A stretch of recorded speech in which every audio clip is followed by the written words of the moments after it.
Hello, and welcome back to Zenin Fanfics. Today we're starting an exciting new series. What if Deku had gamer powers?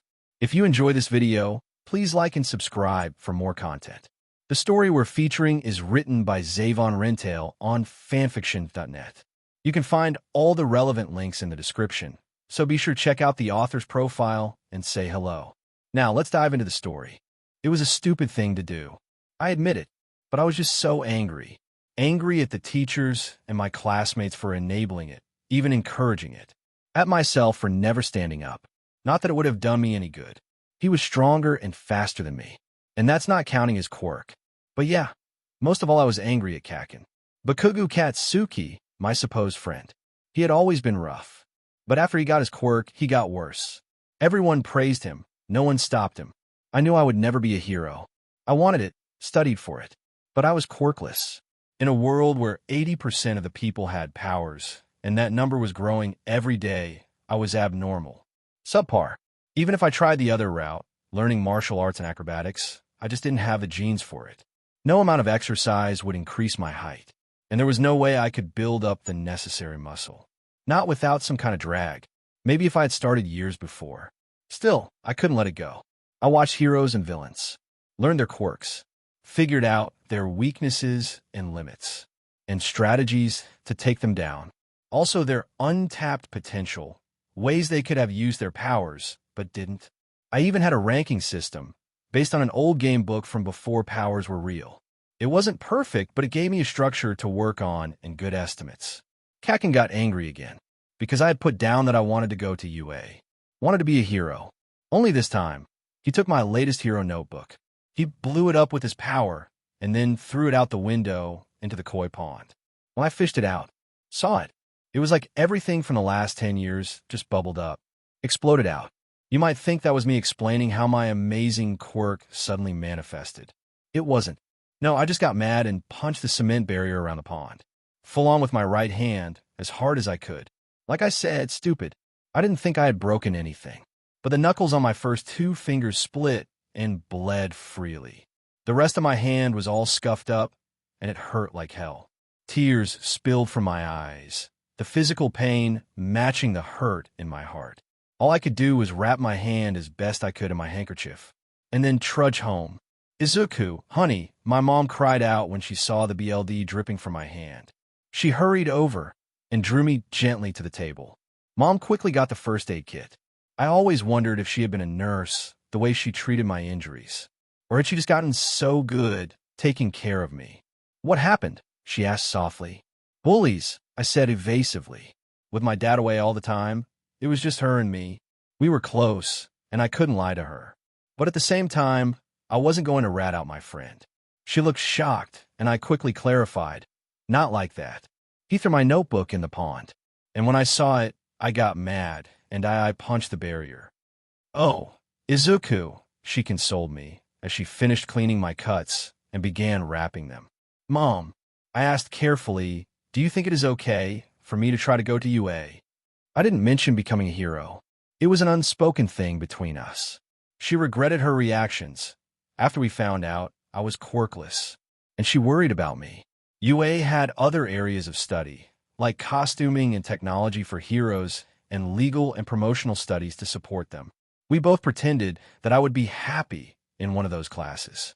Izuku, I'm not going to tell you that you can do anything, she said firmly. Even All Might can't fly or move things without touching them. She illustrated that by pulling the scissors out of the box with her own power. But that doesn't mean you can't try, that you shouldn't try. You should follow your dream as far as you want to. There we go. She taped down the last bandage. After dinner and homework, I tried to play the Nippon Hero Muzu. I was hoping to finally get All Might up to level 100. I'm sorry to say I had been maining Mount Lady for the long reach of her normal attacks, and Present Mike for his omnidirectional specials. But now I had enough materials for all of All Might's badges, so I wanted to unleash his full power. Unfortunately, with the pain in my hand and the bandages in the way, I couldn't play very well. So I ended up going to bed early. Have you ever woken up and been caught thinking your dream was real? That you were late for school or aliens were invading? At first I thought that was what was happening to me. I opened my eyes only to see a familiar notification screen hovering in front of me. It didn't match any specific game. If anything, it looked more like the yellow boxes from Dad's old American comics. You have had a proper meal and a good night's sleep. Health and energy fully restored. That what I get for playing games while on Tylenol? I muttered, waving a hand before my face before wiping the sleep out of my eyes. The box obligingly vanished. I lever myself out of bed. Normally at this point, I would have been stifling a yawn or even hitting snooze. But today I felt really good, alert and energized, and the normal morning chill didn't seem to bother me either. I skipped my robe and went out to the kitchen. "Good morning, Izuku." My mom looked a bit surprised. "How is your hand?" "Pretty good so far," I told her. I flexed my fingers to show her. "That's good," she smiled. "If you have any pain later, be sure to go to the nurse." "I will." After wolfing down my breakfast, which earned me another odd look, I went into the bathroom to clean up. I washed my face, ran a comb through my hair in vain, brushed and flossed. Then I rinsed with mouthwash.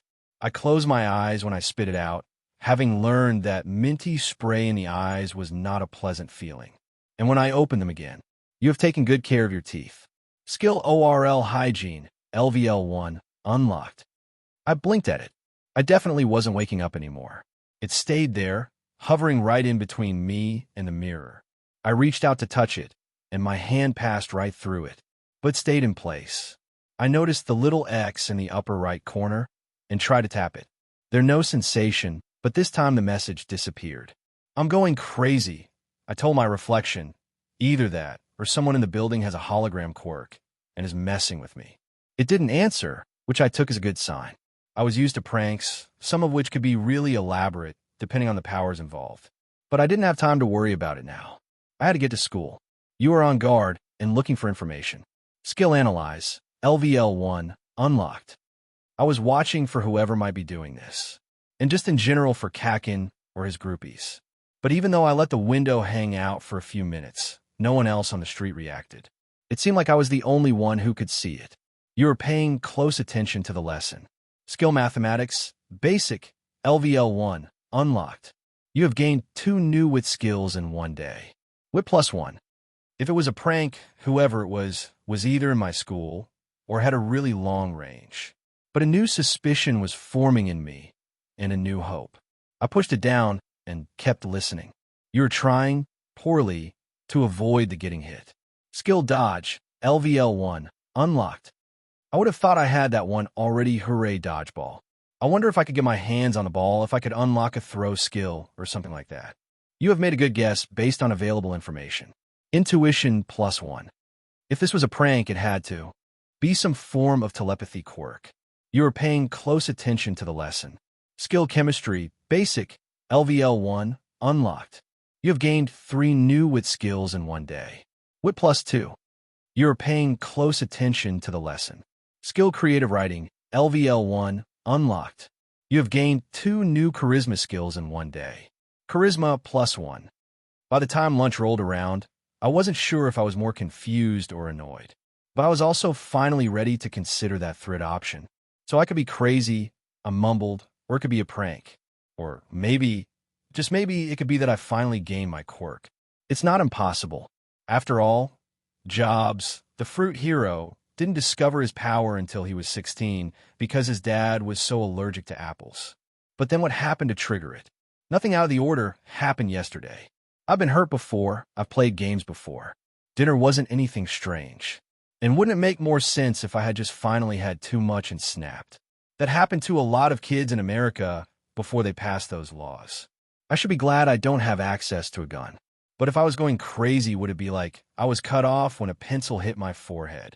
Cut it out, you shitty nerd. But Kugo roared at me.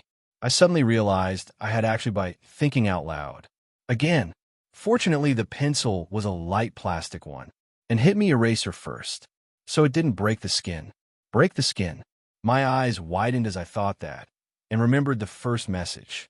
I quickly dug my thumbnail under the tape and pulled off the bandage on my right pointer finger. It was clean. No BLD, no scab, not even a scar. I glanced around and realized since I had shut up, no one was looking at me anymore. I peeled off the rest of the cloth and tape as quickly as I could and stuffed it in my pocket, only vaguely noticing that pulling the tape off didn't even sting. My right hand was unmarked, like the stupid punch yesterday had never happened. Hindsight being 2020, I recognized that my lack of injuries could just have easily been part of the hallucination or trick. But by that logic, I could have imagined everything since. Or I could just be a manga character. I can only accept the reality I have, especially when everyone else seems to share it. I could barely believe it. I have a quirk, I said as softly as I could, not wanting anyone to know before I could be sure. I had originally planned to linger around town on my way home, hoping to see heroes in action, especially since the news said All Might was back in Mizuta-fu. Instead, I rushed home as quickly as I could. I beat Mom home, which was good. I wasn't ready to explain my hand. Not yet. Not until I was sure. I got changed into comfortable clothing. I sat down on my desk, my computer still off. I took a deep breath. Then I said the word that would change my life. Status. Another of the screens appeared, this one noticeably larger. Name, Izuku Midoriya race. Human, quirk meta-G negative. Age, 14 level, 2 active title. The gamer. There was more, a lot more. But what got my attention was the race. Human, of course. But quirk meta-G negative. Did that mean I didn't have a quirk after all? Was this really just a trick? Or was it something else? I considered that for a while. I also glanced quickly through the other tabs. In fact, I jumped back and forth between them as fast as I could, hoping to trip up my own brain or whoever might be tricking me. But it failed. The screens always said the same thing as the last time, and shifted immediately. You have conducted a logical experiment to try to disprove a hypothesis. Wit +1. Another screen appeared in front of my status. I quickly closed it, staring at my attribute that had just increased. Could this really be real? But if it wasn't a quirk, then just what was it? Izuku, honey, my mom called out gently from the other side of the door. It was her worried voice. Had I dropped the bandages? Izuku, can I come in? She said again. We really need to talk. Sure, Mom, I told her, and left the screen up to test if Mom could see it. She opened the door, and I could see she had been crying, but had tried to dry her eyes. Mom, I said nervously, what's wrong? It's about Bakun, she said. There's been a villain attack. That was both the best and worst day of my life. And the start of my path to being the greatest hero in the world. A path I walked for both myself and my fallen friend. The funeral for Bakugo Katsuki was held 3 days later. It was pretty much an emotional roller coaster for me. I was sad, of course. Kaken was my first friend. Even if things had been strained between us over the last decade or so, I still considered him as more than just a classmate. And then there were his parents. Of course, they felt terrible. And while I didn't know Bakugo-san that well, Mitsuki-san had always been good to me. So I felt bad for them. I was mad, of course. Mostly at that villain. But it was dead, burned to ash by Endeavor. Kaken hadn't been hurt by his flames. It was already too late. Kaken had suffocated and also been partially digested. Unfortunately, there was more to it than that. See, the school had offered our grade the afternoon off, so we could attend the funeral. Almost everyone took them up on the offer, but only one of them showed up. The quiet, blue-haired girl from the class next door. I didn't know her name, and didn't feel comfortable approaching her. I wasn't sure how she was connected to Kaken. Had she liked him, hate, and feared him? Or was she just that respectful? I tried to give the others some credit. Maybe it was just too hard for them. I know in their place, Kaken would have gone to the arcade, not able to admit to his feelings, or face his own mortality through the death of a classmate. I still couldn't help but think that they should have shown up. I was happy, surprisingly. Not that Kaken was dead. No, it was because my dad's company actually agreed to fly him back for the funeral, so I got to see him for once. Even better, some heroes came. Mount Lady, Kamui Woods, and Death Arms all came. They all apologized to Kaken's parents for failing to save him. Endeavor was too busy to come, but sent a representative from his agency to offer his regrets. Years later, I learned that that was a lie. Endeavor didn't even know Kaken's name, or bother to learn when the funeral was. His daughter, the representative, did it all on her own. Both Mom and Mitsuki-san were inconsolable. That didn't stop them from trying to comfort each other. which only seemed to make things worse. It hurt me to see him like that. Mitsuki-oba-san, I said, edging slowly closer to the sobbing ladies. Both moms turned to look at me, as did Bakuga-san. I stuttered. Then I took a breath and steeled myself. Kakin and I both had the same dream, to get into UA and become heroes. His dream was even greater, to be the #1 hero, while I would have been happy just to make it in. But not anymore. From now on, I'm going to work even harder. Hard enough for both of us. And I will become the #1 hero. For both of us. I'm sure Katsuki-kun would have been very happy to hear that, but Kuga-san told me kindly. Really? I blinked. I thought he would have called me stupid Deku and yelled that I would never surpass him. Mitsuki-san barked a laugh, smiling for the first time that afternoon. That does sound more like our son. Deku, Kakin's dad copied me. Did he call you that? Yeah, I nodded with a sheepish grin. It's another way to read my name. And he said it fit me because I was like a Deku wooden doll. Cheap, empty, practically worthless, and unable to do anything on my own. He flinched at that, and the moms exchanged glances. You know, that brat was never good at expressing himself. Mitsuki-oba-san told me with fake levity he probably just never thought to mention the other side. Other side? I prompted, confused. Yes, she said firmly, clamping her hands on my shoulders. Because you are empty. That means you can be filled up. Just like you can paint a blank wooden doll to be a hero or an anime character, you can become anything. I think deep down, Katsuki believed that. And I believe you will become a hero. I didn't miss how my mom turned away, so I wouldn't see the look on her face. Congratulations. You have read the entire basic manual. Seriously, who does that anymore? Wit +3, endurance +2, determination +2, Japanese language skill improved, LVL 12. If I was going to use my power, live up to Mitsuki-oba-san's expectations, and become the #1 hero, I needed to know everything about my power. Fortunately, like all good games, it came with instructions. There were 10 tabs when I called up the interface. Status, inventory, skills, talents, party, and system were all visible and active. There was one concealed tab between inventory and skills, and 3 of them between party and system. Unfortunately, system did not include a save function. It did let me turn on a customizable heads-up display, which I played around with a bit before turning it off. Seeing a floating display of my health was a little disconcerting and a little morbid. I could also choose from a couple of styles for the interface widos and change the interface language. Most importantly, there was the manual. Status was a list of my current abilities. It was also where I could spend saved-up points to improve my attributes. Just as a test, I put 1 more point into luck, not wanting to have the lowest possible value. Speaking of attributes, there were a number of ways I could improve them. Just by naturally doing things associated with them, they would go up, more the harder I worked. Except for luck, apparently, another reason I put a point into it. The second way was just as obvious. Every time I leveled up, I got 7 points to spend. Other people only got 5, which was a benefit of my power. Similarly, I got 3 skill points per level instead of 2. And while most people got 1 talent point every 3rd level, I got them every 3rd level and every 5th level too. Except for multiples of 15, then one of the 2 talent points was delayed a level. Anyway, as I did with luck, I could spend my points freely, improve any attribute or skill I wanted without even trying. According to the manual, other people only spent their points subconsciously. I could also improve my attributes by unlocking certain talents.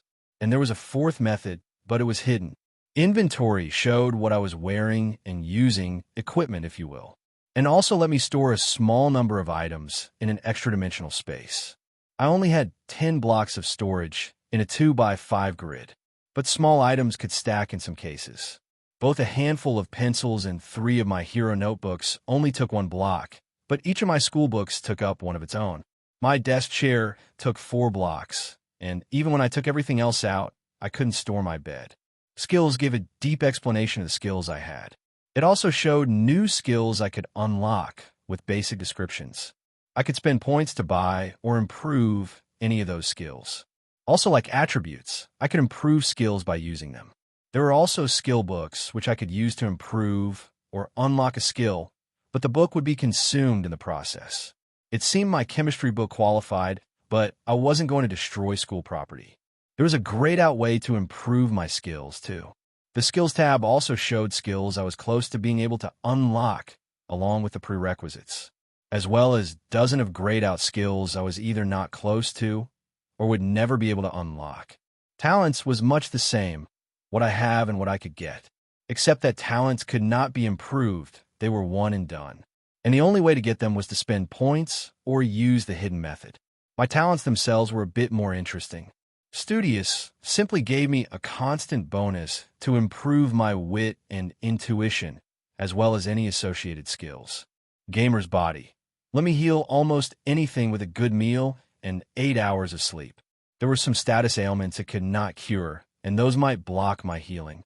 It also reduced feelings of pain and fatigue. Finally, it gave me a single energy pool instead of separate pools for stamina, mana, and psions. My energy was only equal to the 2 highest pools I would have normally had, but since I could freely use it for anything, it was a decent trade-off. Except magic. I had purchasable talents for psychic powers and key powers, but nothing for magic. Maybe it wasn't real, or maybe they were just talents I couldn't access yet. Either way, all 3 of them required me to buy talents before I could start using the skills, and I was carefully considering which one to buy first. Gamer's Mind made me immune to mundane fear, confusion, surprise, etc. Basically, I wouldn't freeze up in battle. It also gave me resistance to mental status ailments from quirks, or, I guess, other powers like mine, if they existed. It also protected me from survivor's guilt, PTSD, and similar mental issues. That part worried me a bit, but I quickly got over it. Party was just like it sounded. I could invite up to 4 people into my party. If I did so, they would get access to their own status, skills, and talent tabs, as well as more restricted access to the party tab. It also meant we shared any experience points we got, but increased the overall total. That was the other thing that struck me. There were multiple mentions of XP in the book, and both I and my skills had levels. But none of the screens offered me any sort of XP total or gauges. So now what? I mumbled to myself. Obviously, I need to train. The UA exams are in 10 months.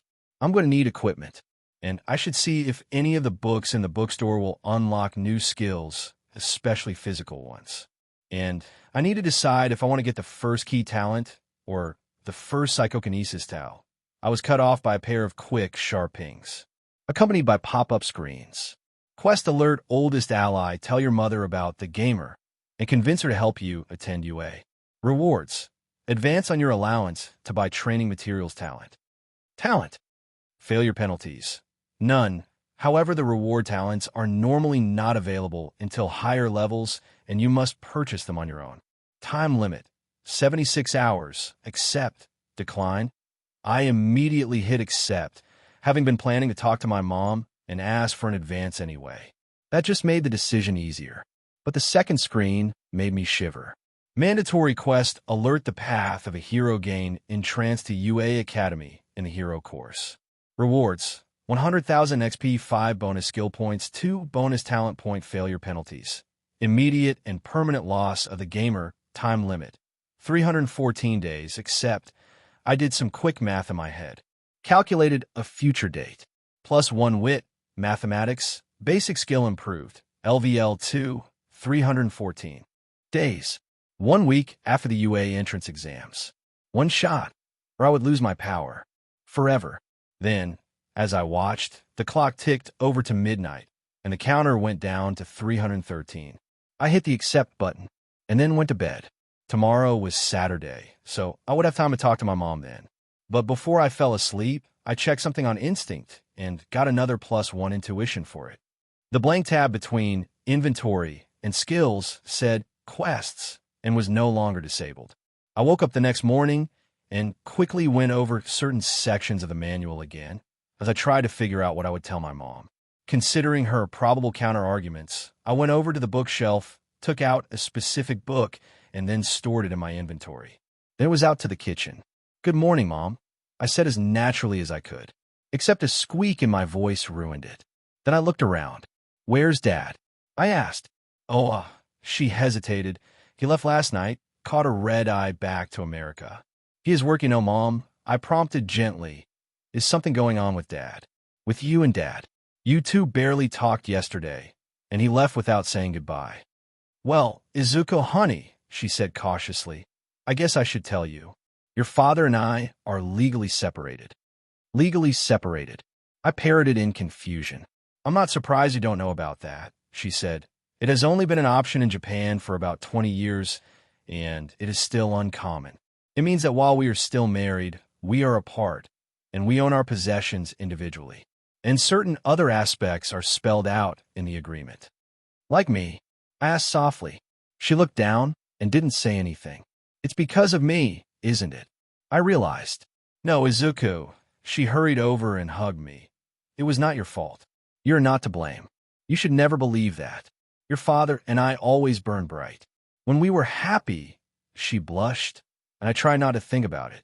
"But even from the beginning, when we fought, it was like dynamite," she continued. "Mitsuki always said she was surprised we lasted long enough to get married." "But what drove you apart?" I countered. "What made you fight was me." "There's a school," she said, "a school for quirkless children. One where they don't spend time trying to teach you about controlling quirks or about quirk laws. A school where children without powers don't have to be afraid, bullied." For a moment I considered that. But I wasn't that naive. Bullying predated quirks. There's no reason to think that just because the school only had quirkless students didn't mean they wouldn't find other reasons to torment each other. "But that school is near the north shore of Hokkaido," she continued. "A boarding school. I didn't want to send you away, not at 5 years old. And there were rumors." I could imagine. Teachers' cruelty was the first thing that came to mind. But even worse, an isolated school, a population with a specific genetic trait. That would be a perfect testing ground. Or control group. A few years later, a certain hero agency investigated the school. Not long after, most of the administration and some of the teachers went to prison for a very long time. And the school was shut down. Your father didn't believe the stories. He thought it would be best for you to go there, Mom told me. And I was adamant you stay. So yes, we fought about it. If it hadn't been that, it would have been something else. She looked at my face and must have seen the doubts.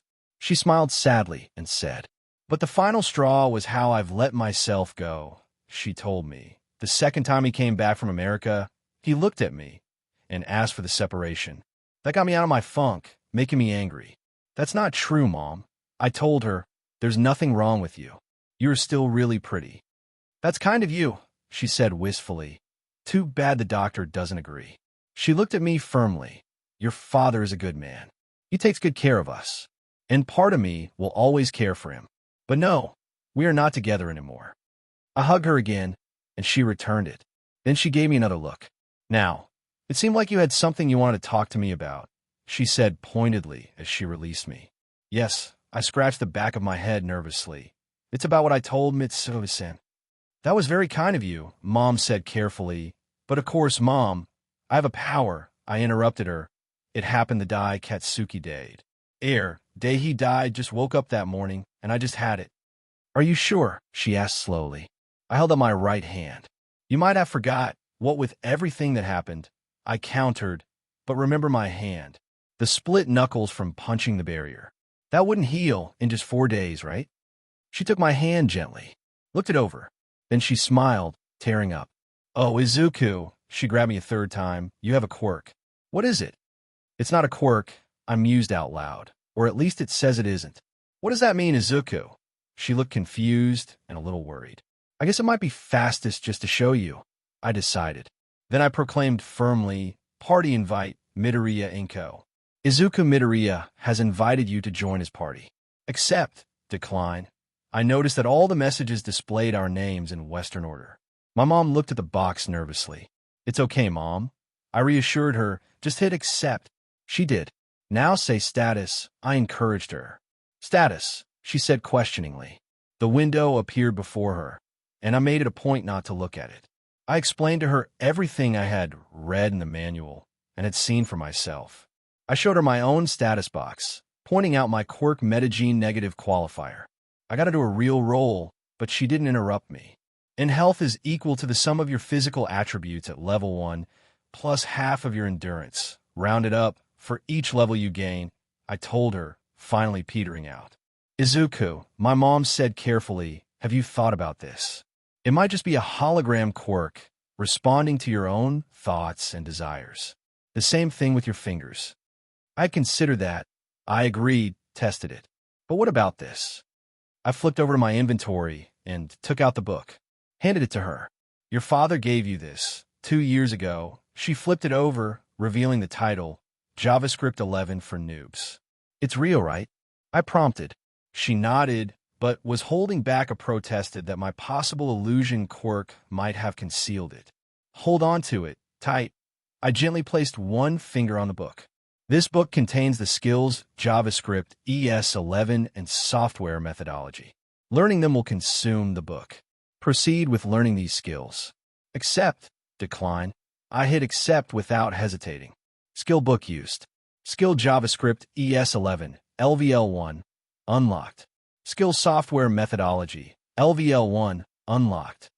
Mom blinked as the book vanished, leaving a light coating of paper dust on her hands. I blinked because I unlocked what I guess were both wit-based skills, but my attribute did not improve. Then I looked at her again, and there was still doubt on my mom's face. Okay, I have one last thing to prove this is real. Izuku, honey, she said softly, but I plowed on ahead.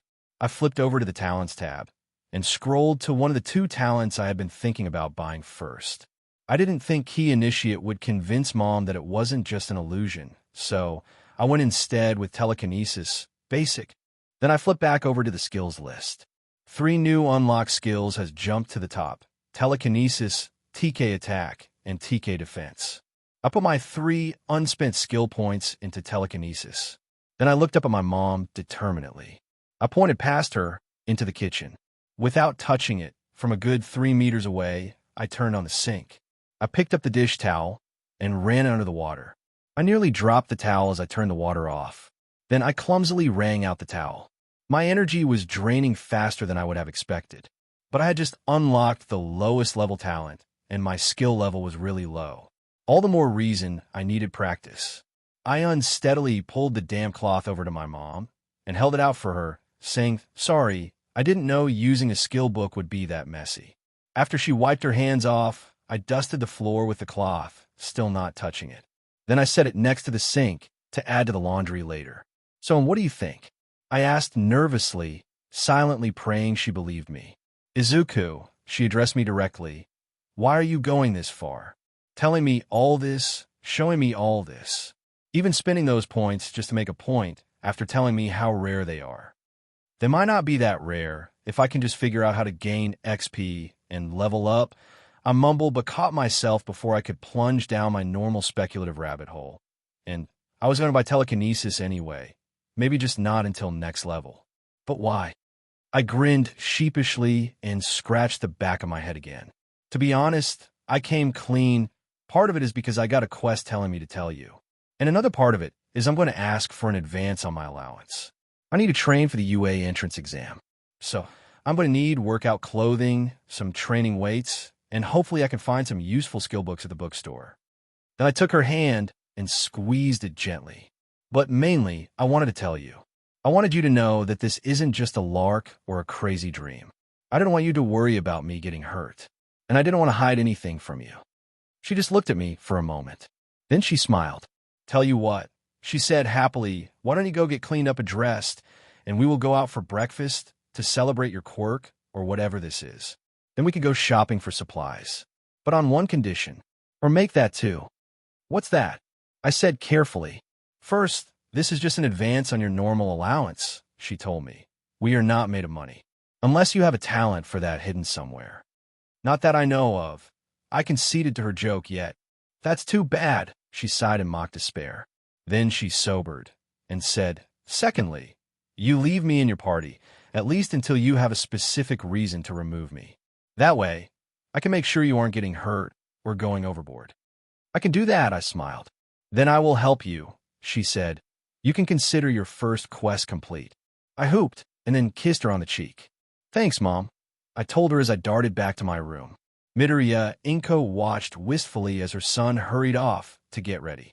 His determination filled her with guilt, especially considering his supposedly low value in the named attribute, plus a small amount of guilt that she had openly looked at his stats while he avoided looking at hers.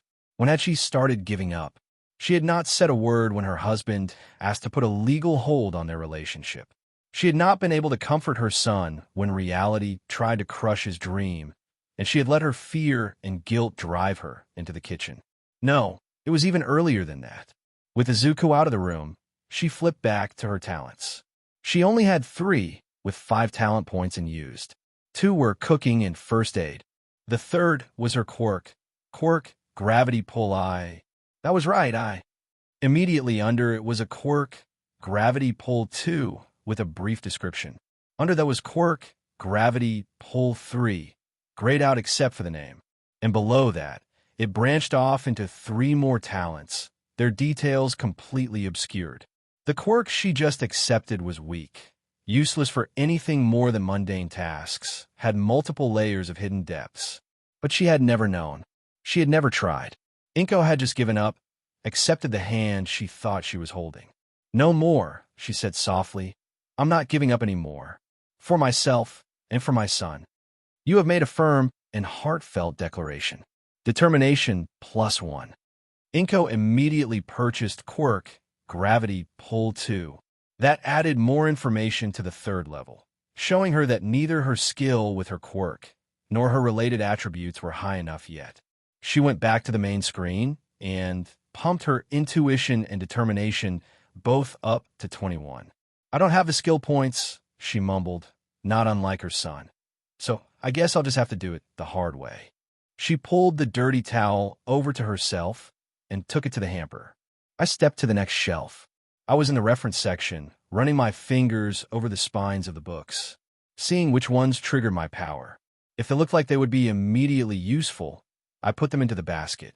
If not, or if I didn't qualify to use them yet, I just recorded the name to a list on my phone.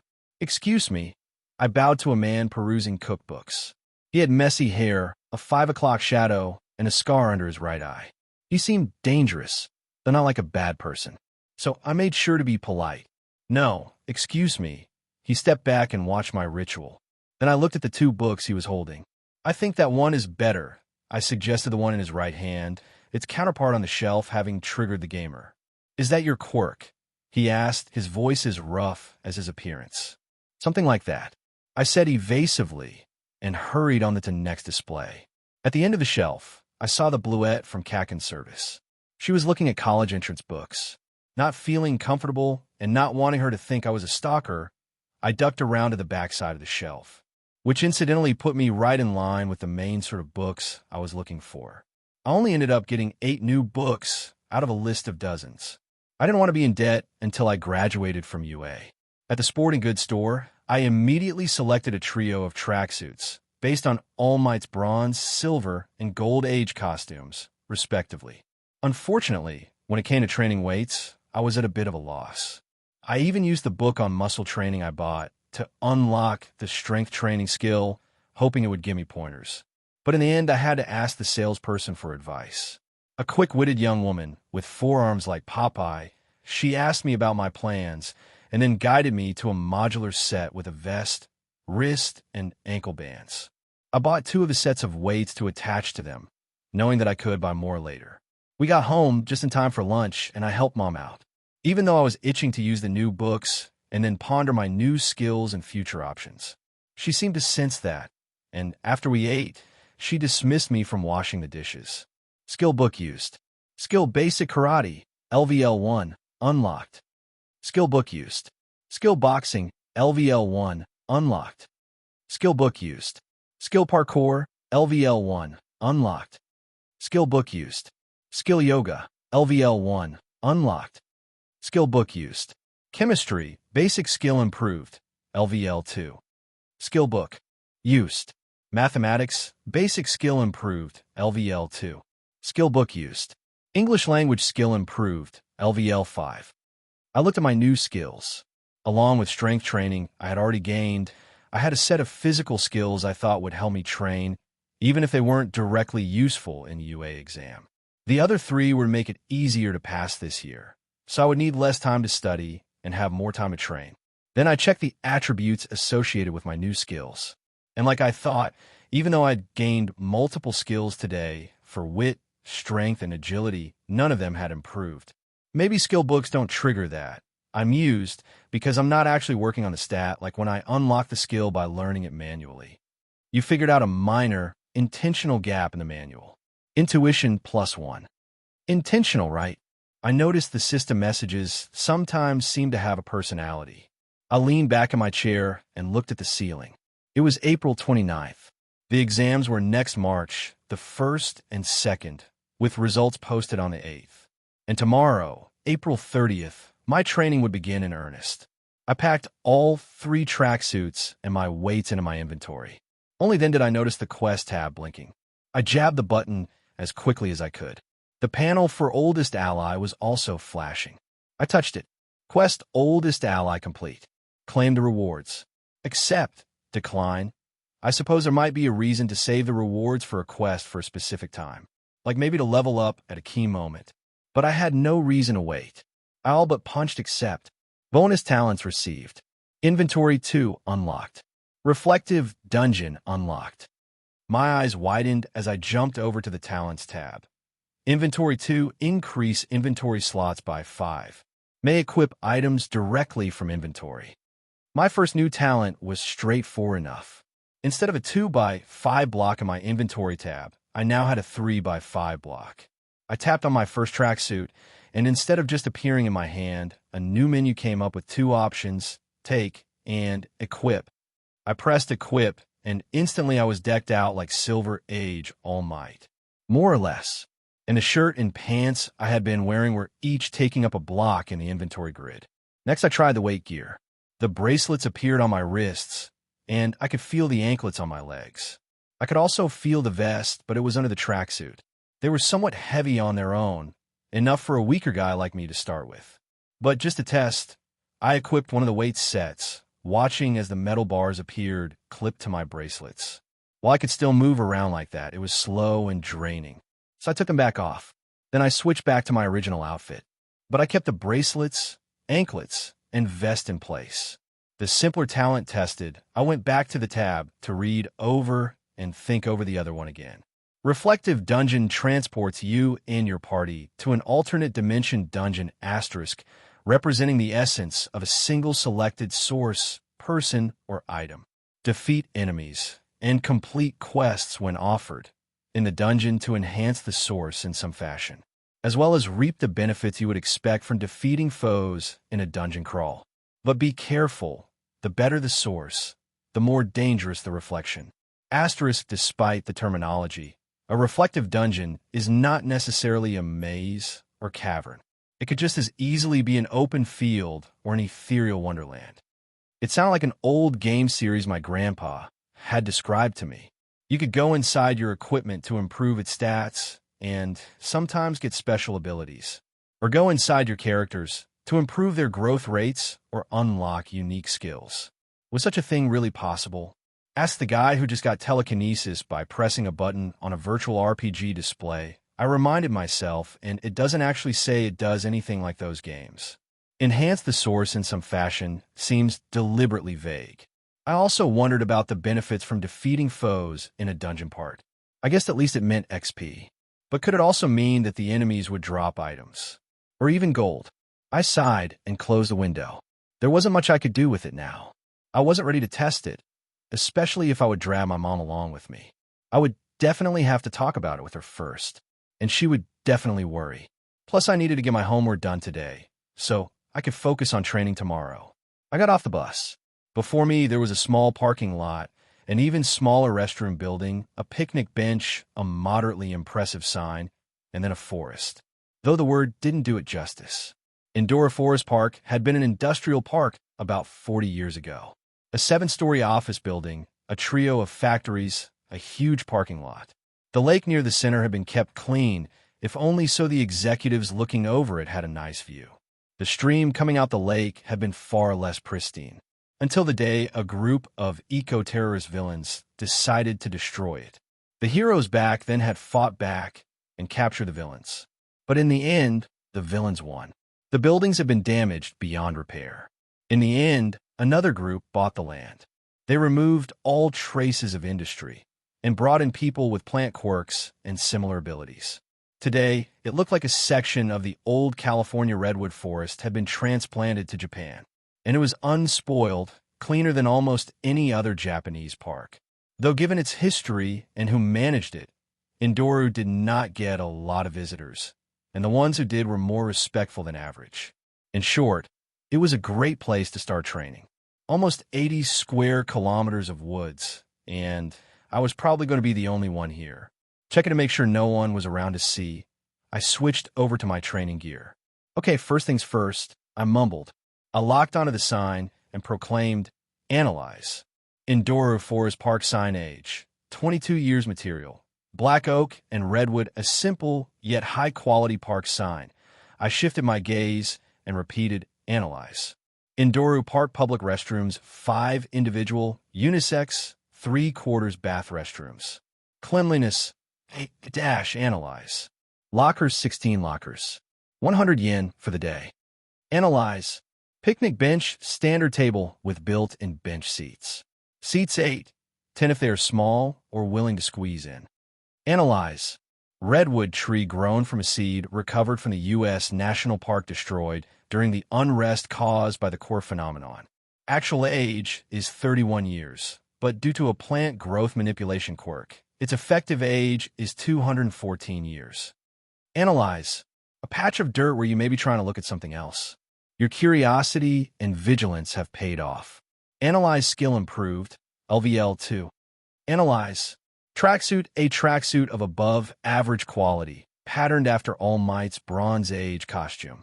Durability, 35. That's new, I think, I muttered as I started walking across the parking lot. I looked at the same tree again. I wonder if analyze. Redwood tree grown from a seed from the U.S. National Park destroyed during the unrest caused by the quirk phenomenon.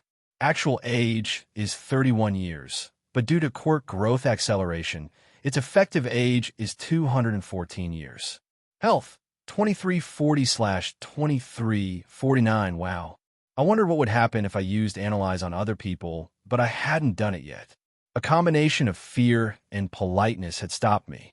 If I raise the skill level, if it seems to provide more information, I mused, maybe I should. Try it on another person as a baseline, but that's for later. I headed into the forest. Not too deep, I didn't want to get lost.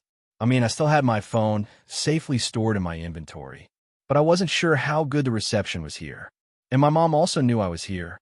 She suggested it, Endoru being only about a half-hour bus ride from our apartment, in a relatively secluded place where I wasn't likely to be discovered. I walked through the trees and brush until I couldn't see the rest area. Then I went another 10 meters deeper just to be safe. I picked one of the larger redwoods and analyzed it to make sure it wasn't actually rotten and liable to fall over on me if I hit it. Then I looked around and found a broken off branch from one of the smaller trees that occasionally managed to grow between the giants.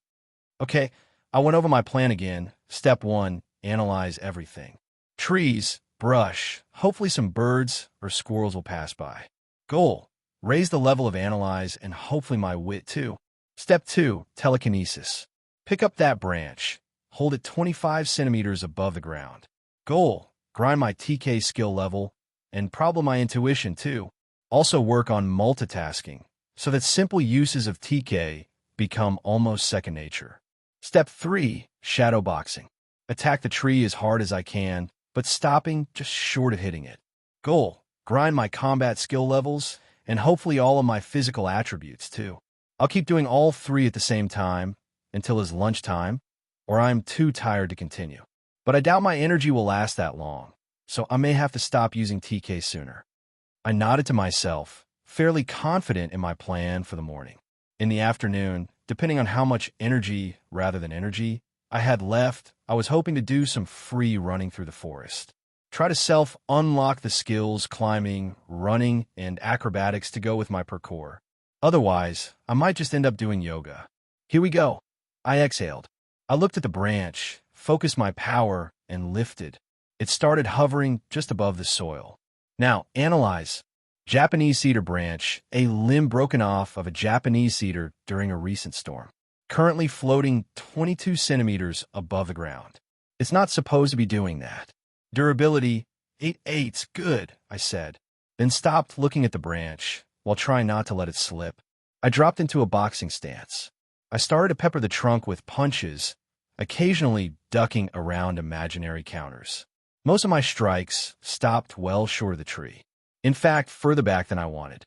But not all of them. -1 health. It hurt for just a moment when I made contact with the bark. But there were no marks on my skin, and the pain was gone before I had finished checking my knuckles. Active HUD, I said, not want to let my health drop too far. Analyze. Redwood tree, another one. Actual age is 31 years, but due to quirk growth acceleration, its effective age is 188 years. Health, 1849/1928. 1 health. If I couldn't control myself better, then I might have to quit for the day earlier than I wanted or expected. You have maintained your telekinesis for an extended PRD and through multiple distractions. Telekinesis skill improved. LVL 4. Okay, so far so good. -2 health. Ow, I groaned. This time my health was low enough that I did scrape my knuckles. But I had a different reason to hit the tree this time. After Analyze reached level 5, it had stopped improving. I decided there were only so many times I could scan the same trees. I kept up with the martial arts and psychic powers.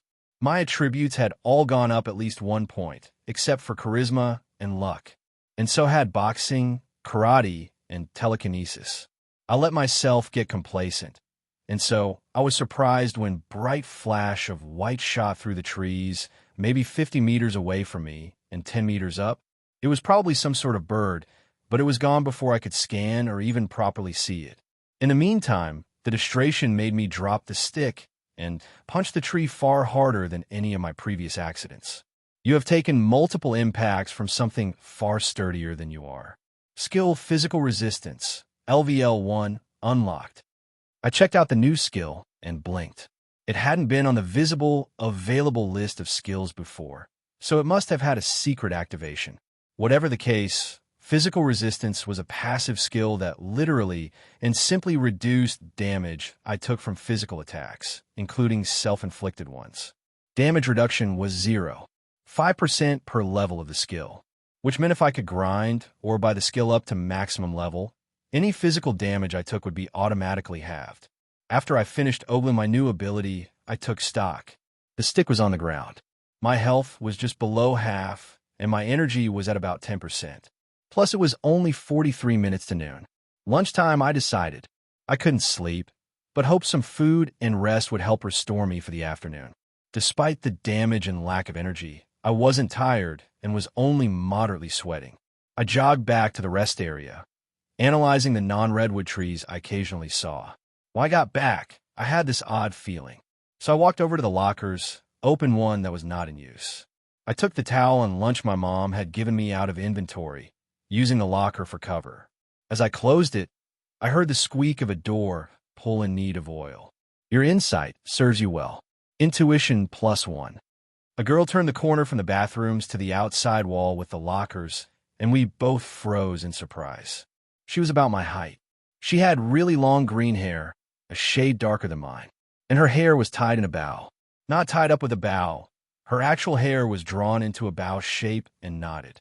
She had large eyes and a wide mouth with a slightly protruding upper lip. Her nose and ears were both small. All in all, she looked kind of like a frog. Normally, that would have been an insult, but somehow on her it looked really cute. She was wearing green sweatpants and a white tank top. She was fairly slender, except very obviously at the moment, in the chest. The tank was plastered with sweat, accentuating the shape of her melons and showing her BR through it. Excuse me, I bowed slightly, shifted so she could get past me. She opened up another locker and took out a brown bag. Would you like to use this? I held out my towel towards her. Thanks, but I don't mind being wet, ribbit, she said flatly. Okay. I bowed again and then hurried over to the picnic table.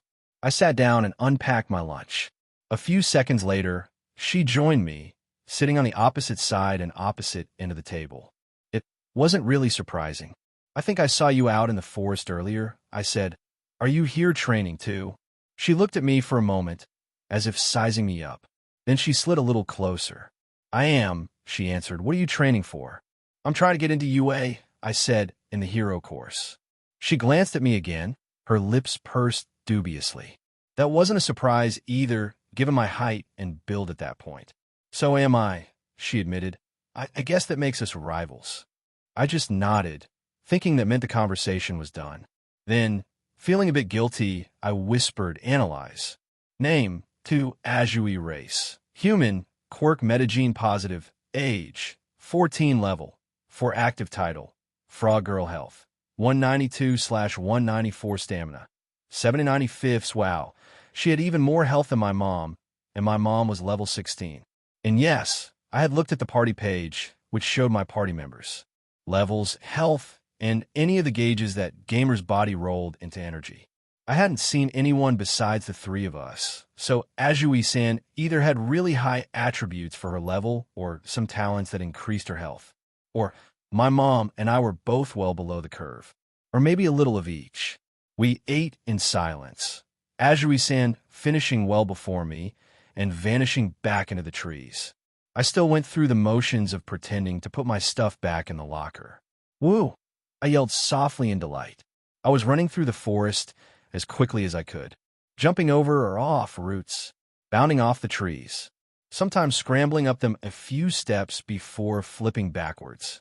I fell a few times, apparently enough to level up physical resistance.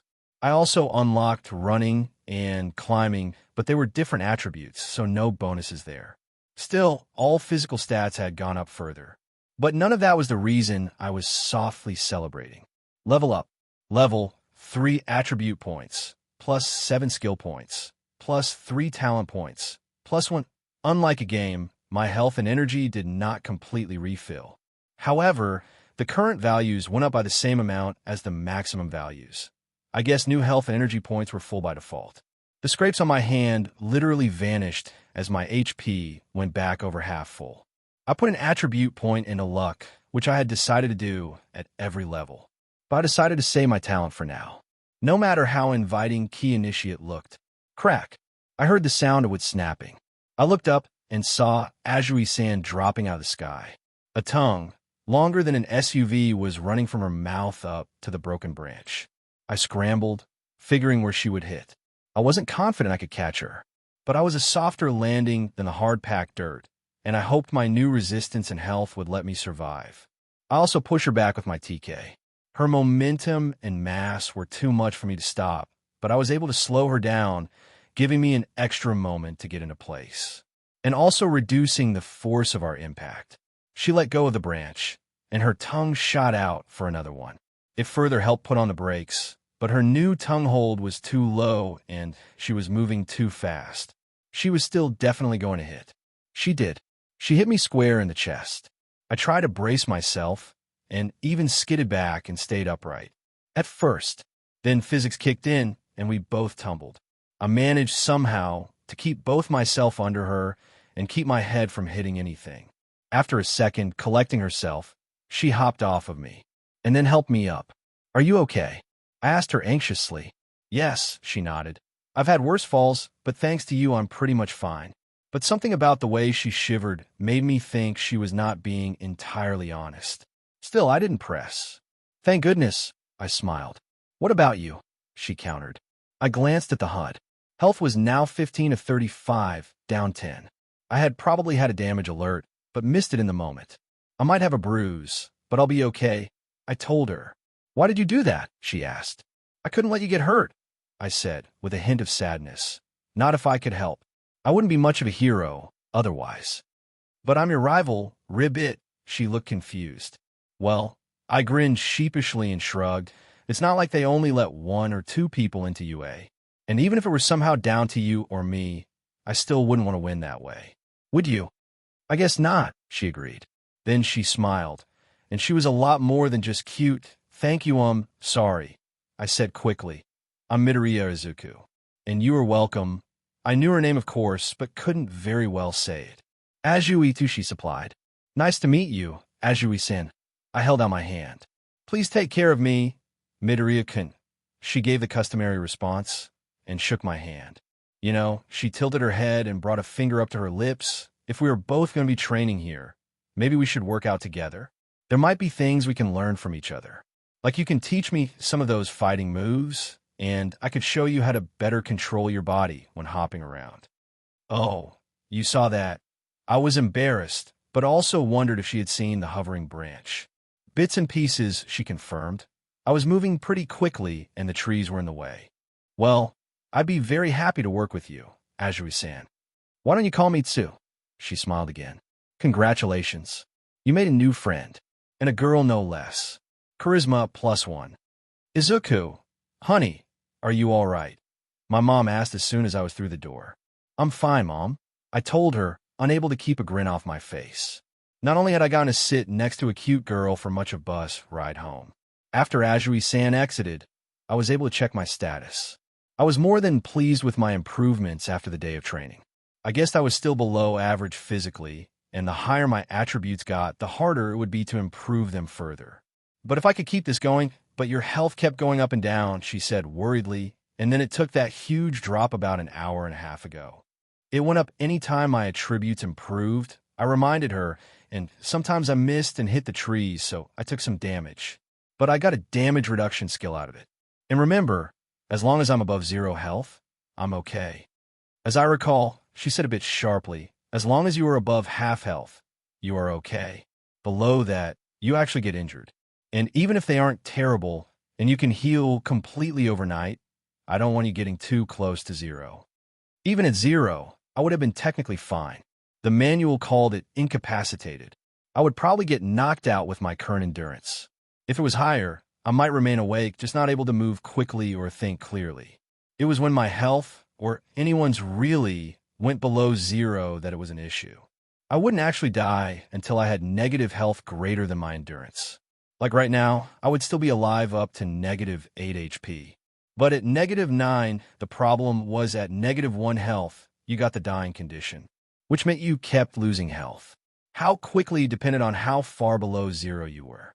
Like if a guy with 100 endurance was at -1 HP, it might take him an hour or two to go down in -2. But if I was at -8, it would only be seconds before I lost that last point. Why did you suddenly take so much damage? She demanded. Well, my smile resurfaced. I wasn't the only one training in the forest. The branch the other person was hanging from broke, and I just happened to be close enough to catch her. You caught her. My mom wore a conspiratorial grin. For a second, I confirmed. Then we fell and I hit my back pretty hard. My tracksuit didn't look damaged, but it lost a lot of durability. Her expression darkened. Shirt off, she ordered immediately. I complied, grimacing slightly. Izuku, she chided me. Your back is a giant bruise. I couldn't just let her fall. I argued softly. I know, honey, she agreed gently. It's just, and now I know her, and we talked about training together. I told Mom after she trailed off, so we can help and look out for each other. I suppose it's a good thing, Mom said thoughtfully, as she to the kitchen and back. But I'll be wanting to meet this girl. Mom, I complained. Okay, whined. Here, she said, ibuprofen. Then we'll have dinner, and you can get to bed early. Rest from today, and let your power patch you up. And I can still go back after school tomorrow. I prompted. Yes, you can keep training, Mom confirmed. Just please try to be careful. I will. Izuku, honey, my mom caught me before I left for school the next morning. I want you to take this, keep it in your inventory, just in case. She handed me a large first aid kit. I accepted it and stored it without complaint. Good afternoon, Azui-san. I jogged over to her after getting off the bus and sketched a quick bow. Good afternoon, Midoriya-san. She nodded to me and called me to. But you didn't call me Izuku, I pointed out. You didn't ask me to, she reminded me. I guess not, I agreed, but I am now. If I'm going to call you by your given name, please call me by mine. Okay, Izuku-kun, she smiled slightly. I grinned happily at her. So, where do you want to start, Siu-chan? I asked her. Do you want to go first? She asked back. Show me some martial arts. Okay, I said. I should warn you, I'm a bit of a beginner too, but I'll be happy to show you what I know. How do you normally fight? I focus on kicks mostly, and my tongue, which I'm guessing your style wouldn't cover. Well, it could be like a punch. I'm used, though the movements aren't the same. Still, if we consider good places for upper body strikes, can I ask you something? So you queried me on the bus trip back. After working on karate for a while, and help her with her stances and blocking, we switched to free running though the woods. So you pointed out how to aim for the flattest areas of the trees and time my kickoffs. We raced back just in time to catch the 6:30 bus, too, saying she needed to be back by 7. Of course, I said immediately. It seems like you're training really hard, she said, almost desperately. Why is that? Oh, I stammered a bit and smiled sadly. Well, you see, I always wanted to be a hero. I've studied them my whole life. And my friend did too. Last Tuesday, he was killed by a villain, that explosion boy on the news. The one that Endeavor couldn't save. She prompted. Yes, I nodded. His mom was really hurting. So I ended up promising that I would become a hero for both of us. I see, she said thoughtfully. But there's a bit more to it, I continued. You see, when I was 4, I was told by a doctor that I was quirkless. But last week, the day before Kakin died, in fact, I got a power. Back then, I assumed the gamer appeared after I punched the barrier. Even now, I'm still not entirely sure when it happened. Besides, I was excited to talk about powers and was talking to a girl. Even gamer's mind has its limits. I'm still trying to figure it out. I told her, and I only have until next March to do that and get strong enough to make it into UA. And can I ask what your power is? So you said carefully. It seems to be sort of a self-improvement power. I told her just as carefully, I heal almost anything overnight, and if I work really hard, my naturally abilities grow faster than most people. That makes sense, she said. You did pick up what I showed you really fast. And what about you, Itsuyu-chan? I asked back. You seem to be working just as hard as I am. You could have really hurt yourself in that fall yesterday. I have to help take care of my brother and sister, she answered after considering it for a moment. I don't have a lot of time to train, so I have to make the most of it, ribbit. Yesterday was an exception. Most Sundays I'd be with them, but yesterday they went to a friend's birthday party. So I grabbed her hand lightly. I'll do everything I can to make sure I don't waste a minute of your precious free time. Thanks, Izuku-kun. Me too. The next week went by like a blur. We met every day after school. Azui was always there first. Her school was more traditional. She still had a half day of classes on Saturday. But I waited for her after my morning training, and we had lunch together before working out in the afternoon. Sunday, like she said, she wasn't there, so I took it easier for my mom. It was the second Thursday after we met, and when I got to the park, Azui wasn't waiting for me. I wondered if she had gone ahead for some reason, or was in one of the restrooms, changing. But I waited a bit and then checked. They were all empty. So were the lockers. I went to the edge of the entrance area, staring into the forest as hard as I could, and occasionally triggering analyze. I didn't want to go further in case she was just running late. But when 5 o'clock rolled around and she still wasn't there, I headed in, checked all of her usual spots, and spread out from there, just in case. I made it back just in time for the last bus. There had been no sign of her. Izuku, what's wrong? Mom was waiting by the door since I was late. But she noticed my expression as soon as I came in and grew worried instead of scolding me.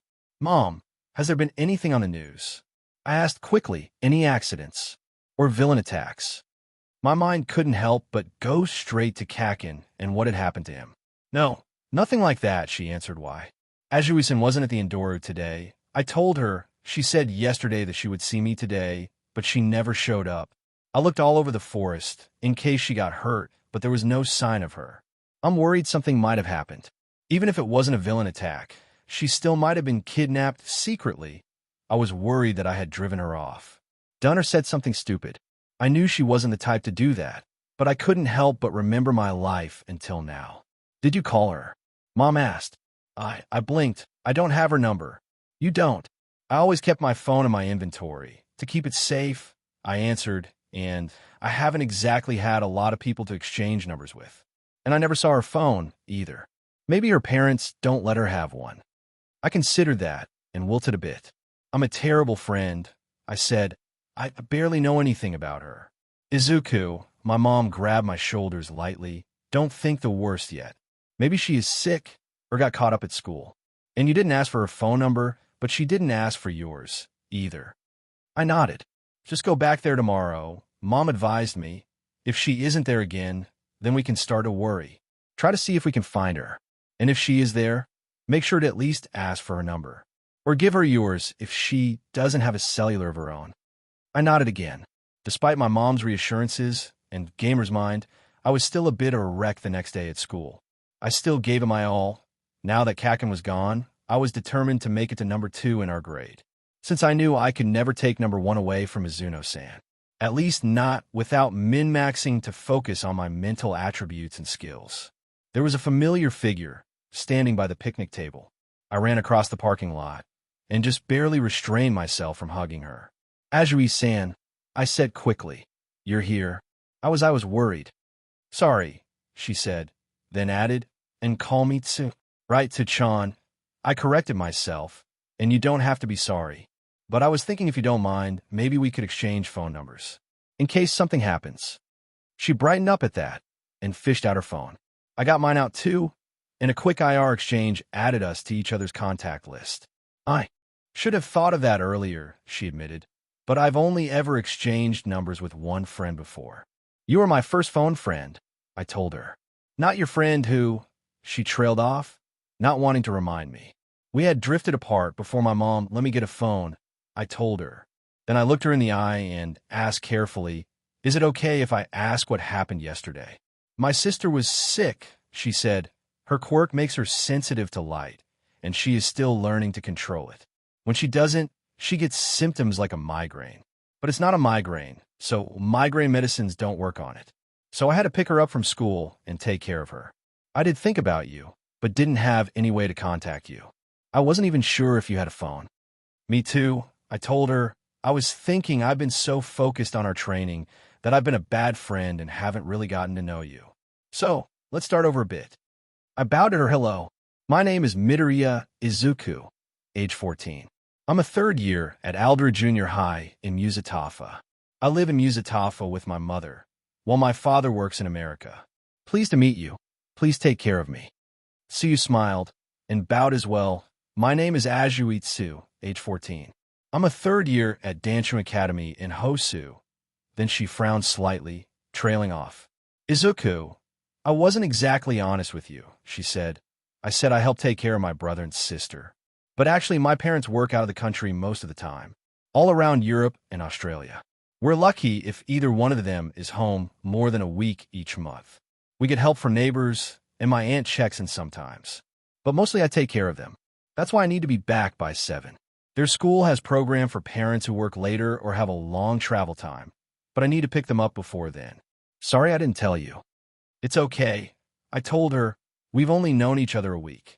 I studied her for a moment, then asked, Tsu-chan, do you trust me? I think so, she answered, putting her finger to her lips and tilting her head. Why? I want us to skip training, I said, and I want you to come with me somewhere. Where? Home. I told her, my mom has been asking to meet you, and I think it's a good idea. You want me to babysit? My mother parroted. You want her to babysit? So you asked. Azui agreed to come home with me. I introduced her to Mom, and Mom to her. We talked briefly about training, and then I convinced Sue to tell Mom about herself. Then I presented my idea. Well, I was hoping if you two got along, and if you were willing and thought her siblings would be okay with it. I explained, then she could bring them over on Sundays, or at least some Sundays, and you could watch them while we train. They've both considered it, and considered each other. No offense to Azui-san or her parents. Mom said, but I don't like the idea of a 14-year-old girl being primary caregiver to 2 young children. I'm sure you've done a fine job, but you really should have more time to yourself to be a teenage girl. I can't really disagree with that, Tsuyu admitted. I love my brother and sister, and know my parents are working hard for our family, but it can be tough sometimes. So then I prompted, Azui-san, Mom addressed her. What if you and your brother and sister come over this Sunday?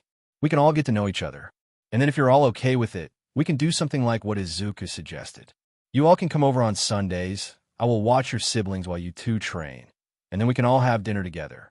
And I'd also like you to have my phone number, in case anything like yesterday happens, or just if you need some help in general. What do you think?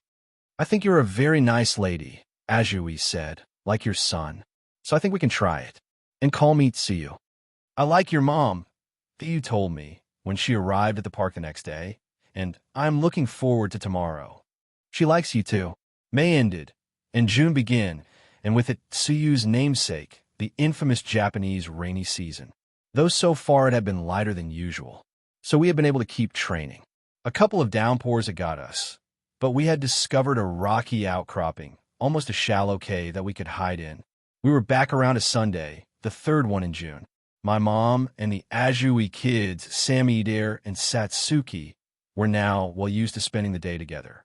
And Samidare had said he liked Inko Obasan's cooking much better than Big Sis's slop, to Tsu's annoyance and my mom's embarrassment. We got off the bus and went into separate bathroom stalls to change, though I just used inventory to swap. I also now had the first set of weights attached to my gear. So what should we do today? I asked, pantomiming putting my bag in a locker and dropping a coin in. You didn't like boxing, so we could go back to karate. I have another idea, she said. Okay, what is it? I asked curiously. It's a surprise. Just follow me. We had pretty well explored Endoro Park by now. I wouldn't have said we knew every nook and cranny, but we were not going to easily get lost there. Still, we tended to stay close to the entrance, simply for access to the facilities. Tsuyu led me deeper in than usual, but it didn't take me long to figure out where we were going. The treeline broke, and we walked out onto the beach surrounding the lake. We had come here occasionally to run on the sand for the extra resistance, or just to cool our feet in the water after a hard day's workout. So I wasn't sure at first how this qualified as a surprise, until Tsuyu reached down to the hem of her shirt and started to lift it. Azui-san, I squeaked, closing my eyes. We're doing. What did you say? Tsuyu didn't correct me about her name, and her normally flat voice had an unusual tone I didn't recognize. What are you doing? I'm taking off my shirt, she said evenly, otherwise it would get wet. I couldn't help myself. I peeked. With her shirt off, I could see she wasn't wearing a BR. No, not like that. She had on a bikini top. Not like a CC one, either. It was a sporty one in 2 tones of green. It only showed a little cleavage, but revealed all of her shoulders and her toned stomach. You're going swimming, I realized. Well, I was hoping you would too, she said. It's a good low-impact resistance workout. Plus, it's an important skill for heroes to have. You never can tell when you might face a villain with water powers or just by a body of water. As she said that, she undid the tie on her pants and dropped them, revealing a matching boy short type bottoms. I try not to stare, but it was tough. But I don't have a swimsuit with me. I stammered a bit. I don't even know if my old one still fits. Well, your tracksuit is like a swimsuit, she suggested. Lightweight synthetic materials that shed water. Just take off your top, shoes, and weights, and roll up your pants. Take off my shirt. I looked at her. Well, you would have to anyway if you were in a swimsuit, she deadpanned. Then another head tilt and finger raise later, she added, unless you wore one of those weird, old-fashioned swimsuits. But who would want to do that? I grimaced and nodded. I partially undressed like she suggested and secretly transferred my boxers into my inventory so they wouldn't get soaked. As I did, I noticed her eyes locked onto me, her expression hard to read. I knew it. I mumbled and jumped into the water so I could hide myself. No need to be in such a hurry, Tsu said. Mom, I turned to her after the Azui siblings left for the night. I know I said I wouldn't ask for anything else after my training gear and books. But well, I kind of need a new swimsuit. Tsu thinks I need to get better at swimming, and for a moment, I could have sworn I saw the kanji in her eyes. You have had a proper meal and a good night's sleep. Health and energy fully restored. I wave away the message, having gotten used to it. Almost every night, I was down a little health and a lot of energy from the day's training, especially on the weekends, and today was Monday. The last Monday in June, meaning summer vacation, was just around the corner. The second message that immediately popped up was far less common. Quest alert dual test, both your training and your friendship with Tsu Azui. by challenging her to a race and winning. Rewards: +1 level to all skills used in the race, 1 bonus talent point failure penalties. None time limit. 13 days. Accept. Decline. I almost hit decline. No matter how much better I had gotten, Azui was still a lot faster and stronger than me. I hadn't seen her attributes, but it wouldn't have surprised me to find out they were 2 or even 3 times higher than mine. Beyond that, the way it was worded made me nervous. Test your friendship. What did that mean? Would she be angry if I won? Sue didn't seem like that sort of person. Given I hadn't really wanted anything against her yet, I couldn't be sure. Or maybe it was the other way. If I challenged her and lost, would she be disappointed? I was pretty sure she would be upset if I held back, but other than pulling her back with my TK, there wasn't much chance of that. I finally hit accept and then hopped out of bed. "Good morning, Izuku," Mom said as I walked into the kitchen. "Good morning, Mom," I responded. "Anything special on the agenda for today?" she asked, setting bowls of rice and miso soup and a plate of sausages on the table for me. "Test results in school." I reminded her, "Hopefully I'll make number 2 in our grade and number 1 in our class." Then training like normal. Though I did get a quest this morning to challenge Suchan to a race and win by a week from this Sunday. "Do you think you can do it?" Mom asked. "You said she's still a lot faster and more maneuverable than you are." "There's no penalty, so it doesn't hurt to try," I told her, "and I have been wondering it. I've been trying hard enough. This might just give me the push I need." "All right," she said evenly, "just don't get either of you hurt doing this. Also, I'm going to be busy today. How does pizza sound for dinner?" "Sure, sounds good," I told her, then offered the traditional benediction. "Thank you for the meal." I had brushed my teeth using TK to apply the toothpaste and hold the brush. Since I couldn't use telekinesis while training with Azui, I needed to find ways to use it around the apartment. Brushing was a good way to practice fine movements. It netted me a level in both skills, so I must have done a pretty good job. After lunch, they posted the test results, and I was pleased to have made second. Mizuno-san was number 1 as always, scoring perfect, or sometimes better. She never checked the scores, so I had never met her. I guess I couldn't even be sure she was correct. She could have been a boy with a feminine name, which might explain why she never checked the board. Smiling slightly, I turned to head back to class, only for a hand to grab my shoulder. "Don't think you can get away with this, you worthless, quirkless nerd," Long Fingers snarled at me. "Just because Bakukun is gone doesn't mean you can take his place." Technically, I knew his name back then, even if I forgot it before I graduated high school. But none of Kakin's cronies deserved that level of recognition.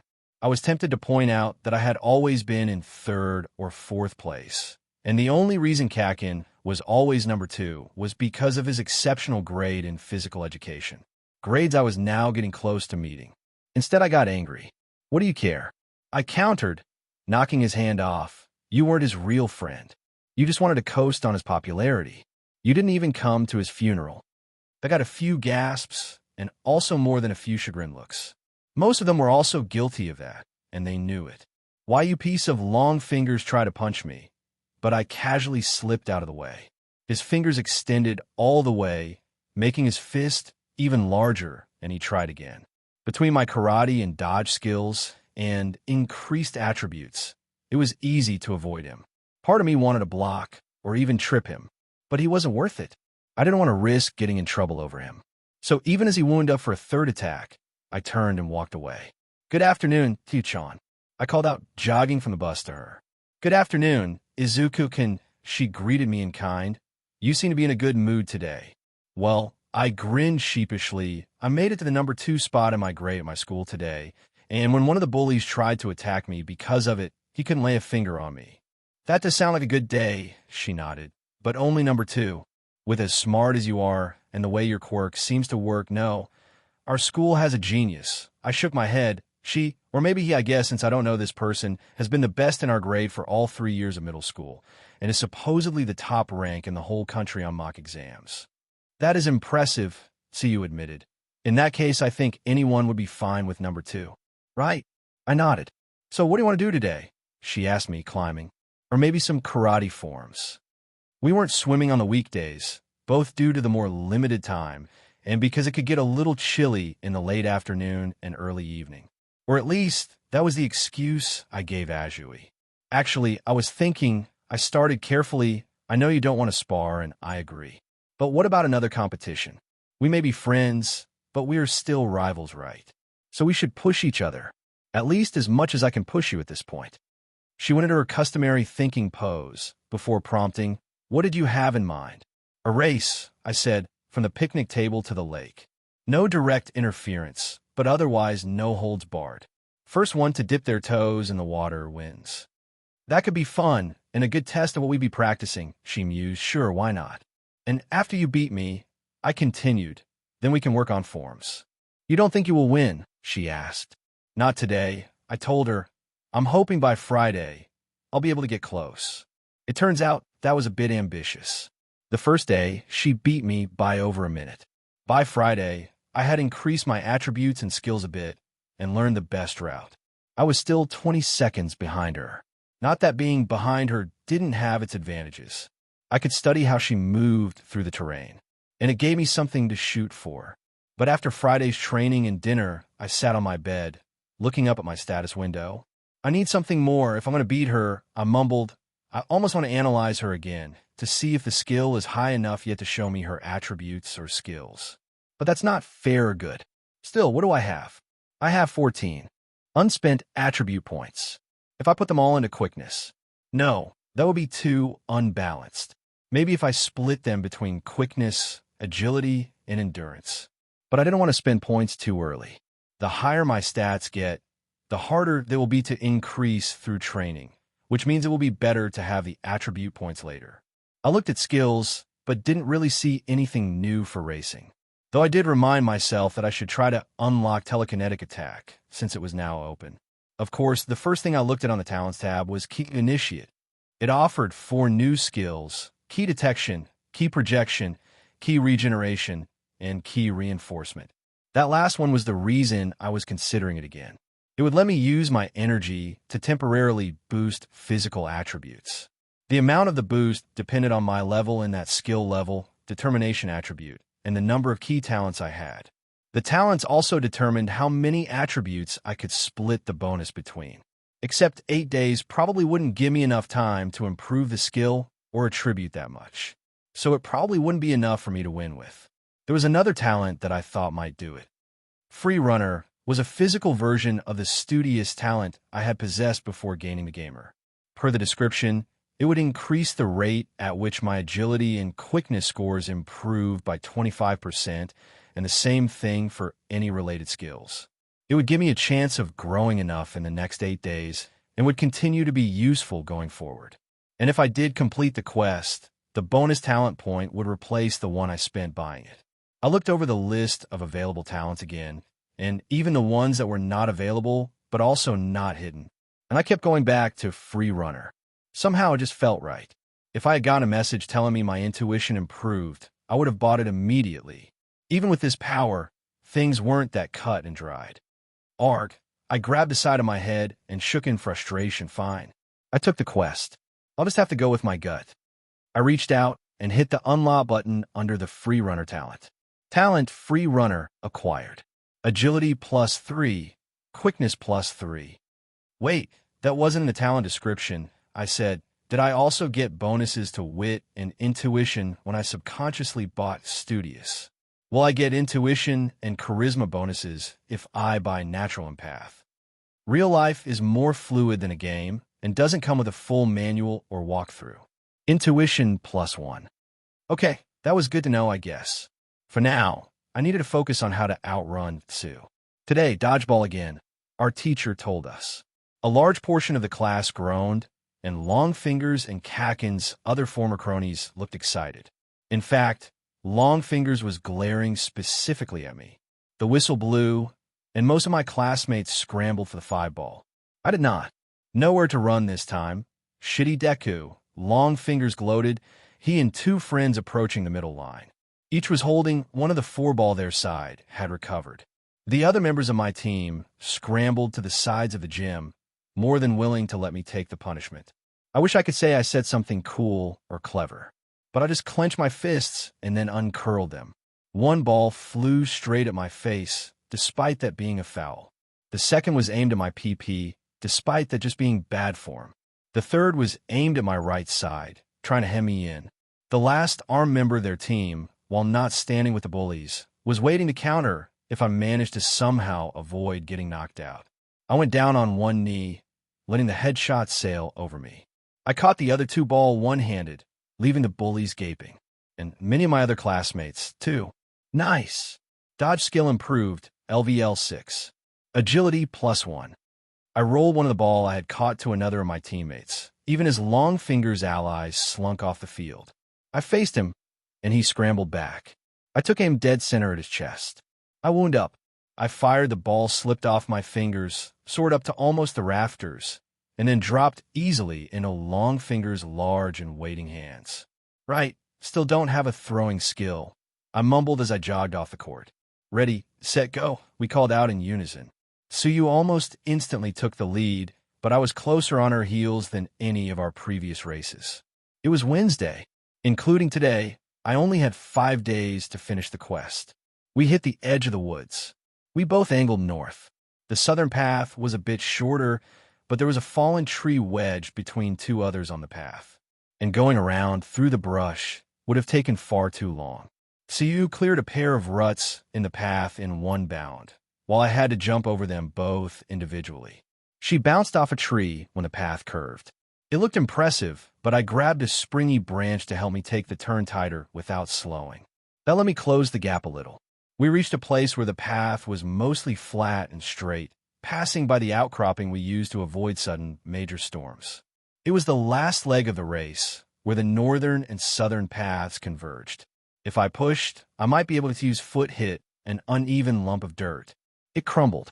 She went down hard, and I skidded to a stop. Suyu, are you okay? I knelt down, looking her over carefully. Ribbit, she groaned. Yes. Just a bit scraped up. Then she looked up at me curiously. Why did you stop? What do you mean? I countered. You could have kept going, she said. You could have won. I already said I wouldn't want to win that way. I reminded her the first day we met. And that was before we were even really friends. I couldn't just leave without seeing if you were okay, could I? I guess you couldn't, Suyu agreed. But what if this was a real race? Like at school for grades, Ribbit.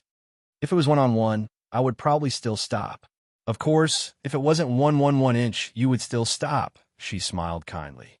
Yeah, I would, I admitted. Are you sure you are okay? My mom made me carry a first aid kit. We could go back to the lockers. I offered her my hand and pulled her back to her feet. Nope, I am fine. Great, I smiled.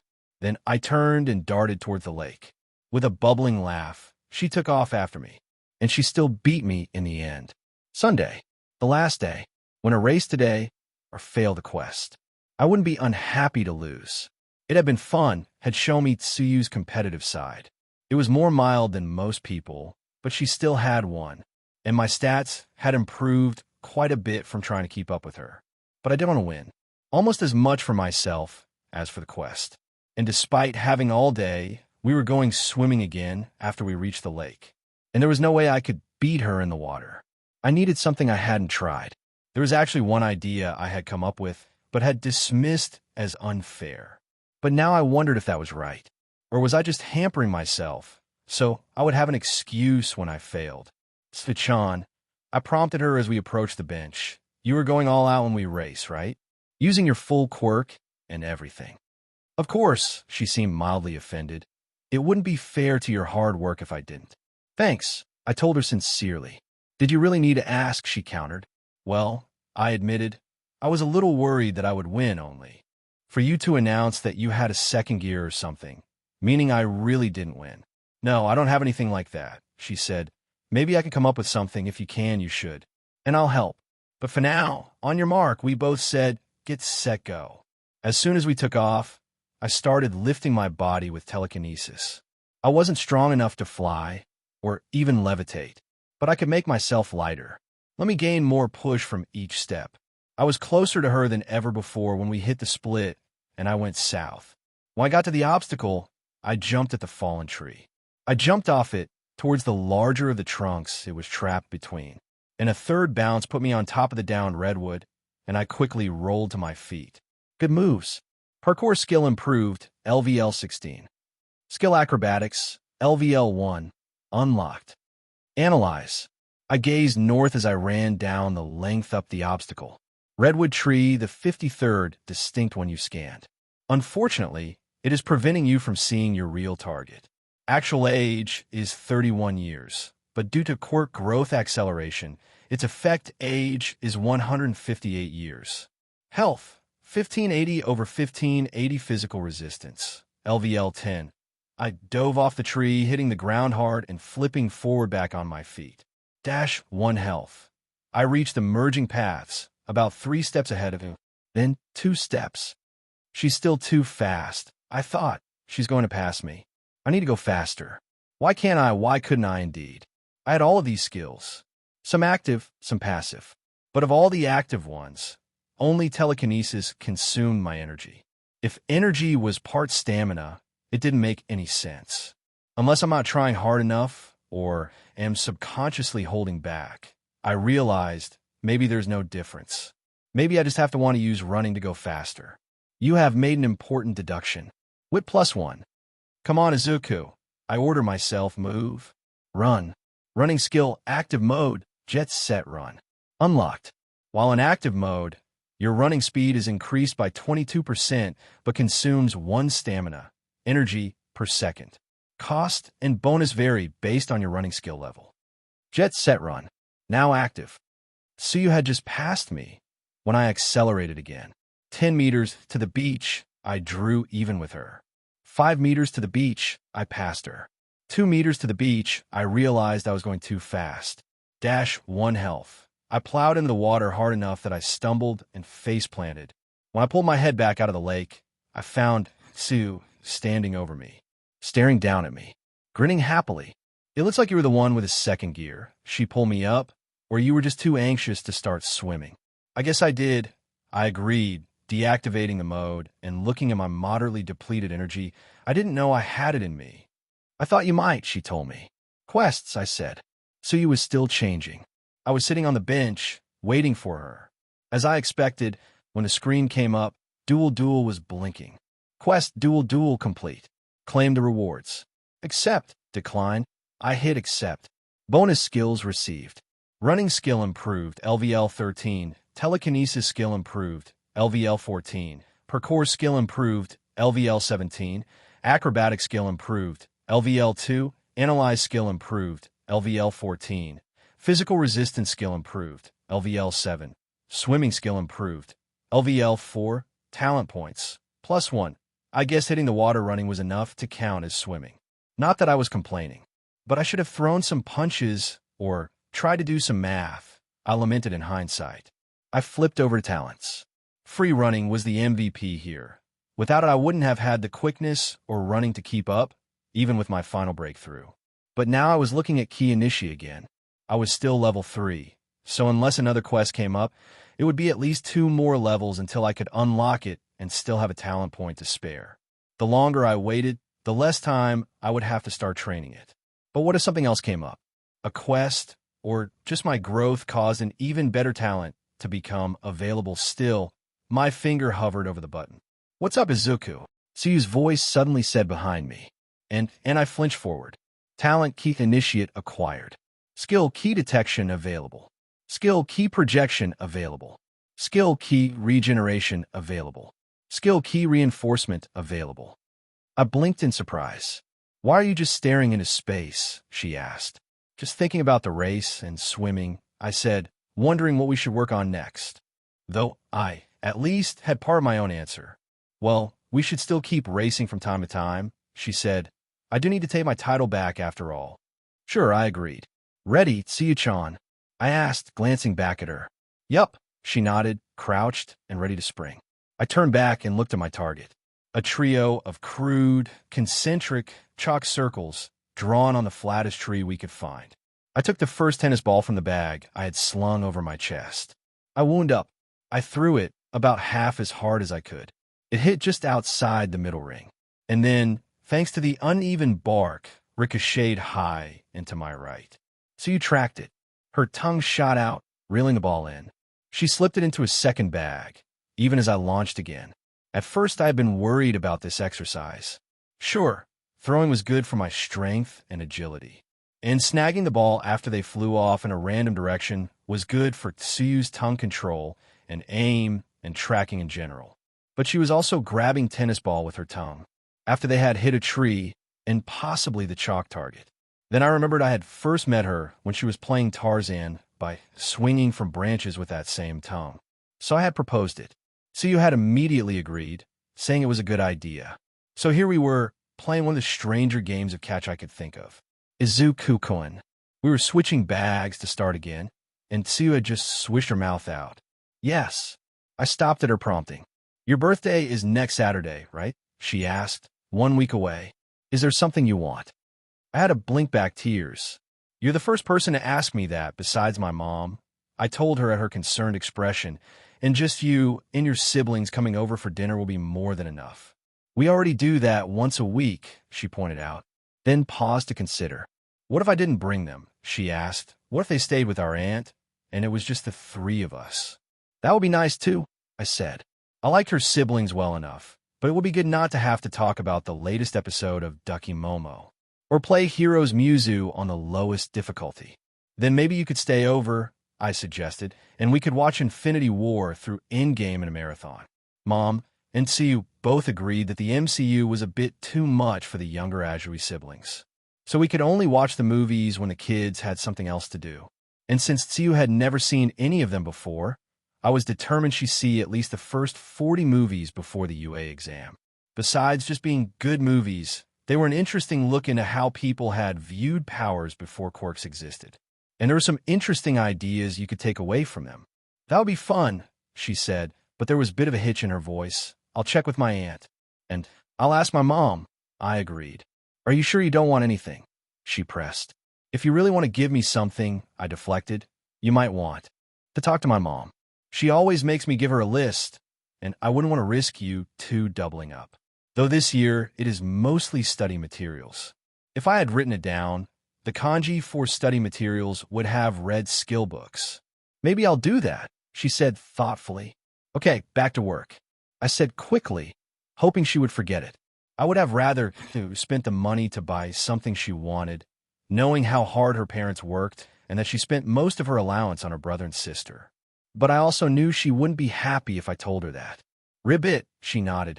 The next morning, Sunday, July 9th, we played catch again, only this time a more brutal version. We took turns throwing the tennis ball at each other as hard as we could. Tsuyu never failed to catch one, and I gained a few levels in physical resistance. We did this on the beach, barefoot in the sand. We had brought out lunches with us, but left our shoes in the lockers. When it was time for a break, a bit earlier than normal, we sat down with our feet in the water. I talked to my mom. I told her, and she's fine with it, though she said you'll have to bunk with her. That's fine, she said. My aunt agreed to watch Sammy Dare and Satsuki next weekend, both Saturday and Sunday. Great, I smiled happily at her, and she grinned back. Then something cold and wet smacked the side of my face. So you blinked, but when I touched it, it was just water. It was a raindrop, but one almost the size of a grape. Splush. Another giant drop hit the lake audibly, created 2-centimeter-tall ripples. We both looked up as more started to fall. Thick clouds had rolled in, and a cold gust of wind hit us. I didn't see anything about storms on the news this morning, she noted as the rain began to fall in earnest. We should probably head back, I said, at least to the cave. Yes, she agreed. We collected the tennis ball, and I packed them in my bento box. Even moving as quickly as we could, the rain was starting to get heavy, and we were moderately soaked by the time we got back into the forest. The ground was wet and slippery, so we couldn't move too fast. KRAKOW. The air around us shook as lightning hit somewhere north of us. We exchanged looks. We both knew in a thunderstorm you were supposed to seek shelter, stay low, but not stand next to trees. The outcropping was still our best option, so we picked up the pace. Through the dark and rain it was hard to see, but I knew the forest around there well enough to know we were getting close. So you got a bit ahead of me, more sure-footed in the rain. We had maybe another 50 to 100 meters to go when it happened. KRAKBOM. The lightning strike was close. So close I was blinded even though I wasn't looking at it. So close my ears were ringing. I shook my head, trying to clear it, when I heard a rumbling, and then Izuku. Tsuyu screamed with far more emotion than I had ever heard in her voice before. I looked towards her, my vision starting to clear. Her tongue shot out, wrapped around my waist, pulled me back towards her. Except the ground was slick, and I weighed at least as much as she did. So even I was yanked towards her, she stumbled towards me. We bumped. She let go with her tongue. I slipped and fell to the ground. The forest shook, and a shock wave washed over me. -11 health. I raised my head up and saw Tsuyu lying on the ground, surrounded by a halo of slowly spreading red. "Tsu!" I shouted, scrambling over to her. There was a large gash in her head, deep enough I could see the white of bone through it. Even worse, a broken branch had skewered her, entering near or through her right kidney and exiting near her navel. I felt tears forming in my eyes and panic in my stomach. Then a spike of ice shot down my spine, vanishing the fear and filling me with focus. "Analyze," I snapped. "Name, Tsu Azui race. Human, Quirk metagene positive. Age, 14 level. 5 active title, Frog Girl Health. -24 of 246 stamina. 122 of 132 condition. Dying, she was still alive. But she was dying, and I didn't know how long she had. She had almost 250 HP at level 5, so her physical abilities had to be high. Her endurance should be at least 35, probably over 40. But that meant she had somewhere between 20 minutes and an hour left. And the rain wasn't helping, chilling her and hindering clotting. Sue had told me she wasn't good with cold. Okay, first thing was to get her out of the downpour. I had to be careful. I wrapped Tsuyu and part of the branch in a shell of telekinesis. My psychic power wasn't enough to lift her yet. What I could do was hold her steady. Then, I activated key reinforcement, boosting my strength. With a single chop, I shattered the branch just outside the barrier. Neither Tsuyu nor the embedded stick moved. I lifted her gently and ordered, "Activate Jet Set Run." She felt so much lighter than that first day she crashed into me. I hoped it was just my increased strength and new and improved skills. I set Tsuyu down as far back in the outcropping as I could, using my body to shield her. Another analyze showed she had lost another point of health. Okay, what now? I mused.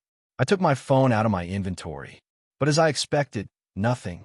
The coverage in Endoru was spotty at best. In the midst of a thunderstorm, I had no signal.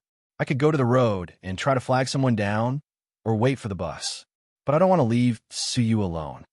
Izu, she groaned, her eyes flickering. I took her hand. If I had the next key talent, I could heal her, I mumbled, or if I had first aid as a skill, I could at least try to stabilize her. Mom might be able to do it.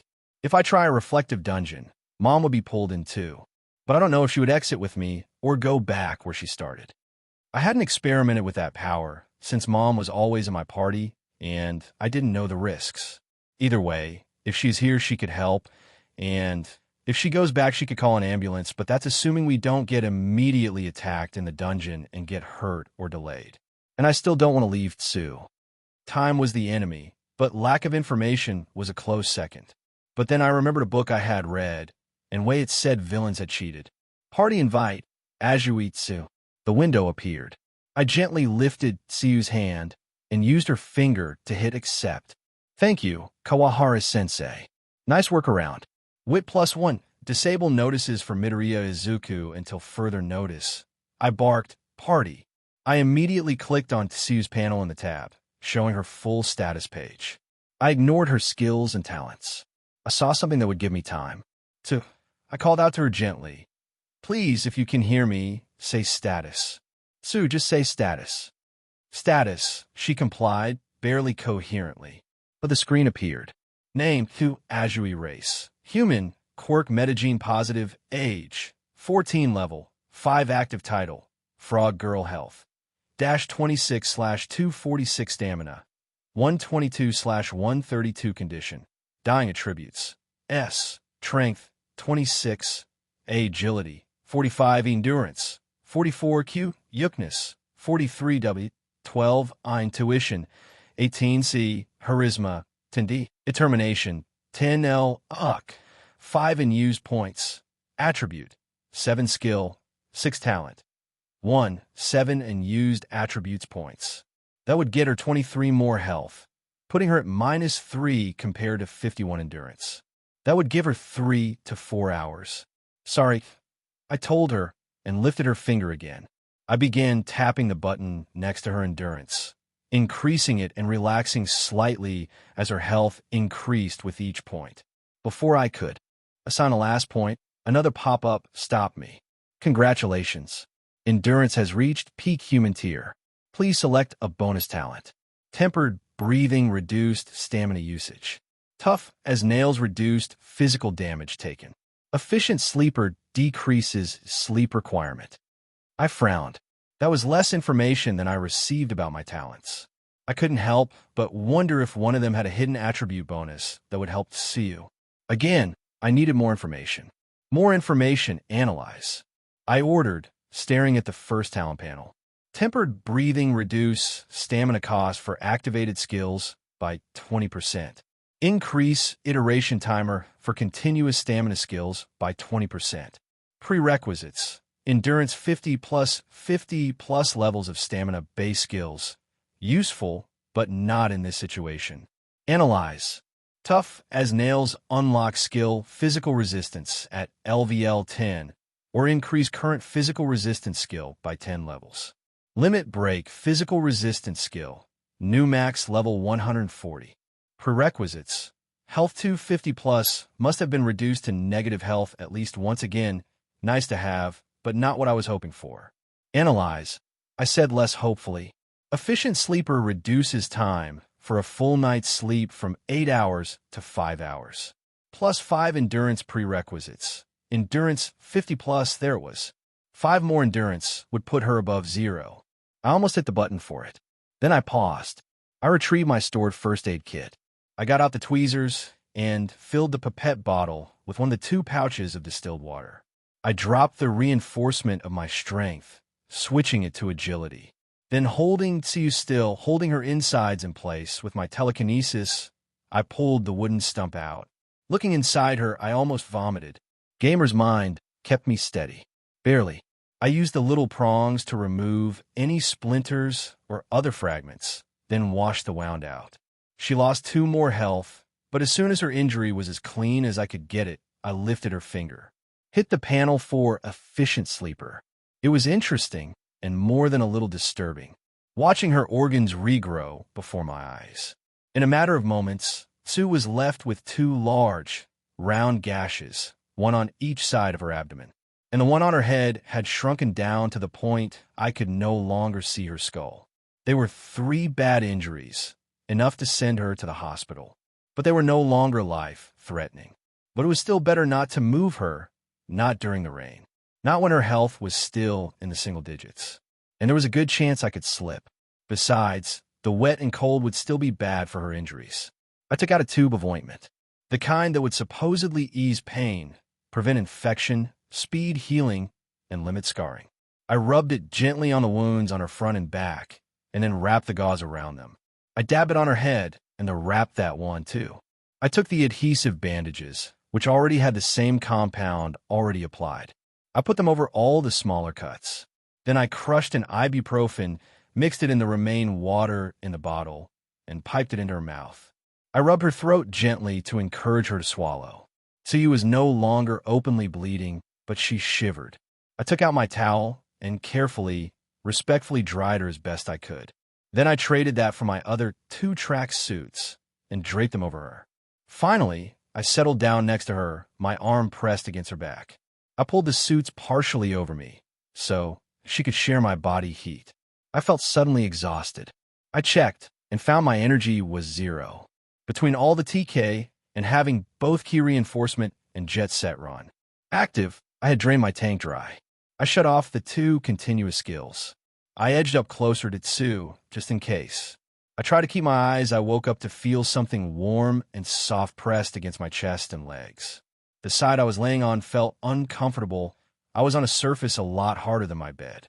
It was quiet, and golden sunlight was hitting my back, warming it slightly. But my brain slipped into gear. My memories reasserted themselves. My eyes popped open. In my sleep, I had rolled onto my side, which wasn't that unusual for me. Except I had rolled towards Seal. Against her. We were spooning, my arm pulling her closer. And she wasn't asleep. She had twisted slightly and was studying me. I wanted to believe there was a light blush across her cheeks, but the late afternoon sun made it hard to tell. Embarrassment would have to wait. There was something much more important here. Sue, I gasped in relief. You're awake. How are you? Rather than speaking, she lifted her hand and pointed. I hadn't noticed the yellow box floating a dozen or so centimeters away from her face. Party plus proximity power propagation provoked. You have had a decent lunch and an extended afternoon nap. Health and stamina fully restored. Analyze, I said blatantly, status.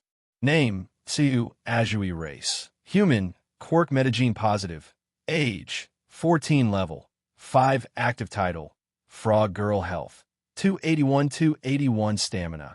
163 of 163. And my window told me it had been not quite 6 hours since the last time I checked.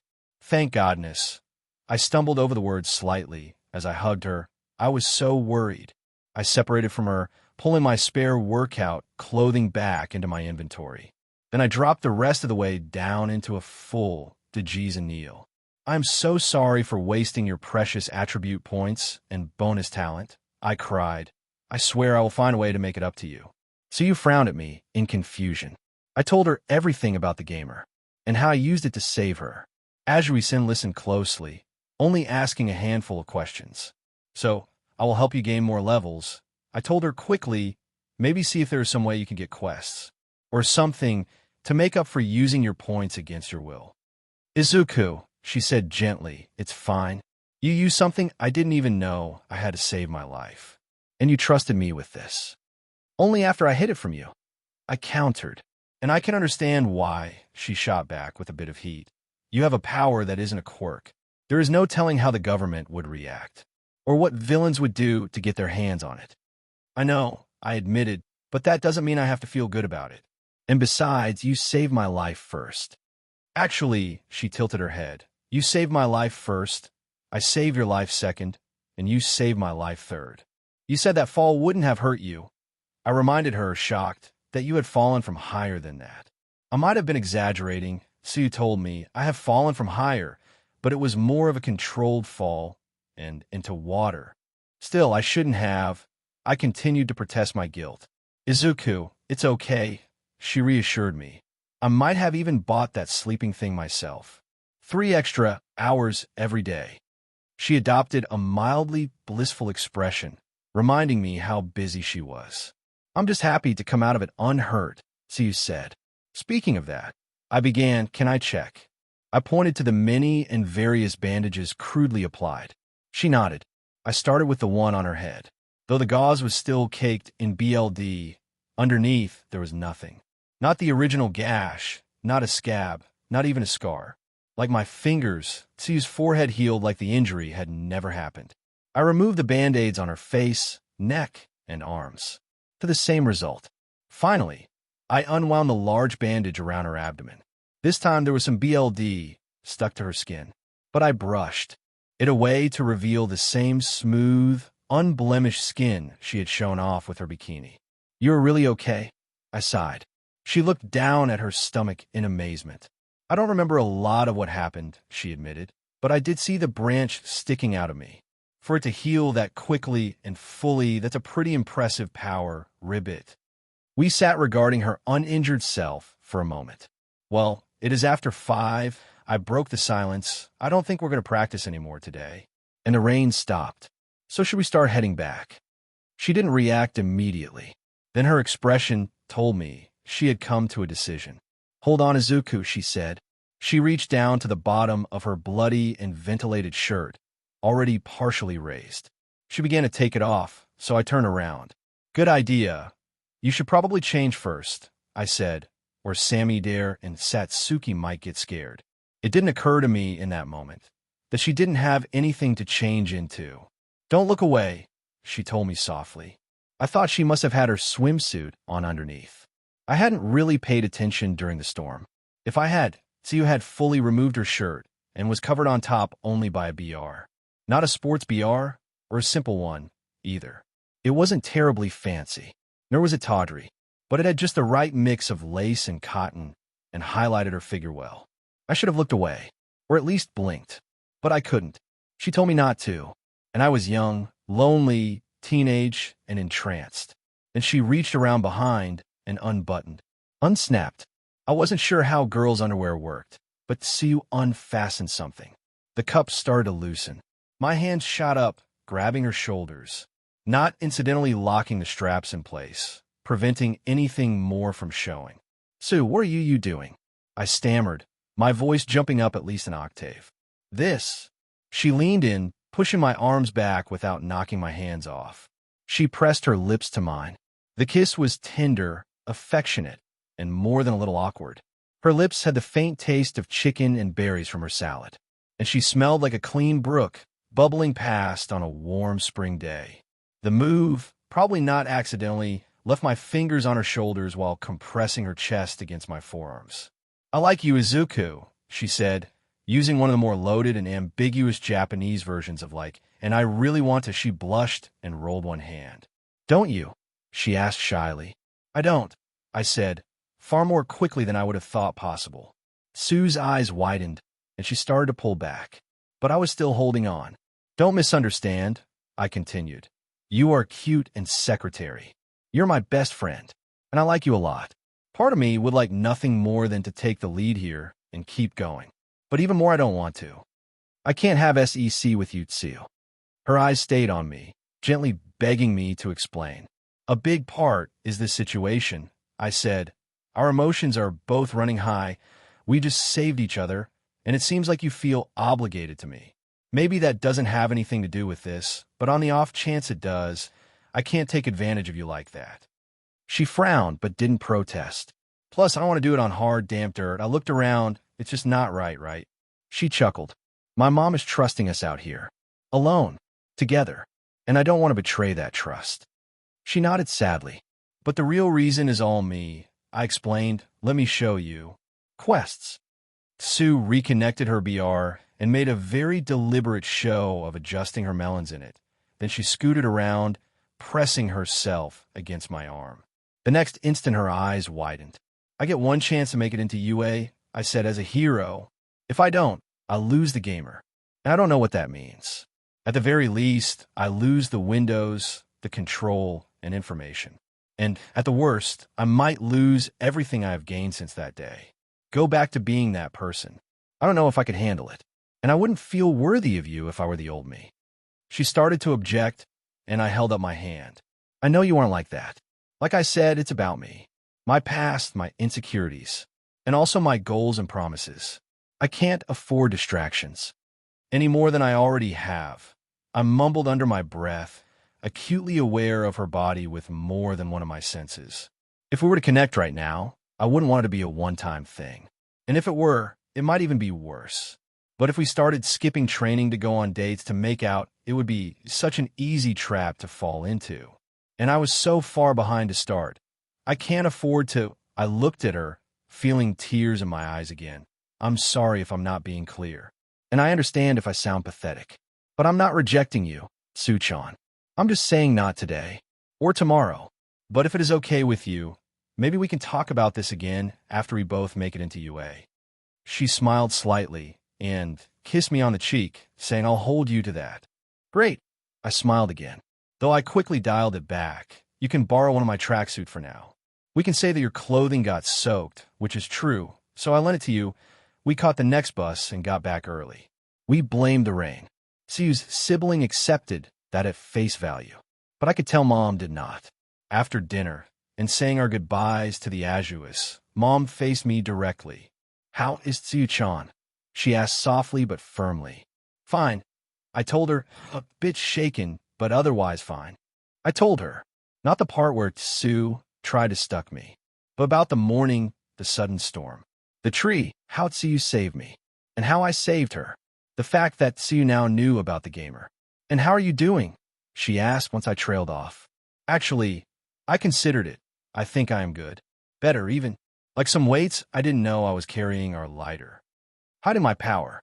guilt and doubt that I might have been able to do something for Kakin. Those pressures weren't gone, but they were definitely less. Then I looked over at her cautiously and asked, "Is this the part where you say we can't train anymore?" "No," Mom smiled. "This is the part where I tell you how very proud of you I am." "Mom, Izuku," she said, "it was an accident. Not much different than if a truck's brakes failed. You can't predict these things, Sir Naitai could." I could not help but note. She ignored me. "Just locking you away isn't the answer." Mom kept going. "You handled the situation calmly and rationally. And you saved Tsuyu's life. You didn't hesitate to give up your secret, though maybe you could have hesitated a little if it meant you could help. So no, I'm not going to forbid you two from going to Endora to train. I'm not going to yell at you. I'm just going to say again how proud I am of you, of both of you, and ask to have the first aid kit so I can refill it. And maybe I will show you a few mistakes you made based on your description." I felt like I was seeing my mom for the first time in a while. She looked taller and thinner, at least a little, or maybe it was just my mixed-up emotions. "You've gotten stronger, Mom," I told her. "Thank you, Izuku," she said, "and I'm guessing today probably made you stronger too." "Oh, right. I remember. Enable alerts." My vision was flooded. Charisma bonus for smooth talking. I wasn't sure when that happened, maybe when I was apologizing for using her points. Lots of skill increases, most of my attributes. Went up at least one. But best of all, I made it to level 4, I told Mom, working to close all the screens. And spending my 1 point on luck. "That's great, honey. Now, first aid kit. And then you definitely need a bath. It is a good thing Sammy Dare and Satsuki didn't notice the BLD on you." I pulled the box out of inventory and set it on the table. Then I hurried to the bathroom. My nap hadn't been long enough, so I was still tired, injured, and looking forward to a good soak. "I'm not strong enough yet." Inko let herself relax, the hidden worry seeping back in her face. "But I will be." She began repacking the kit, using gravity pull as much as she could. Quirk, Frog Girl does whatever a frog can asterisk frog body, plus 20% attribute growth for agility, endurance, quickness. Hairless below the neck. Frog face. Face and voice features are hard to read for most people. Frog legs. Bonus to skills jumping and kicking. Increased general leg strength. Frog oil. Can secrete poisonous or paralytic oil from skin. Unlock skill frog oil secretion. Frog tongue. 20-meter long tongue with strength roughly analogous to arm strength. Unlock skill tongue control. Stomach inversion. Can eject and clean stomach. Wall cling. Can adhere to vertical surfaces, may be able to move depending on surface angle and texture. Unlock skill wall cling. Cold weakness. Will feel sluggish below 10 degrees Celsius. Will go into hibernation below 3 degrees Celsius. Take additional damage from cold-based attacks.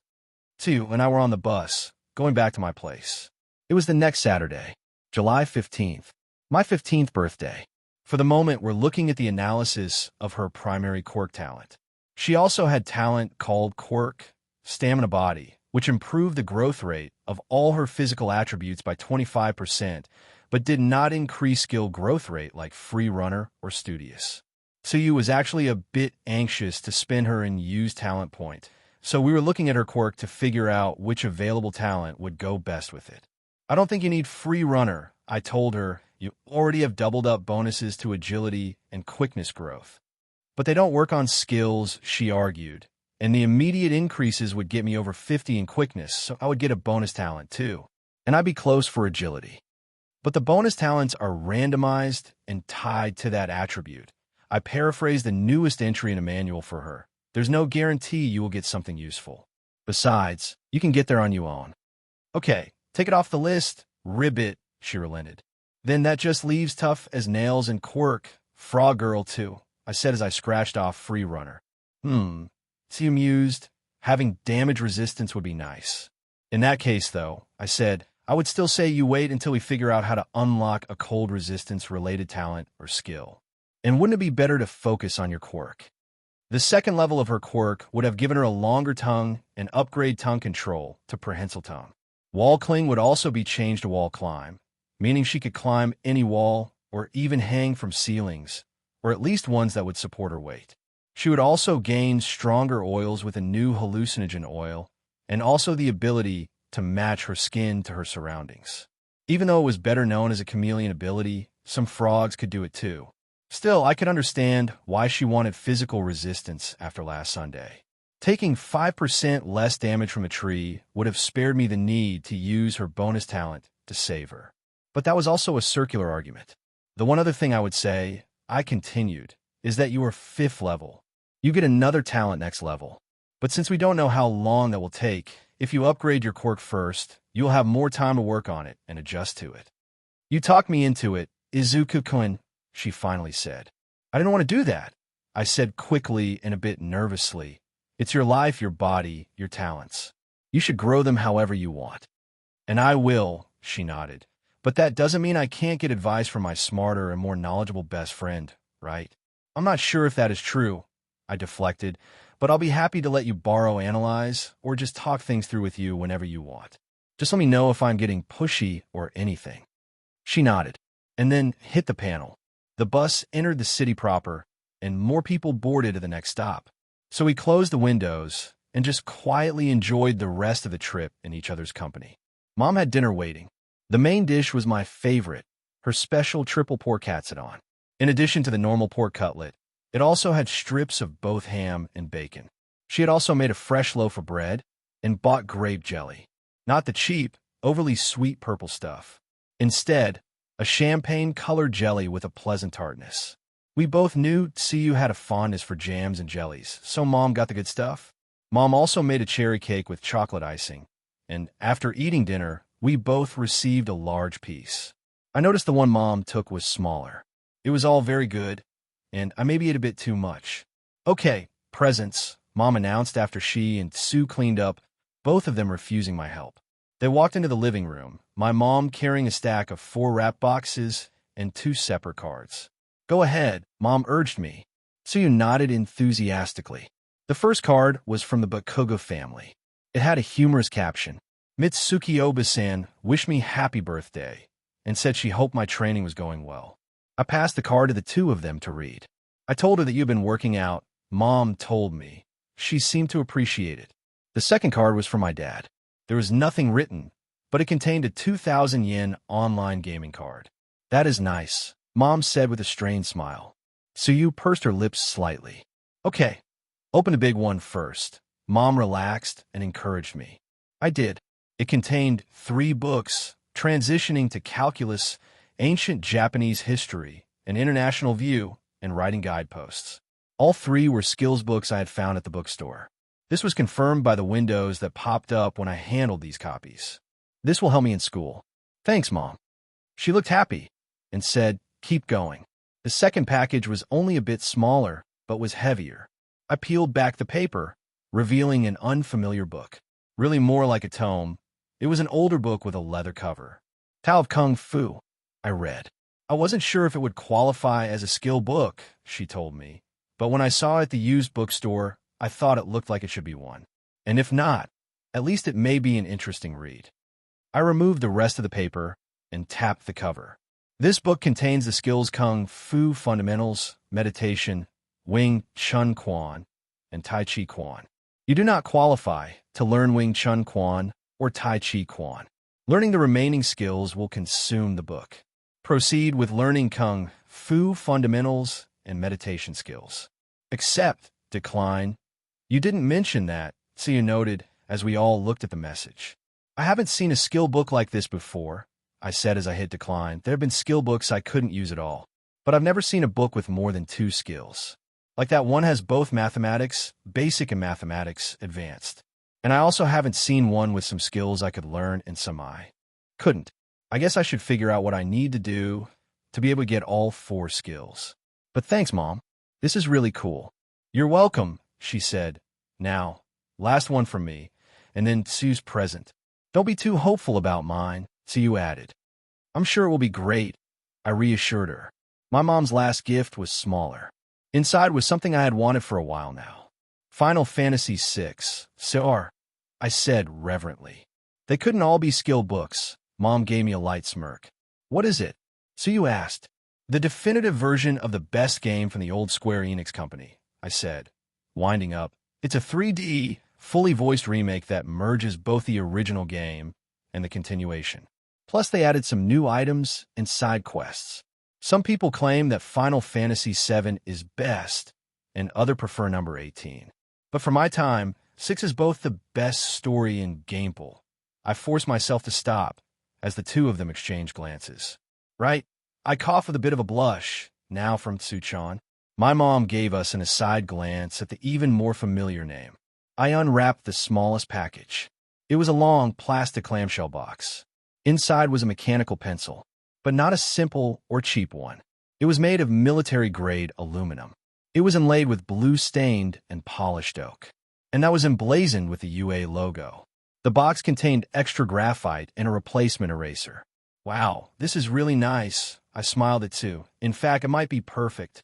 That might be overstating it a bit, my friend countered flatly, but I thought it would be good for the exam.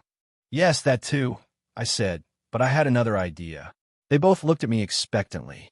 So, I know we were going to watch movies tonight. I began, but I was thinking about something. Last week, when T got hurt, I thought about going into the reflective dungeon so I could meet with you, Mom. I thought you might come back with me, or would be able to call for help when you were sent back here. Except I wasn't sure, and I didn't know what we would find. I haven't experimented with it yet, because you would worry about me, Mom. And if you came in with me, I would worry about you. Now, there are 3 of us, still too short of a full party. But we might still be enough to go into a reflective dungeon and see what it is like.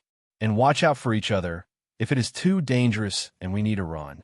If you two are okay with it, I was thinking we could use Tsu's present. Its quality is above average, but its rank is still low, so it should be safe. What does that last bit mean, Izuku honey? Mom asked. Once Analyze hit level 15, I explained, it started showing 2 new stats on inanimate items. Quality and rank. Quality is how well it is made, how expensive the materials are, and things like that. While rank seems to be like the item's level. Quality is set when the item is made, but rank improves as the reflective dungeon is cleared. Both of them combined determine how dangerous the dungeon is. I was thinking we could also test where we can back out when we leave. I kept going if we aren't all together to start. See what the dungeon looks like, what the monsters look like. Maybe test all these fighting skills we've been trying to learn. I'm up for it if you both are, Hugh said, but there was a hint I now recognized as anticipation in her voice. My mom studied us both. Then she appeared to make up her mind. All right, she said, we really should know how the dungeon thing works. So we can do this on one condition. If I say we leave, we leave. However it is we get out, as quickly as possible. Okay. Yes, I said immediately. Of course, Tsu agreed. Then let's watch the first movie, Mom suggested, to give our food time to digest. And then we will try this. That makes sense, Tsu said as I bobbed my head happily. 2 hours and 40 minutes later, give or take, we changed into workout gear, and then gathered around the pencil. So, Mom, I suggested, why don't you go into your room and shut the door? And Tsu-chan can sit on the couch. That'll be a good first test of where we are on exit. Sounds good, he noted, and my mom nodded thoughtfully. First things first, Mom said, you have your first aid kit, right? I keep it in my inventory all the time, I confirmed, except that once Thu shuddered slightly, and we each rested a hand on one of her shoulders. Next, Mom walked over to the fridge and pantry, granola, jerky, and sports drinks. Store them, too. If we're going to be working out, we need to keep our energy up. I wonder if this stuff will help your actual energy. So you mused. So far it hasn't, I told her, but maybe things will work differently in the dungeon. Anything else, Mom? She shook her head. Then both women left me to assume their suggested starting locations. Analyze, I stated. UA brand a mechanical pencil, a thoughtful gift, and a really nice pencil. Durability, 30/30 quality, 3 out of 7 rank. I wasn't sure why quality was on a scale of 7, but decided it didn't matter. It was a bit subjective anyway. Most cars I had scanned had durability in the 3 or 4 digit range, and probably cost 1,000 times as much, but still only had a quality of 1 or 2. And I wasn't surprised by the lack of rank, either. Most items didn't have anything. Only a few had 1 or rarely 2 stars. I touched the pencil, and ordered, "Create reflective dungeon." It was an odd sensation.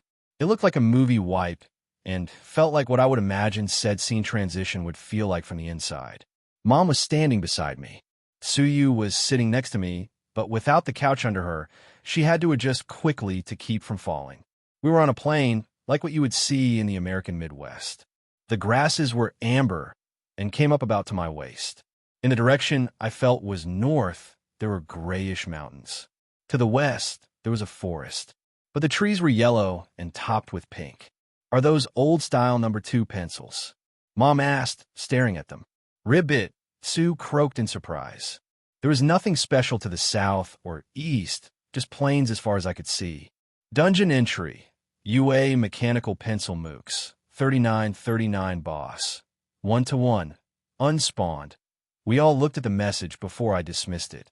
"It's good to know what to expect, I guess," she commented. "What does unspawn mean?"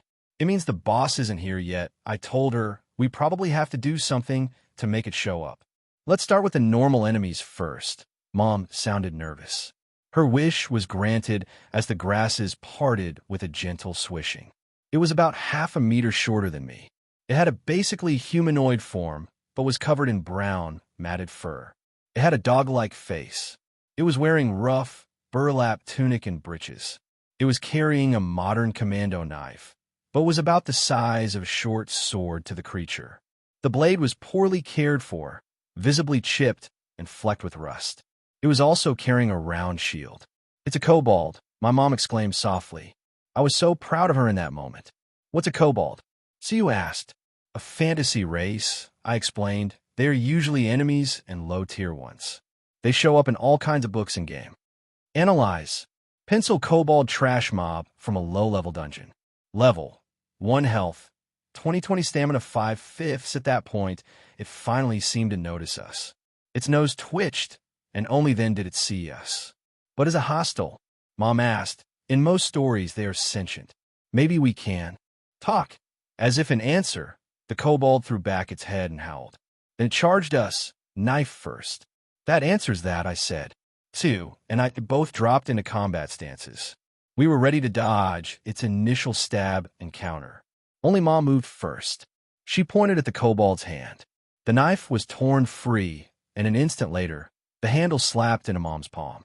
The monster blinked, looking at its empty hand in confusion. Tsuyu didn't squander the chance. She jumped forward and kicked the side of the monster's head. Rather than BLD, pencil shavings were thrown off it. Tsuyu's attack didn't kill it. It lunged, fangs spread to bite her. I focused my energy and moved my hands towards it. A ball of silvery energy exited my palms. The key projection hit the kobold in the chest, knocking it away from my friend. The monster whimpered, and then dissolved into a mass of graphite shards. All that was left behind was a tooth and 5,000 yen.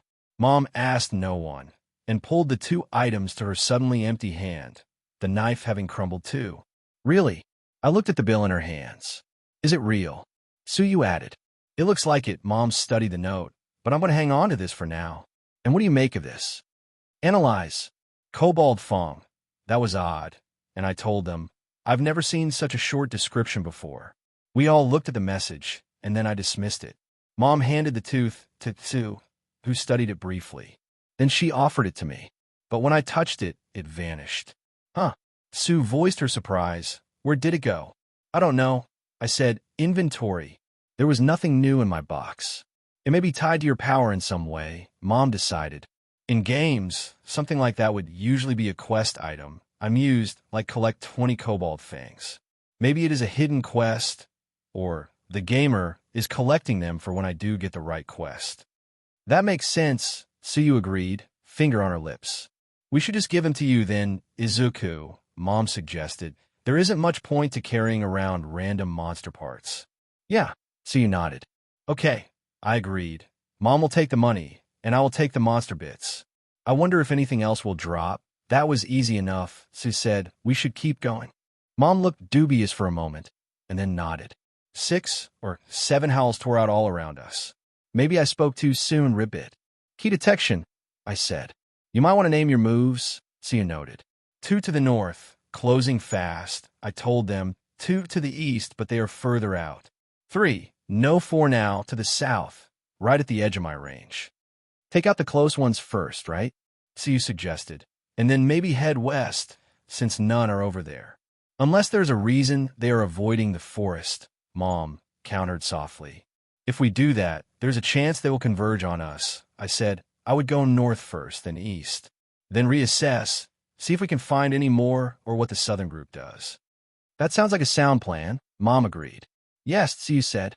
We moved to intercept the first pair of monsters. As before, our height and seemingly better vision let us spot them first. One was wearing the same sort of ratty clothing and carrying an old, dented softball bat. The second kobold actually had on leather armor, in reasonably good shape, and had a bronze short sword tucked into its belt. Analyze, I mumbled softly. Pencil kobold trash mob from a low-level dungeon. Level, 1 health. 18 stamina, 4/4. Pencil kobold recyclable mob from a low-level dungeon. Level, 2 health. 26 stamina, 10 out of 10. Mom, I whispered, can you grab the sword and hand it to me? Both women looked at me curiously, but Mom pointed her right hand at the tougher monster and pulled its weapon to her. She passed it to me, even as she snagged the bat. The kobolds definitely noticed that and began to charge. I lifted the dagger and threw it at its owner. But I was not counting on my mediocre throwing skill. Instead, I activated telekinetic attack as it left my fingers. The blade flew straighter and faster than most pitchers could have dreamed. It plunged into the kobold's armor. Analyze, I said again, even as I started running. Pencil kobold recyclable mob from a low-level dungeon. Level, 2 health, 26 stamina, 10 out of 10. I reached it a second later. My fist drove into its face, which hurt much less than hitting a redwood. Then I hopped up and kicked the pommel of the knife, forcing it deeper into the kobold's chest. That seemed to do the trick, as monster and weapon crumbled. Tsu's tongue hit the second kobold in the neck with force of a right hook. It whimpered and grabbed for its throat. Tsu followed up with a pair of kicks to its knee and stomach. That was enough. The monster disintegrated. The second-level monster dropped 7 1,000 yen bills, while the weaker one only dropped 2 500 yen coins, plus another tooth. Mom gathered them and then gave me the phone. Let's keep going. Mom seemed to have relaxed after how quickly we took care of them. According to my status window, we had been in the dungeon for almost 3 hours, though it felt like only half of that. We were currently resting up against one of the giant pencil trees. That was a little rough, Tsuyu admitted, biting into jerky. Yeah, I sighed. 4 of them, and all at least level 3. I don't really approve of you playing tank, Izuku, Mom said. But I am the one with physical resistance and ki regeneration. I reminded her, using the second skill to convert my energy into health, and draining one of the bottles of energy drink. As Tsu suggested, in the dungeon it did actually refill my energy and their stamina, if only a bit. I'm curious about that wolf meat, Tsu deflected from me. Besides the kobolds, we had also encountered some wolves. The wolves dropped less money than the kobolds.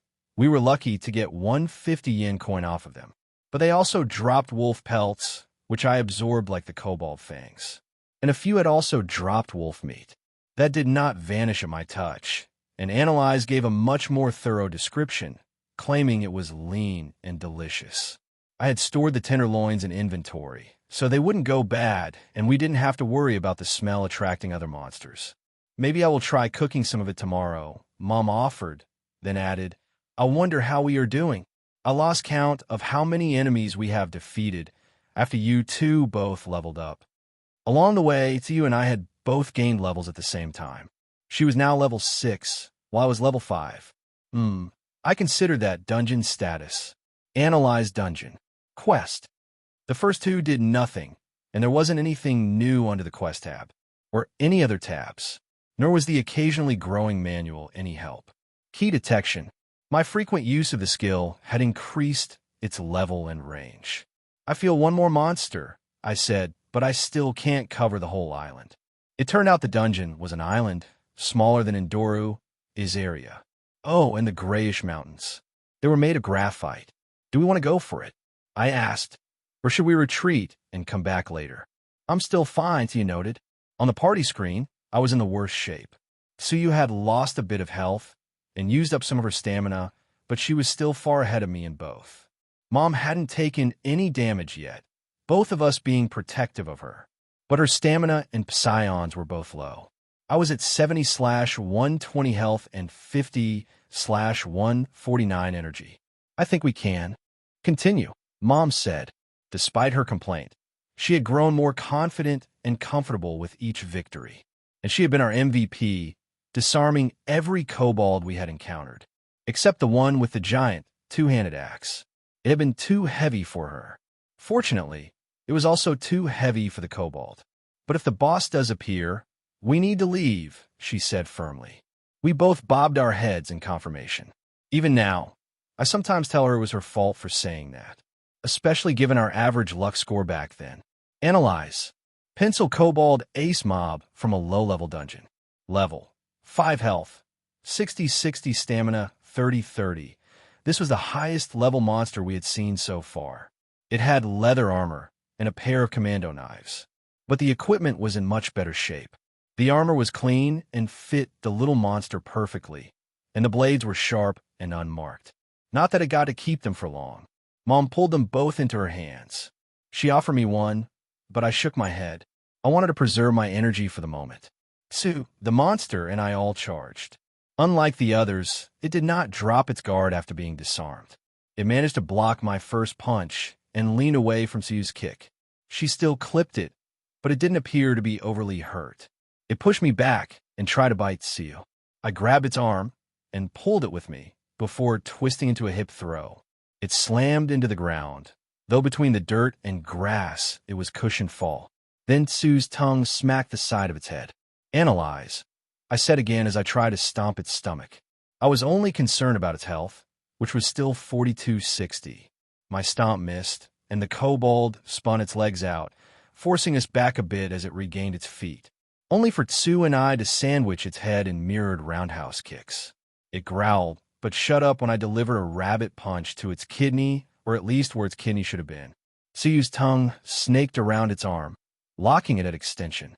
I grabbed the other limb, locking it in place.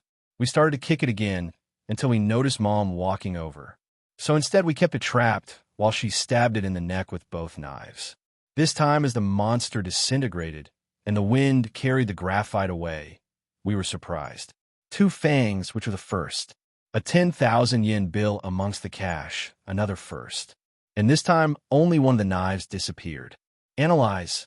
Ontario, 6 Malawian Kwacha's Navy knife, standard issue weapon for the U.S. Navy Elite Forces, formerly known as Navy SEALs.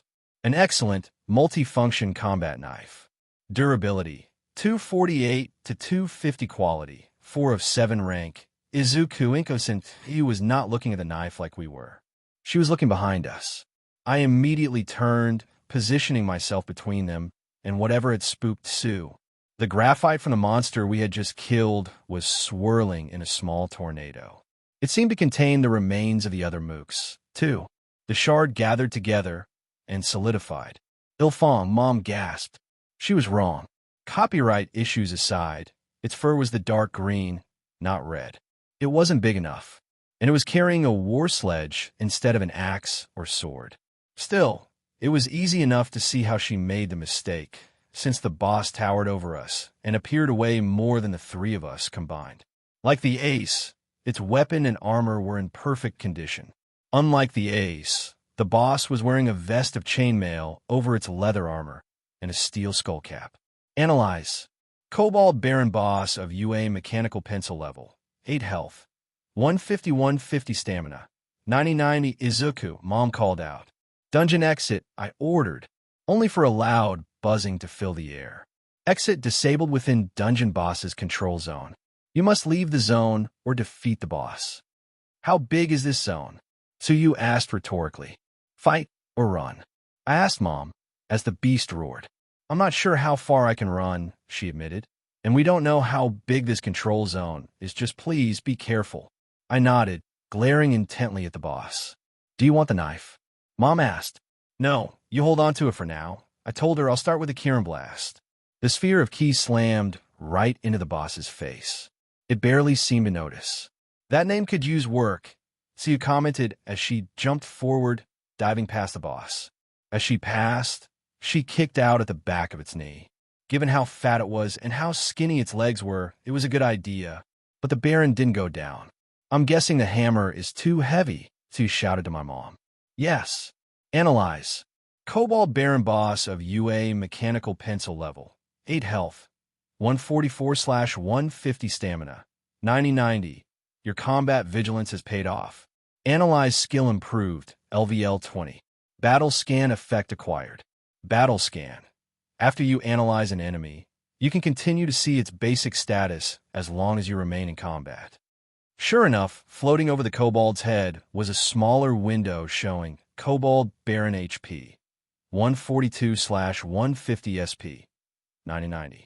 So you had smacked it with her tongue while I was reading the message. And I was a bit worried that the boss was taking noticeably less damage than the mooks. Mom, the helmet, I shouted. Her eyes widened. Kirin Blast. I aimed for its gut this time, trying to keep its attention on me. It worked, and I had to drop almost to the ground to avoid the giant hammer. Gravity pull. I don't know if Tsuyu influenced her, too, or if Mom was just trying to focus.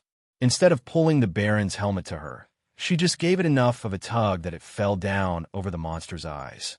It grunted in anger and swung wildly. Tsuyu was forced to hop back, but I rolled closer. I came up in a crouch right next to it, and threw 3 hard punches into the same knee Tsuyu had already hit. Kobold Baron HP. 127/150 SP. 90/90. It let go of the hammer with one hand and swatted me away. I got my arms up to block, but still, -8 health that stung, and I was thrown back. The Baron did not rage rip its hammer. Instead, it reached up, wrenched off the skull cap, and threw it at Mom. She shocked me by catching it mid-air with her power, pulling it safely into her hands. The kobold roared and looked like it was going to charge her, except Tsuyu's tongue plowed full bore into the wrist of the hand, still handing the sledge. The angry shout turned into one of pain, and it dropped the weapon. The Baron decided to ignore us for the moment and reach for the hammer. Jet set run. I ordered key reinforcement, quickness. At the time, I didn't realize I had done it without speaking. It might have saved me trouble later, if I had. I darted forward and dove into the handle of the sledge. I wrapped my arms around it and rolled away from the Baron's grasping hands. I made it clear, but when I tried to lift it, the hammer felt heavier than Tsu. Key reinforcement, strength, I hissed from the strain. The bonus moved and I was able, barely, to pick up the weapon. The Baron snarled at me and thundered towards me. Doing my best impersonation of an old Olympics hammer throw, I spun completely around. I drove the hammer into the Baron's side. The force knocked the boss down, but I stumbled too. Heavy swing. Strength +1, Kobold Baron HP. 97/150 SP. 90/90. Can you do that again? Sue asked quickly, inching closer. Yeah, I agreed. I think so. The Baron and I both climbed back to our feet. I lifted the hammer and clumsily placed it over my shoulder. It looked at me and snarled cautiously. I stepped closer, preparing to swing. Its eyes lit up and it charged again. It thought to get too close for me to hit it with the hammer's head. But off to the side, Sue nodded. I rotated again, hammer as far out as it could go. As I did, Tsuyu ran forward. When I reached a point where the sledge was the same distance as the Baron, just not far enough around the circle, she jumped. Tucking under in midair, she slammed her feet into the haft of the sledge. Then she jumped off with all her prodigious leg strength. -3 health. The hammer accelerated, painfully wrenching my arms with it. The wood of the handle cracked. Tsuyu shot back, landing almost next to Mom, and sledge slammed into the Baron's chest. Kobold Baron HP. 57/150 SP. 90/90. The kobold braced itself and stayed on its feet. It reached down and grabbed the handle, preparing to take it back from me. But I just let go. Instead, I stared at the handle. I forced myself to remember that branch, stabbing through my best friend. Utah smash. I roared, karate chopping the point Tsu had damaged it. The half broke cleanly in two. The boss looked down at me, its eyes practically glowing. It dropped both halves of its weapon and threw back its head. It howled. This howl was different. It shook my whole body. Status ailment resisted. I glanced back and quickly said, Analyze. Name, Inko Midoriya race. Human, quirk metagene positive. Age, 36 level. 17 active title. Hardworking mother health. 187 187 stamina. 13/126 psions. 7 out of 190 condition. Stunned. I hadn't realized she had gained a level in the last few months. But more important was her condition and the fact that she seemed to be locked in place. Tsu wasn't moving either, so I knew she had been stunned too. It was only thanks to Gamer's mind that I was still moving. I needed to protect them until the effect wore off. Then the Baron howled again. But this one was different and was immediately echoed. Graphite swirled and formed into two wolves.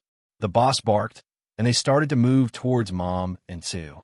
It grinned down at me sadistically. Kobold Baron HP. 57/150 SP. 39ths. Those two powers had costed most of its stamina.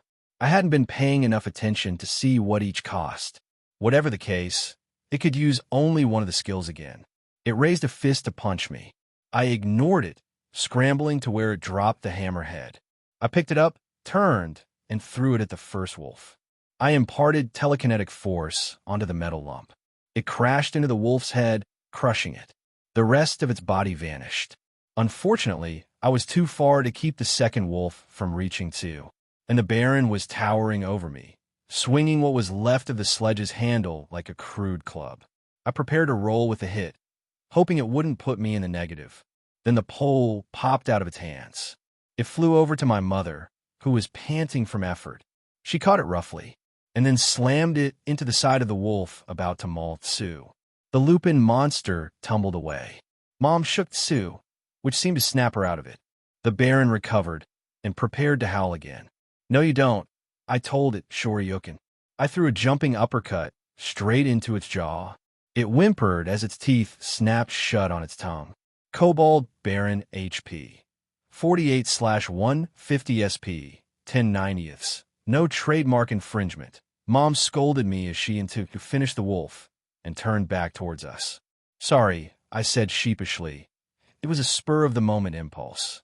Disarmed, not enough stamina for its special moves, and only 1/3 health left, the Baron looked at us nervously. Then it steeled itself and tried to punch me in the face. I blocked and dodged together and drove my other fist into its elbow. Then I slid in and kicked its damaged knee again. This time there was a crack, and the beast's leg folded under it. Tsuyu rejoined us with two-footed jump kick to the side of its head. Mom stayed back, but she had both a knife and club at the ready. Kobold Baron HP. 22/150 SP. 10/90. Last push, I told myself, tired due to my low energy. Disable jet set run, key reinforcement. Tsu's tongue slapped its face twice. Unable to stand, it tried to force her away, but she was too nimble. Dragon burst. I called out tentatively. It was the same key projection and hit the kobold in the chest. Better, Tsuyu commented. Maybe we should forget the names, Mom commented. I don't know, Q countered. I like the All Might riff. Maybe more like that. Even as she said it, she kicked the Baron again. That claimed the last bit of its health, and it crumbled. Level up. Level, 6 attribute points, plus 7 skill points, plus 3 talent points, plus Mom and Tsu had similar windows, albeit with higher levels and fewer bonus points. The haft also disintegrated out of Mom's hand, but the head portion of the hammer remained. Mom scooped up the cash the boss dropped without even looking at it. Analyze. Broken weapon, another short description, Tsu noted as she read my message box.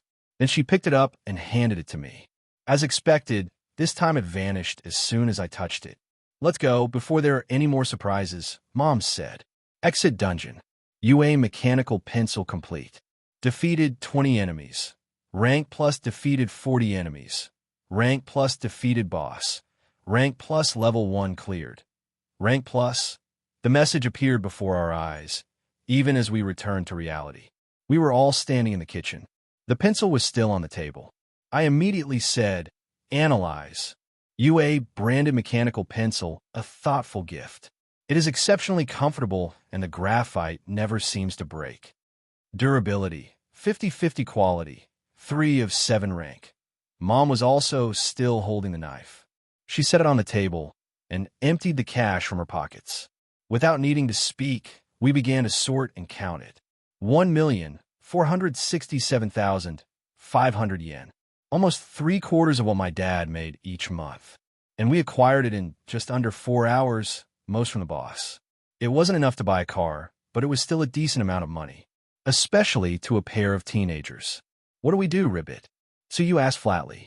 Mom got out a paper bag and put the money in. "I'm going to take it to the police tomorrow," she said firmly. "Turn it as something we just found on the ground like it was trash. They will see if it is real, and if it is reported stolen or missing. And if none of those issues come up, they will return it to us." "Okay," Sue and I sighed in unison. 1,104,500 yen. 2 weeks later, the money was indeed returned to us, after taxes on it were taken out. Still, I wonder where it came from. Mom wondered. The 3 of us gathered around the table again. "Maybe it is lost money," I said. Money that was blown away, dropped in the sewer, or burned in a fire. Maybe the gamer can somehow pull it in and fix it. That might explain why sometimes they dropped odd amounts of bills and coins, you added, instead of just the most efficient combination. "Either way, it is ours now," Mom said, "and I would say we earned it." She split it into 4 piles. 300,000 for each of us, she said, "and I think the remaining 200 and change should go to you, Izuku." "Me?" I stammered. But you two did as much as I did." "Mom, it would have been a lot harder without you disarming them. And Tsuyu finished the boss." "But it is your power," Sue countered. "Without it, we wouldn't have any of this." "Exactly," Mom agreed. I wanted to argue, but then I smiled. "Okay, I'll take it. Then I'll give it to you, Mom, to pay back the advance on my allowance and to pay you for babysitting." Tsuyu laughed. "Fine," Mom chuckled, "but don't think this means you are getting an allowance anymore. Now when you can just jump into a paperclip and come out with 50,000 yen. And to think I was just joking about you're the gamer, making money," we all laughed at that, at least for the moment. But she really did stop giving me an allowance. And in case you were wondering, Mom kept the knife. After giving it a thorough cleaning, she used it for cooking. Later that afternoon, after Tiu left to pick up her siblings, I went shopping. I had to replace my tracksuits, as they were getting a little short and a lot ragged. Plus, I grabbed 3 more sets of the weight expansions. After stowing them in inventory, I went to the bookstore. There wasn't much new, but I already had a list of over a dozen books I could currently use. I grabbed a basket and started filling it up. I didn't want to spend all my new money, but if it could help me get into UA, I would spend most of it. I rounded one of the shelves and nearly ran into someone. Dodge and karate seemed to kick in, and I danced effortlessly around her. Maybe I should look for dancing books, flashed through my head. "Sorry," I said, bowing. "No, I was not looking either, Midoriya." It was the blue-haired girl, and she knew my name. "I'm sorry, have we met?" I prompted regretfully. "I recognize you from school and Kaken Bakugu's funeral, but I don't recall us being introduced." "You accidentally made her day." "Charisma +1, no, not officially," she confirmed tentatively. "But you are famous at Aldera for being quirkless," I filled in sadly. "Yes," she nodded. "I am Mizuno Ami." "You are the top scorer, the rumored genius quirk." "I don't have a genius quirk," she said quickly. "Not intelligence, memory, or other informational quirks." "I'm sorry," I said. "I didn't mean to imply anything. It's just no one knows what your quirk is, and your scores are perfect, so people just assume." "No, I am sorry," she said. "I do hide my quirk, and I know you have reasons not to deride others. It just makes me upset that most people think I get my grades through a power rather than hard work." "Can I ask what your quirk is?" I prompted carefully, so I can correct anyone else I hear saying that. She smiled shyly and nodded. She took a water bottle out of her bag. Mizuno-san held it up and then released it. It dropped slightly and then stopped in mid-air. I looked at it closely and realized what had happened. The water had not moved, but the container itself had dropped, and the air was now at the bottom. Hydrokinesis, I said. You were holding up the water, not the bottle. Yes, she seemed impressed. I call it ice water because I can control both water and ice, and it works better the closer they are to 0 degrees. How much can you control? I prompted, reaching for a hero note that wasn't there. I don't know, she admitted. I've never tested it. When I first used it, another boy in my class was drowning. He had turned into metal in the pool and sank to the bottom. I lifted a square of water out of the pool and held the rest back until he was rescued. Wow, I was amazed. With a quirk like that, you will be an amazing hero. I'm not going to be a hero, she denied, shaking her head. And she looked down at the books in her arms. College-level material. I'm planning to be a doctor, like my mother, she added. Oh, that's too bad. I said, I think you would make a great hero. Plus, it would be nice to have another person from Aldera at UA with me. You are really going to try out for UA? She blinked, even though she blushed at bringing up my supposed infirmity. I just smiled. To that, I have 2 things to say, I told her confidently. First is that not all heroes have great combat powers. Eraserhead, have you heard of him? He avoids the press and doesn't market himself, so he's not very well known. Anyway, his quirk lets him shut off other people's quirks. The exact limits haven't been published, but either way, that means that physically he is just a normal person, making villains fight him on even terms. In Midnight, if her sleep pheromone doesn't work on a villain, she also had to take them down with just tools and martial arts. So if someone works hard enough, they might be able to be a hero, even if they have a weak quirk or even none at all. Her eyes flickered over to my arms, which were a little thicker and a lot more defined than they had been 3 months ago. And second, I lowered my voice conspiratorially. Just like everyone knows you have a genius quirk, everyone knows I am quirkless. Are you saying? She gasped slightly. I'm saying that things change, and just because the majority of people believe something doesn't make it real. Like how everyone knew Jobs was quirkless because his father was allergic to apples. She studied me for a moment, then looked at the books in my basket. Well, it was nice to formally meet you, Mizuno-san. I told her, I will let you get back to your shopping. Years later, Ami told me that if I had looked back in that moment, I would have seen her take a Taekwondo manual off the shelf. It was July 30th, Sunday, the day after we got the money back, and I spent a bunch of it on supplies. Since summer vacation had started, we had to SWCH up our training schedule. So you had to spend more time with her siblings. So Mom had stepped up and watched them 3 days a week while Sue and I trained. And, at least for the past 2 weeks, I had taken the 3 Ajui siblings out one day each week. First to an amusement park, and once to a water park. As Sunday, it was one of our normal training days. We were done, so now we were working on our summer homework. Mom was cooking dinner, and the kids were playing Mario Party Delta on my Nintendo Destiny. At least we told the kids that. They didn't seem to realize that being from different schools, our assignments would be different. In reality, we were looking at Sue's menu, invisible to anyone not in my party. See, when we were training today, you had reached 50 in agility. The 3 bonus talents had been an easy choice. One offered 10 levels and a limit break for ballroom dancing. The second was the same, except for acrobatics, a bit more useful. The third talent was free runner, so she selected that, which in turn put her over 50 in quickness, bringing up another option window. This one was much less obvious, so she let it sit there until we could rest and talk about it. Congratulations. Quickness has reached peak human tier. Please select a bonus talent. Tongue Cannon makes your prehensile tongue faster. Sidestep makes your dodge faster. Speed Strike special attack when moving quickly. When I analyzed the talents, the first 2 were the same, except for the skills they changed. In both cases, they changed the skill from a pure agility skill to a hybrid agility/quickness skill, and also limit broke the skill. Speed Strike had a cost of 5 stamina per attack, but increased the power of a punch or kick if you were moving faster than 25 kph. I don't know about this last one, Sue admitted softly. It has a good bonus for the cost.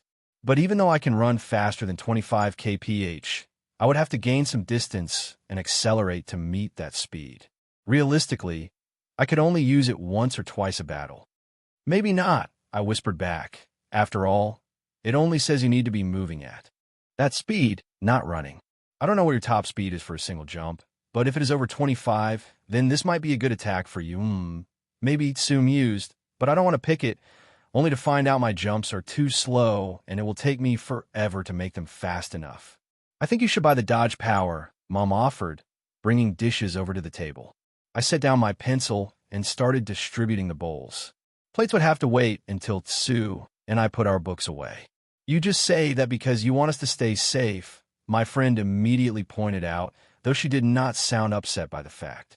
That is part of it, Mom admitted wistfully, maybe even most of it. But the fact is, as heroes, you won't be able to help anyone else if you're hurt yourself. Mom considered for a minute and then added, and I don't really understand why dodge is not tied to quickness to begin with. If you are too fast, I explained, you might move too far, or lose control and hurt yourself. Speed is important, but flexibility and control are more important. Then I smiled sheepishly, and from a design perspective, just tying dodge to both agility and quickness might be overpowered, but spending a talent to get that isn't. This isn't a game, you pointed out. Tell that to my power. My smile grew slightly. Well, I was leaning toward tongue cannon, my friend continued, but now I'm back on the fence. Your tongue is one of your biggest advantages, I said thoughtfully. I can see why you would take any chance to make it better. What would you do, Izuku? So you asked me. Honestly, I said, I would probably flip a coin between tongue cannon and speed strike. Speed strike is the most powerful of the three, but you're right about the drawbacks, especially if there is a chance you can't jump fast enough or jumping didn't work with it. But having your tongue be faster and being able to go past 100 in the skill is almost too good to pass up. I'd research my jump speed, Sue said, but I'm not sure if there is any sort of limit on the selection. It has been almost 2 hours, but what if after 4 hours it just picks for me? So I'm going to go with tongue cannon, and I can maybe get the other ones later. She tapped the top panel, and then she looked at me firmly. What about you, Izuku? True prompted. You have 2 talent points now, right?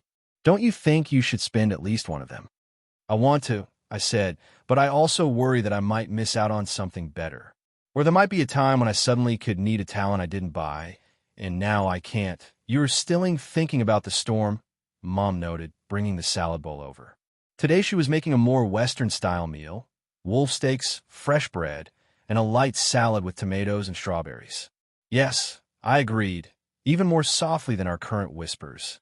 Then why don't you get Key Apprentice, Mom suggested, so you have Key Healing. What if I encounter a situation where Key Healing isn't enough? I countered. In that case, Psychic Healing wouldn't serve you any better, Mom reminded me. Why not? So you asked. You never told me what the difference is. Key Healing is basically like natural healing, I said, only a little better and a lot faster. For example, if someone had taken a hit that damaged their lung, Key Healing could restore it, because lungs can regenerate under the right circumstances. But if your whole lung had been removed, there is nothing Key Healing could do about it. Psychic Healing could, though. It can heal pretty much anything if the patient is alive. The counter is Psychic Healing is hard. It takes 6 talents to even unlock the Psi-biology tree. And then, like a doctor, you have to know what you are doing. Plus, it takes a lot more energy from what talents and skills I can see right now. Key Healing only takes 2 talents and takes less energy. And you don't have to know what you are doing, at least not from a medical or biological standpoint. You just send your Ki into the target with the intention of healing and the target's own cells, and Ki do the rest. It sounds like it would be good to have both, Sue said. It would be nice, I agreed, but to have both types at a reasonable level would take a lot of talents and skill levels. And in an emergency, Mom pointed out, buying a Psychic Healing power is going to be less useful than a Key one. Improving an existing one is another matter, but you're not there yet, Izuku. The frog girl considered, then said, well, personally, I was going to suggest you take tactile telekinesis. Why is that? Mom asked her. Because when we apply for UA, we have to tell them what our quirk is, Siu answered, and Izuku could list tactile TK as his quirk. Then she turned and addressed me. That would cover most of your powers. Key reinforcement is only slightly different than telekinetic aura, right? If you don't get hurt because of Gamer's body, it could just be attributed to your TK defenses. If I accidentally use regular telekinesis, I continued her train of thought, I could just say that my power is growing or something. Even key projection, in its current state, would be like me forcing a burst of air away from me.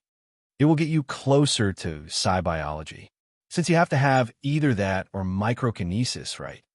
Mom reminded me and maybe explained it to you. Sue hadn't known about the Gamer as long, and with our training schedule, it was harder to just sit down and talk about powers. Hers, mine, or others. And if you do it now, that will give you around 7 months to practice it for the exam, you said, and decide on names. There is that, I agreed. I don't know why you two are so fixed on naming your moves, Mom sighed. There's a bunch of reasons to name your attacks, I said, and they told me later my eyes started twinkling. Names act as a mnemonic device, conditioning our minds to perform the move, making it easier. It also can serve like a key eye, helping to distract an opponent and regulate breathing. And if you become famous and your moves are well known, you can call one move and use another to catch your opponent off guard. That one is a bit harder given the mnemonic conditioning part. Plus, you can't do it too often, or the villains could get wise to it. It's also for branding, you added. Think about how much more you pay for an All Might doll action figure, I interjected. That says Texas Smash. My friend ignored me. When you push the button to make it punch. That makes sense, Mom relented. Then she looked at me. What are you going to do, Izuku? I guess I will still have one left if I need Key Apprentice, I murmured, and it would be good to get used to those powers, okay? I flipped over to the talent screen and scrolled down to the telekinesis tree. Mom and Sue both watched as my finger hovered over the button. I thought I had decided, but it wasn't an easy thing. Is it time to eat yet? I flinched forward as Satsuki's voice called out right next to my ear. Talent, tactile telekinesis acquired. Overall psionic rank. 2 overall telekinetic rank. 2 skill telekinetic armor available. Skill telekinetic aura available.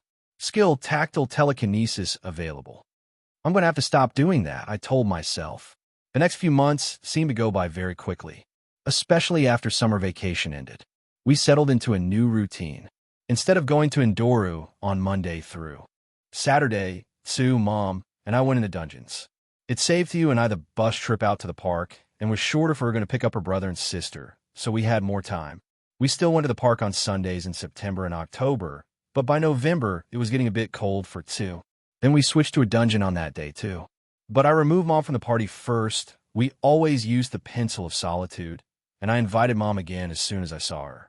That was how I was able to confirm that party invite only worked on line of sight.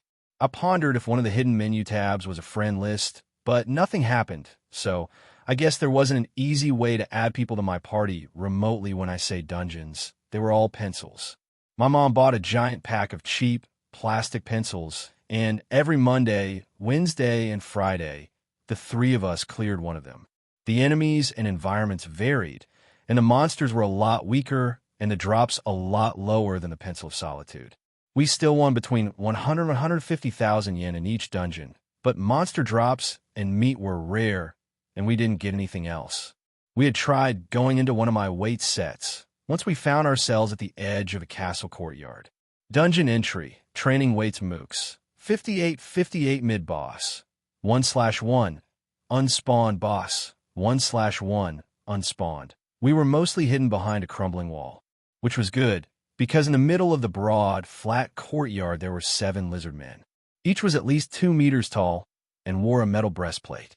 Each had a scimitar in their right hand and a flintlock pistol in their left. Analyze, I whispered. Weight reptilian way, above your weight class. Level, 21 health. 347 stamina, 273. I scanned the second one, just in case. Then I quickly hissed, exit dungeon. Mom and Sue were both nodding vigorously as we vanished back to reality. We decided we might try again later, like when Sue and I were both at least level 25. Even though they were weak, The various types of pencil enemies were still useful. Kobolds and goblins fought stupidly, except the bosses, just charging and directly attacking, and usually getting confused when Mom or Tsu took their weapons. Orcs were a bit smarter and had some technique. Wolves, slimes, lizards, spiders, and bats were not intelligent, but posed their own interesting challenges. On Tuesdays, Thursdays, and Saturdays, we went into the pencil I got for my birthday. It remained empty, but the pleasant internal weather and variety of terrain made it good for the sort of training we had been doing in Endoru. Mom and I bought a cheap table, chairs, and bookshelf, and we moved them inside via inventory. Once in the dungeon, the furniture didn't move or vanish. We steadily built it up into kind of a hidden base, and I started referring to it as our pencil of solitude. We couldn't bring ourselves to eat the orc meat, so we sold it to a butcher as scrap to make dog food. But the wolf and lizard meats were both delicious and unique, while the bat meat tasted like high-grade turkey. With the weaker enemies, Tsu and I had each only gained one more level, but our skills and attributes continued to go up at a reasonable pace. And I still hadn't beat Mizuno-san in the exams rankings, but I was firmly entrenched in second place at Aldera. So the end of the year approached, and with it the customary festivities. "You seriously bought my siblings each their own destiny," he said flatly, looking at me in disbelief. "Are you trying to bribe them to like you?" "Maybe a bit with your brother," I admitted, "but actually those are also partly for you and Mom. You mentioned that they complained about not having games after they started coming here. And if they each have their own, Mom won't have to put up with them arguing over what game they play on mine. And the truth comes out, so you looked at me. You're just sick of them messing with your save games and settings." I can't deny that, either. I dropped my head in defeat. Then I looked up at her sideways. "But it is Christmas." "You never really struck me as Christian," Sue noted. "Mom and I aren't," I told her, "but my grandma was, so I got used to celebrating it." "Well, it's too late now," she relented. "If I made them give them back, I'd be the bad guy." "Does that mean you don't want the present I got you?" I asked nervously. "I never said that," she told me quickly. Relieved, I handed her the box before she could change her mind. She meticulously removed the paper and then opened it. It was a silver chain charm bracelet. There were 5 silver charms on it: a large frog with synthetic emerald chips for eyes, a smaller frog, a small salamander, a bear, and a squirrel. "Me, my siblings, your mom, and you," she prompted. I nodded vigorously. I was looking for a charm for the other friend you mentioned, but I couldn't find a mongoose. "Actually, that's just her name. You told me. She looks somewhat like a snake, and her quirk lets her stop someone for a few seconds." Oh, I blinked at the irony. "Well, maybe I can find one for your birthday." "Thank you, Izuku," she said, buckling it on. "You're welcome, Suchan." I thought we might be done, but then she opened her backpack and took out a clumsily wrapped gift. "For me?" I asked. She blushed slightly and nodded. It was a soft package, and inside was a t-shirt. It had a stylized picture of All Might in a suit jacket with an upturned collar and a tie with broad diagonal stripes. Next to the picture was the caption, "No matter where you go, I am here." "I've never seen you wear that one, so I thought you probably didn't have it," she explained. "It's supposedly a reference to some old movie." "It's great, Suchan," I told her, and no, I haven't seen this one before. "Thank you." I hugged her, and she quickly returned it. "Izuku, honey," Mom said tentatively, "there is something I want to talk to you about." It was New Year's Day, just after our shrine visit. We had met the Bakugas there, but Sue and her mother and siblings went to a different shrine. Their mom was only in town for a day, so they were spending it with her. "Sure, Mom." I tried to sound upbeat and confident for her. "What is it?" She closed the door behind me and walked into the living area of our apartment's main room. She sat down, and I sat opposite her. "It's a couple of things, but they're also sort of the same." She danced around the subject. I just nodded silently, not pressing her, trying not to show nerves and silently praising Gamer's Mind. Still, I considered looking for an acting or poker face skill to help out. Intuition +1, charisma +1 thanks. It's just I was thinking if we started going to a new pencil every day, maybe 2 sometimes, or maybe even something harder, we might be able to make enough money to support ourselves. She didn't look at me as she said that. She felt guilty enough about the money we had made off the dungeons, of making money off her son's power. She was still a bit dubious of it, and also afraid what might happen if the government or a villain found out. So the suggestion was a bit of a surprise. "Are we having money trouble, Mom?" I asked carefully, but inside I was both panicking and calculating how much money we could make off a 10-pack of mechanical pencils. 90,000 was the lowest no. She shook her head quickly. "Your father actually got a good bonus and a raise. But I've just been thinking, if he and I were to get a divorce, do you want?" "A divorce, Mom?" I suddenly realized where this was going. "Your father and I agreed not to discuss it until you were at least in high school," she said. "We would stay together until then for you. So you would have stability, considering I didn't have a quirk," I finished. "And I didn't want to have to go back to work. I wanted to be there for you," she said. And if I'm being honest, I was afraid. Afraid of being truly, finally alone. Afraid I wouldn't be able to support us. Then she looked at me intently and added, "Not that I intend for us to live off your power. I have been taking classes in design and materials and brushing up on my sewing and math. I have put out some designs, and there's been some interest. I also have some costume ideas for you and too. Not that you'd probably be interested in them when UA has some of the top designers anyway. My point is that I potentially have a job lined up, and I was just thinking of using dungeons as a supplement while I'm starting out, or in case things go wrong, Mom." I cut her off, seeing again where I got it from. "I don't mind if we live off the gamer. I don't mind if you go back to work. And if you want to make your separation from Dad into a full divorce, I'll support you all the way. Also, I like a lot if you design my hero costume." Then I thought about it and said conspiratorially, "In fact, I'm still not sure about this," Mom said softly. "These are still just prototypes made of normal materials. And remember what the weights were like. This book might be worse." "I don't know," Sue countered. "The weights were a lower quality than the pencil of solitude, and yet the pencil was much easier. It seems like there is more than just quality and rank involved." I nodded. "We'll check it out, Mom. And if it is dangerous, we will retreat." Same as before. Mom had put together test versions of the costume designs she had worked out with the two of us. They were made out of normal lycra and cotton, but if we liked the design and the fit was good, we could turn them over to UA to be remade from armored fabrics and with some gadgets added. To make sure we didn't damage them in this test, we had also cleared the dungeons for the prototype costumes. They were about the same as the Pencil of Solitude in terms of challenge, except we were stronger now. My costume had been populated by skeletons, and Sue's was full of goblins and wolves.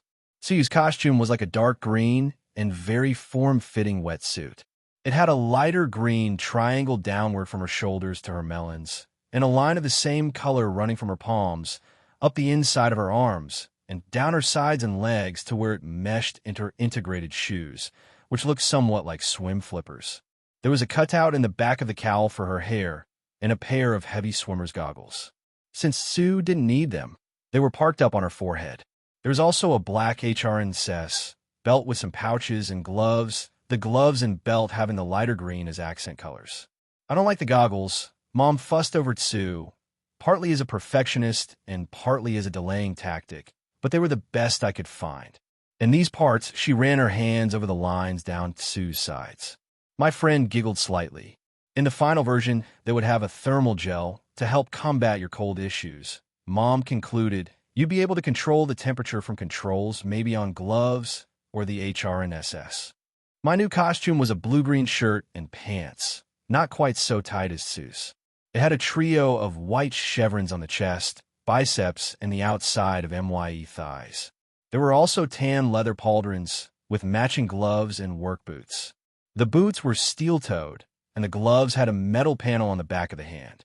Finally, my costume also had a belt with pouches, but in white, and mine left my head uncovered. The fit is good. Mom checked me over. I left it a little loose considering all the muscle you put on over the last 7 months, and since you're getting a bit taller too. But otherwise, I think it looks good. What do you two think?" It wasn't the first time she had asked that, but I knew she was nervous. "It's really great," Inko Sensiu confirmed. "I like the design, and the fit is good and easy to move around in. But I do agree about the goggles. Maybe the school will have something with night vision or polarization or something." "I like it a lot too, Mom," I reassured her. Okay, she seemed mollified. Then she looked down at the table and sighed. If we were going to do this, on the table was the Kung Fu tome for my birthday. I had finally met the requirements for Wing Chun Quan and Tai Chi Quan.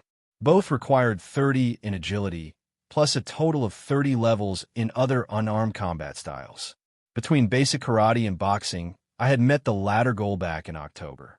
But I had just hit 30 agility before Christmas. That was when I decided we should try diving into the book before I used it, to see what a ranked-up skill book did, if anything. Analyze, I confirmed it again. Tao of Kung Fu, a MSDR's tome, comparing and contrasting two martial art styles. Durability, 22 of 35 quality, 5 of 7 rank. I touched the book and then hit decline with my other hand when it prompted me to use the book. Create reflective dungeon. Dungeon entry.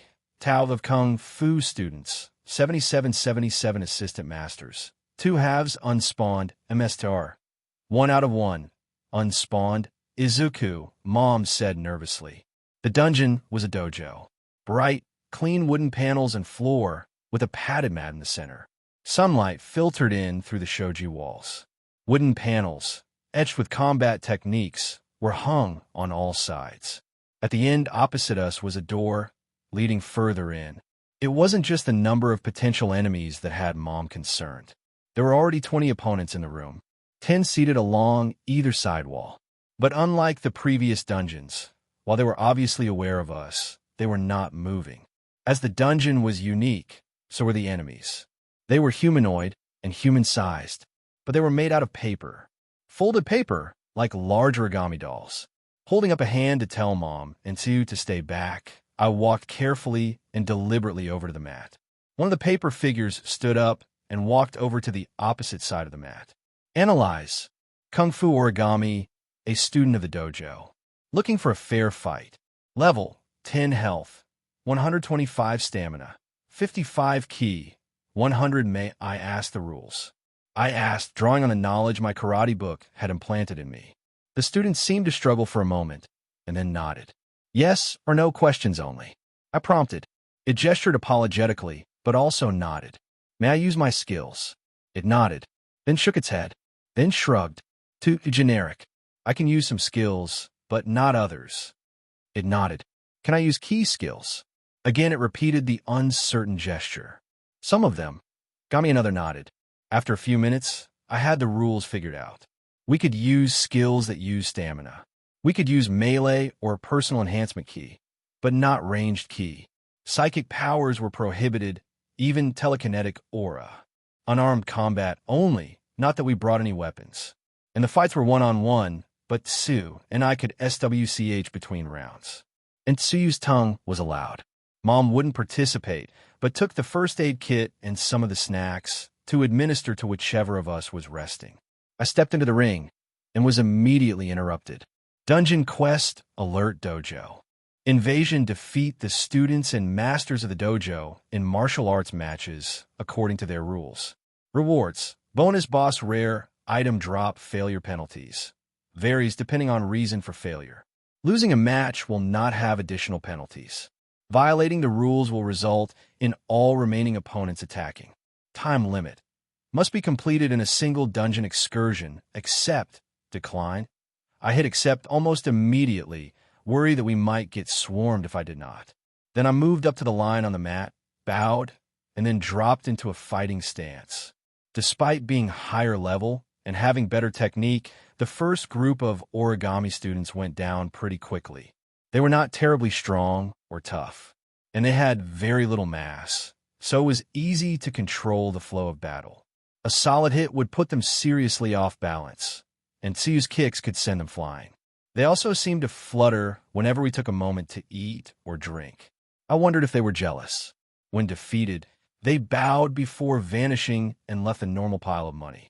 All bills this time, no coins. But they also had not dropped anything else. Sue and I split them between us 5 at a time, and then we took a short break and let Mom worry over us before proceeding to the next room. It was the same as the first room, except one of the origami creatures was more detailed. It immediately turned to face us. Well done in making it here. It spoke, shocking me However, my personal apprentices will be far less easily waylaid. To make it more fair and to better test ourselves, we are willing to lift one restriction. Would you like to use your full range of key abilities, or have access to your psionic personal enhancements? I frowned thoughtfully. I hadn't used any powers in the first room, at least not to fight. I had regenerated some health. What if I said neither? I asked. The construct tilted its head in surprise. That is acceptable, it said. May I ask why? Well, 2 reasons, I guess. I told it. First is that my partner doesn't have ki or psionics, so it is more fair to her that way. And second, we are here for martial arts, so it feels better to focus on that. Very well. Its voice sounded impressed. I scanned them. The students were level 11, while the ones in the first room had all been level 10. Their health and stamina also suggested higher attributes. And the assistant MSTR was level 12. I'll go first this time, Tu told us, stepping towards the mat. Okay, I nodded to her. She stepped onto the mat and assumed her crouching, frog-like fighting stance. The first origami student approached Sue. It bowed as she inclined her head. It charged forward with a flat punch, only to find Sue hopping up and slightly forward. Her foot planted in its chest, and the lightweight opponent fluttered backwards. It kipped up and took a more defensive stance. Azui didn't hesitate. Her tongue shot out, followed closely by a second kick. The third room was similar to the second, the students 1 level higher and a bit stronger. However, we took a moment to rest and to munch, so we were in good shape and took them down just as easily. The final room was somewhat different. Namely, the MSTR of the dungeon looked human. He was also level 15 and noticeably tougher than his assistants. After we defeated the students, he made the mistake of inviting us to fight him. 3-on-1 and no holds barred. Mom immediately gestured towards the back wall. She pulled the plaque illustrating a certain kick to her. Unfortunately, the MSTR's head was in the way, so you did not hesitate either, hitting him with her tongue. Key reinforcement, strength, telekinetic aura. I activated both. I darted forward, punching him in the chest. The MSTR grimaced slightly, but I dashed 25 health. Ouch, I shouted, feeling like I had possibly broken bones in my hand or forearm. Ki and psionics do not naturally meld, young man, the MSTR instructed as he blocked Sue's next kick. It is not enough to simply learn them, or even MSTR them individually, especially when focusing them on your strength or speed. What I need to do? I asked and switched to Ki enhancement, endurance. How should I know? He shrugged. I'm not a telekinetic. I realized he had the voice of MSTR Ugwe, or at least something close. It didn't matter, but distracted me for a moment, and his elbow nearly hammered my side. I intercepted with my arm at the last instant, but still took some damage and was pushed back. Before he could capitalize, the wooden instructions for a backhand strike smacked into his spine. Then Tsuyu slid in, trying to sweep his legs. He jumped over her. I fired a right cross at his stomach, and Tsuyu's tongue shot at his left temple. He blocked both, but lost a few HP and tumbled back. Mom, meanwhile, crept around the border of the room, getting the next plaque in line. I would prefer if you would stop that, young lady, he told her. This may be a temporary dimension, destined to be subsumed by your son's power, but I still feel like I will need to clean up around here later. Young lady. My mother giggled and blushed. What? I stopped and backed off. Don't fret, young man, he said kindly. I am not real. No native of these dungeons is. You're not killing me if you win or use the book. My intelligence is formed from fragments of yourself and the origin of your power. That's why I talk like a movie character. That's good, Hugh said, driving up with a double inverted heel kick. She connected firmly with his jaw, lifting him off the floor and taking off a good amount of HP. Yes, I agreed. I don't have to feel guilty about this. Chicago smash. I moved my hand forward, and ball of silvery ki, larger than my head, shot forward with the speed of an arrow. It hit him in the chest, keeping him airborne. Then Mom recovered, and the third plank smacked into the back of his head. That brought him down to 48 of his original 512 health. He landed and held up a hand. Hold, he requested hastily. I surrender. We stopped, but Sue and I both held our stances. Our dojo has been menaced recently by an ancient terror, he said, sounding less alive than when we were fighting. My students and I have been unable to defeat it or even drive it away. But I believe you may be able to do so. Will you save us? He smiled and winked, and then waved his hand in an innocent manner, but one that just happened to indicate the window that popped up. Final stage of Dojo Invasion Quest. Proceed. Give up? I looked at Mom and Sue. Both nodded. Proceed. Thank you, he said. MSR walked over to the back wall, which had appeared solid. He pressed it, channeling his ki into it, and a door opened. Then he disintegrated in a flex of paper, leaving behind more money and two very fantasy-like parchment scrolls. Before we could properly examine them, a roar shook the room. Mom took the money, like always, while I stored the scrolls. Something struck the back of the dojo, cracking the wall. We hurried out before we could get trapped or crushed. Paper Dragon, it may not breathe fire, obviously, but don't underestimate it. Level, 20 health, 1,000 stamina, 300 mana, 300 isn't this a bit much? Mom complained. No, I realized almost immediately, it's a puzzle boss. Use the right trick, it will be an easy fight. But we don't have fire, Hugh noted. Not fire, I told them, materializing a third of my inventory.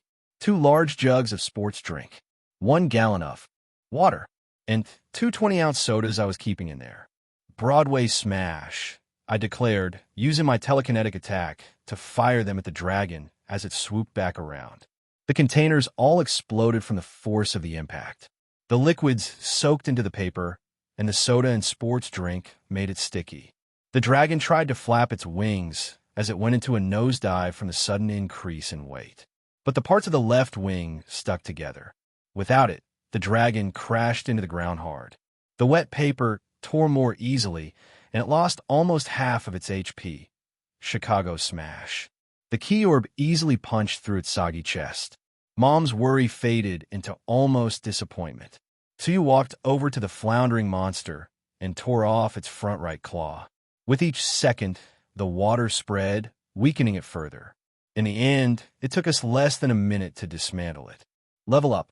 Level, 8 attribute points, plus 7 skill points, plus 3 talent points, plus 0 Tao of Kung Fu complete. Defeated 20 enemies. Rank plus defeated 40 enemies. Rank plus defeated 60 enemies. Rank plus defeated 80 enemies. Rank plus defeated mid-boss. Rank plus defeated mid-boss.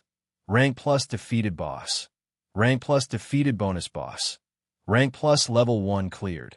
Rank plus Mom and 2 had also gained levels in last fight. And the dragon had dropped an item as well as money. The drop was a weapon, a tonfa made of purple heart and reinforced with blackened titanium. The metal did more than just strengthen it. It also gave the club the look of stylized flames. It was a appealing weapon with impressive stats, but none of us had a use for it, so it went back into storage. That felt right, like I might find a use or user for it later. Instead, we were all focused on the other items. The book and the 2 scrolls the MSTR dropped. Tao of Kung Fu, a MSTR's tome, comparing and contrasting 2 martial art styles. Mysterious annotations provide additional tips and advice. Relic of Zero, KBV5Z. Durability, 47 of 60 quality, 5 of 7 rank, plus **** rank bonus. Added skill levels. Scroll of Kung Fu Fundamentals, 2 Azui, a rare drop found only in true skill books from 0v1 Su. Acts as a skill book for the bonded individual. Durability, 1-to-1 quality. 0/7 cannot be strengthened. The second scroll was the same, except with Mom's name, and different garbled characters. When I analyzed the book again, that mix of kana, Ramaji, digits, and other random characters had changed. Well, are we going to do this? Suyu asked. We both looked at Mom. You aren't concerned at all. Mom countered. No, Sue said without hesitation. I trust Izuku, and I trust his power. Besides, I really want to know what using a skill book feels like. Mom looked at the screen I had left up again. If you want, I'll go first, Mom, I told her. Izuku, are you sure? You bought this book for me, Mom. I reminded her, before we dove in it. It didn't have this redacted information.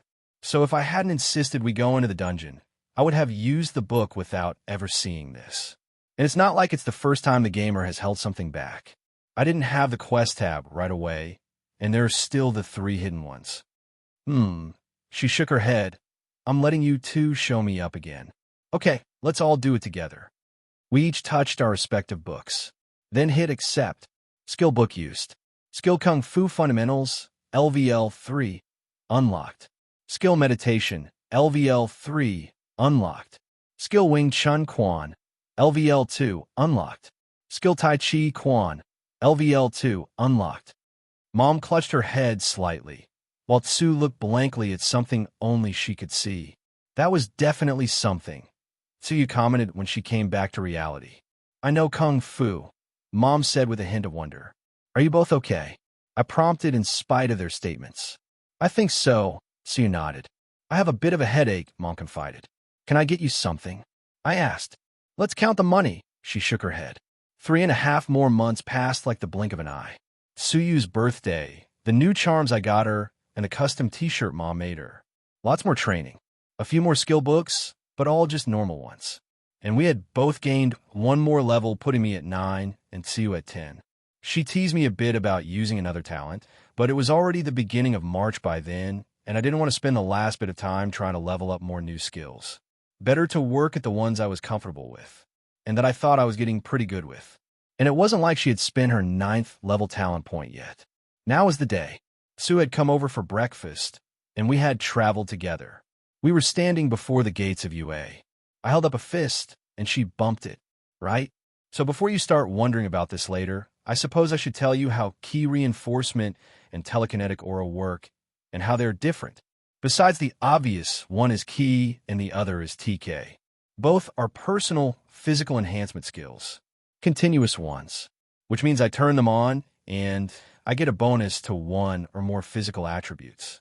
And as soon as I turn them on, and periodically after that, I automatically spend a certain amount of energy. If I don't have enough energy, they shut off. I call that PRD the tick timer, thanks to those programming skills I ending up gaining. Starting with ki reinforcement, since I got it first, it takes 1 energy and has a 5-second tick. In return, 1 physical attribute I choose gets a bonus equal to my ki reinforcement skill level, plus half my determination attribute. If, for example, ki reinforcement and determination were both 20, I could boost strength, agility, endurance, or quickness by 30 points. But only one of them, at least at first. You see, if my ki rank goes up, ki reinforcement gets better. For each additional ki rank above 1, I get an additional 10% to the bonus. It's not a lot, but it can add up. Also, at higher ranks, I can divide the bonus evenly, rounded down, between 2 or more attributes. At rank 2, I can split it between 2 scores and 3 scores at rank 3. At rank 4, I can also choose to put the bonus into charisma or part of it if I'm splitting it up. At rank 7, I can split the bonus between 4 attributes, and at rank 9, I can split it between all 5. Unfortunately, I can't apply the bonus to wit, intuition, or luck, at least with the talents I can currently see. I add that last qualifier because one of the talents I could see but didn't qualify for yet is ki reinforcement MSTR, which limit breaks the skill and doubles the tick. And since I saw that stamina efficiency talent on Tsuyu's list, I'm guessing there might be other ways to make the ticks slower. Telekinetic aura is the opposite side of the coin. It boosts all my physical attributes by 1% and starts out with an even faster tick. But increasing the skill level slows the timer instead of increasing the bonus. The tick started at 1 second, but increases by half a second for each skill level. The timer also gets slower as my intuition rises. 25% slower at 50 plus / peak human intuition, 50% slower at 100 plus / superhuman, and 100% slower at 250 plus / divine. Those aren't cumulative. Plus, there's a talent, focus, telekinetic aura, which changes the base tick to 1 second per skill level, and limit breaks the skill. So best case, 140 telekinetic aura skill and 250 intuition, and the tick would be almost 5 minutes. Since I already get back 2 energy every 10 minutes, I could almost leave it on at Drive 1 indefinitely. Though I'm a long way off from that. As for what? Drive 1 means TK Aura has 4 power levels called drives. Drive 1 gives me a 10% bonus times my telekinetic rank and costs 1 energy per tick. Drive 2 is 20% times my telekinetic rank, but costs 3 energy per tick. Drive 3 is 30% times rank for 6 energy, and Drive 4 is 40% for 10. So just before the UA entrance exam, I could get 20% for strength, agility, endurance, and quickness, or 80% if I decided to burn 10 energy for Drive 4. Oh, and I mentioned ranks a couple of times. Both Ki and Psionics have ranks, which is basically the number of talents I have in them. Though the manual did imply there might be talents that are worth more than 1 rank, or other ways to gain ranks. Ranks are frequently a requirement for what talents I can buy. And like I mentioned before, many skills also get stronger the higher the matching rank is. Sue and I split up immediately. Our written exams were not only in different rooms, they were on opposite sides of the campus. "See you at the practical," she said. The written exams were from 8 to noon, then a half-hour break for lunch. Then 2 more hours of written exams. Then another half hour to rest, snack, and stretch before the practical exam started at 3. The written exam rooms were also specially designed to do their best to prevent or detect cheating. With sheer variety of quirks out there, I didn't envy the proctors. Maybe they can hire Eraserhead to come in and look at us all through a big prism. I mused, would his power even work indirectly? From a people-watching perspective, it was fascinating. There was a guy with tubes in the back of his legs, almost like the exhaust pipes in Ingenium's arms. A trio of girls who would have looked perfectly normal, except they were wearing the uniforms of the infamous Tokuwadai Heroin Preparatory School. And all kinds of uniforms, a dozen schools at least, many I didn't recognize. So much so that one girl stood out partly because she wasn't wearing a uniform. She had black jeans and a black leather jacket, over a shirt so dark of a gray almost could have been black. Even her backpack was black. She was slender, above average height, with short black hair, dark brown eyes, and lovely features that suggested a blend of Chinese and Caucasian heritage. She also carried herself like a weapon. Every martial arts skill I had seemed to be tingling in a combination of fear and anticipation, just looking at her. She wasn't the only foreign-looking girl. There was a blonde girl with bright yet sharp green eyes. Not that those features were that uncommon in Japan these days, but her eyes and cheekbones spoke of British or maybe French heritage. On the other hand, she was wearing a uniform I recognized, so who is to say if she really was a gaijin? All that rubbernecking almost cost me, because no matter how high your agility score or movement skills are, when a universe takes a look at your luck score and starts laughing, you trip and fall fast. Of course, with my health and physical resistance, it wouldn't kill me. It probably wouldn't even leave a mark, but was more than a little embarrassing. And why hadn't I hit the ground yet? I opened my eyes and realized I was floating, and there was a hand in front of my face. I took it, and the owner helped me right myself.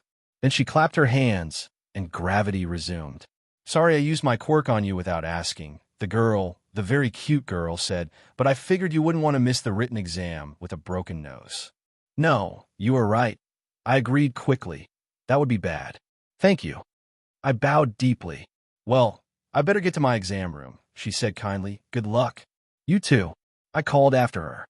Then looking at my watch, I started jogging too, a tribute to the gamer and how hard we had studied, but the written exams were a piece of proverbial cake.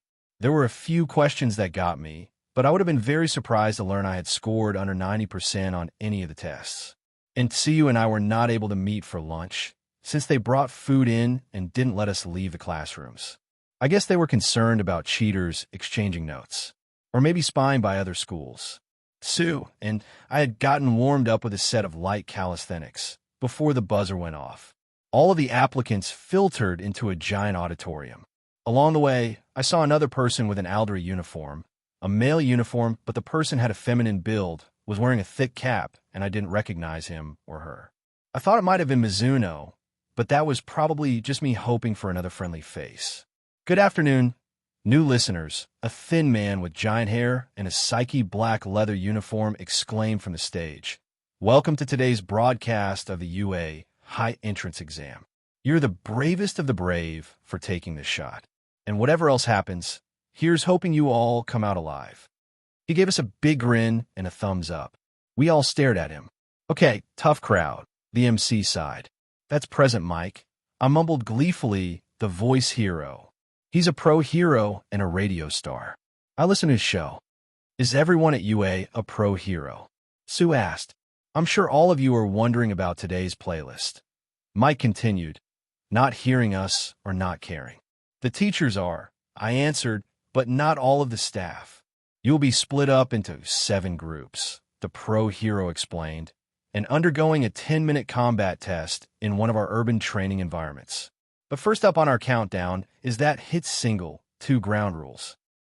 He waited for a reaction, but other than me, everyone was silent. I was trying to keep it in, but between speculating about the exam and being so close to a famous pro hero, it looks like we are in different groups. I glanced from my card cues. I guess there was a good chance of that. But it makes me wonder if they are deliberately splitting up people from the same school, or who might be friends. The first rule is after we get done here, you have until 3:30 to get changed into your approved uniforms and gear and get to your assigned area. Please note the approved part. You all submitted a list of what you wanted to wear and use, and you should have gotten back a yes or no response on each item. This is to prevent people from cheating and using items unrelated and unnecessary for their quirk. If, for example, he looked at a specific part of the crowd when he said that, but I wasn't sure who exactly he was looking at. If your quirk is the power to control swords, and you submitted a set of swords on your request, and they were approved, you can bring and use them. But no swords beyond that. And if your quirk were a personal enhancement power based on what you eat, and you submitted a kitchen knife as part of your gear, but you don't actually need it, it would be rejected and you better not bring it with you. Anyone caught violating this rule will be immediately disqualified. Of course, if you can make items with your quirk, and you do so with the materials in the arena, that's just fine. Does that mean you can use items you find during the test? I pondered softly, like just taking a street sign and using it as a club, or using someone else's gear if they lose it. The second rule is that you can't attack or directly interfere with your fellow participants. If you deliberately attack someone else, or use your quirk to hinder them, that's an immediate disqualification. Helping others is okay, if you think it's a good idea. If you hit another listener, accidentally, the first time you get a 10-point penalty. If it happens a second time, we have to assume that either they are not really accidents, or you don't have control over your quirk. Then, again, you'll be disqualified. I noticed a few sour looks around me. Were they actually think about attacking other people? I mumbled under my breath, or are they just not confident in their quirks? Though, in my mind, I could almost see Kakin complaining about the rule, shouting that he would kill the other participants. Now, on to the main event. The MC announced, your goal is simple, score the most points. Throughout each arena, you will find 3 types of robot villains. Minions which are weak and are worth 1 point. Lieutenants that are a bit stronger and are worth 2 points. And bosses that are not only strong, but are equipped with concussion missiles. Those are worth 3 points. Incapacitate a robot and score that many points. Excuse me, sir. Someone a few rows down jumped to his feet, raising his hand. From his height and hair, I thought he was the guy with the pipes in his legs. Caller number 1, you are on the air. Mike acknowledged him, and a spotlight focused on him. Thank you, the student said stiffly. There are 4 robot types on the handout we are given. It is unsightly for an establishment such as UA to make such a mistake, whether it is by handing out old printouts or not correct an error in them. Also, whoever is mumbling back there, please stop. You're disrupting things for the rest of us. Personally, I think jumping up shouting and interrupting the teacher is more distracting, Sue commented loudly. I thought his mumbling was rather insightful, myself. Present Mike looked at me, nodding. Then he continued, and as for the first part of your request, you are getting ahead of me. There's a 4th type of robot, but they're not villains. They're obstacles. The tall guy looked suitably scolded and sat down. Still, I clamped my hands over my mouth. That's right, true believers. The teacher shifted back to his on-air voice. The fourth type of robot is an obstacle. They are there to get in your way, but you can't fight them. That made a lot of the examinees start muttering. Think about it like this. Present Mike explained, say you were a hero about to rush into a burning building to save a child. But the child's mother, panicked, is blocking your way. She's not a villain. She's not trying to do anything wrong. So you certainly can't knock her out and arrest her. You have to get around her without hurting her or getting slowed down too much. Similarly, if inside the building you found some punk villain looting, you can't stop to arrest him or the kid might die. The tone of the rumbling changed, but it didn't stop. That's what these obstacle robots are. They will try to hinder you, but you aren't supposed to fight them. If you defeat one, you will get no points. Even worse, if you go out of your way to attack one, you will lose half of your points. That caused a sharp intake of breath. Yup, he confirmed, don't get me wrong. If the obstacle bot corners you, and you have literally no other way to escape besides fighting back, do it. You won't get any points, but you won't be penalized. But if you attack one, and the judges determine you had any other option, BPPPT. He blew a loud raspberry and flashed a thumbs down. So, probably safer not to, he concluded for us. There were a lot of agreeing nods. That's about it, he said. Take down the villains, score as many points as you can. Top 36 will make it into the hero course. That many. I burst out in surprise, and a number of the other students turned to look at me. What do you mean? A boy with wild, purple hair and sleepy eyes protested. There are supposed to be 40 seats in the 2 hero course classes. Many eyes swiveled to look at Mike, but others looked at me, including present Mike. That's true, I agreed, but each year there are on average 6 seats given to recommendations. There are 3 hero prep schools whose top respective students earn a recommendation admission to you, though sometimes those seats are free, Mike added, shifting his eyes to another part of the arena briefly, either because those schools' faculties decide the top student isn't good enough, or because the top student turns it down. No prize for second place there. Right, I nodded, and usually there's 7 or 8 more students that get private recommendations, though that tends to vary.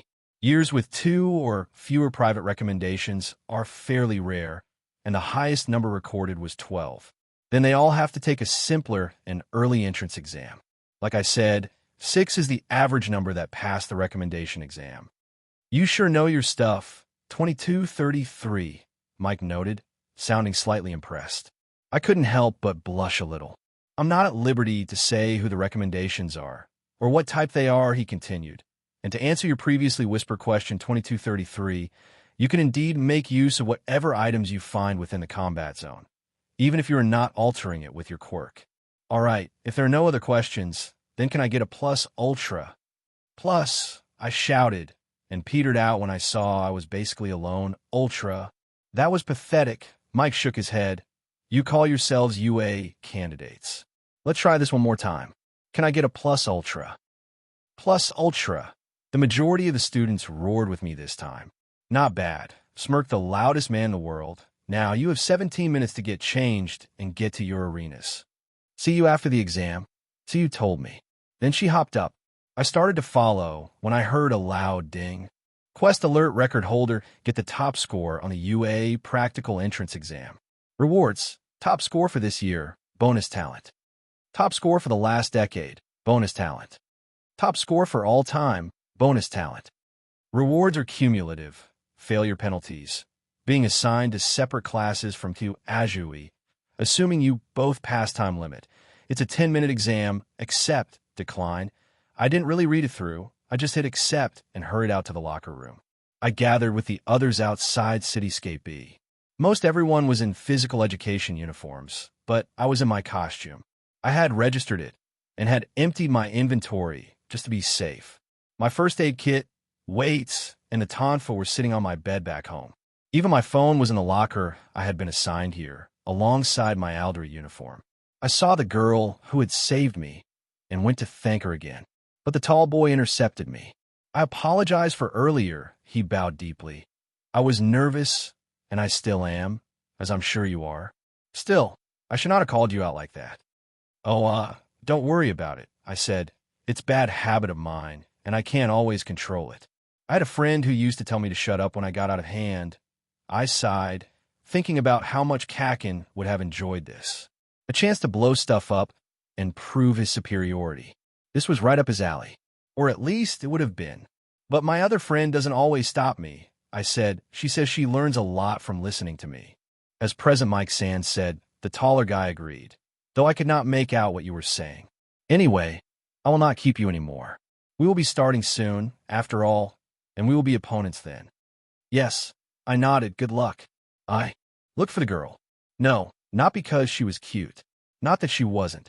I really did want to thank her again. But she was gone into the crowd. And with less than a minute left, I started moving towards the doors. Status, I whispered. Currently, I had 320 energy, and TK Aura was at level 9. So it would take 1 energy every 5 seconds, or 120 for the whole 10 minutes. That would leave me with 200 energy for TK armor, or anything else I might need and feel safe using. It wasn't bad, but given this was my only chance to get into UA and keep my power, I caved. I put 1 more skill point into TK Aura, then flipped over to talents. Without hesitating, I bought Focus, Telekinetic Aura. Talent Focus, Telekinetic Aura acquired. Overall Psionic rank. 3 overall telekinetic rank. 3 skill telekinetic aura is more efficient. Limit break 4 telekinetic aura, level 10 out of 140. Now it would only cost 60 energy for the entire test, and I had a 30% bonus instead. Still, I couldn't bring myself to spend anything else. I went back to status and left it open. That way I could monitor myself. And if I had to, I could more easily spend attribute and skill points during the test. All right, President Mike shouted, as his face appeared in a screen mounted in the wall around the arena. Are we all ready to go? He asked. Telekinetic Aura, Drive 1. I invoked as some people yelled, but most just mumbled. I can't hear you. Mike complained again. I said, are we all ready to go? Yeah. This time we all shouted, and I dropped into a sprinter stance. Jet set run. I murmured as the doors started to open. As soon as there was a wide enough gap, I zoomed through. I locked onto the first 2 robots I saw, a pair of one-pointers. I took the head off one with a roundhouse kick, then pushed off it, driving the second one into a wall. That crushed its torso.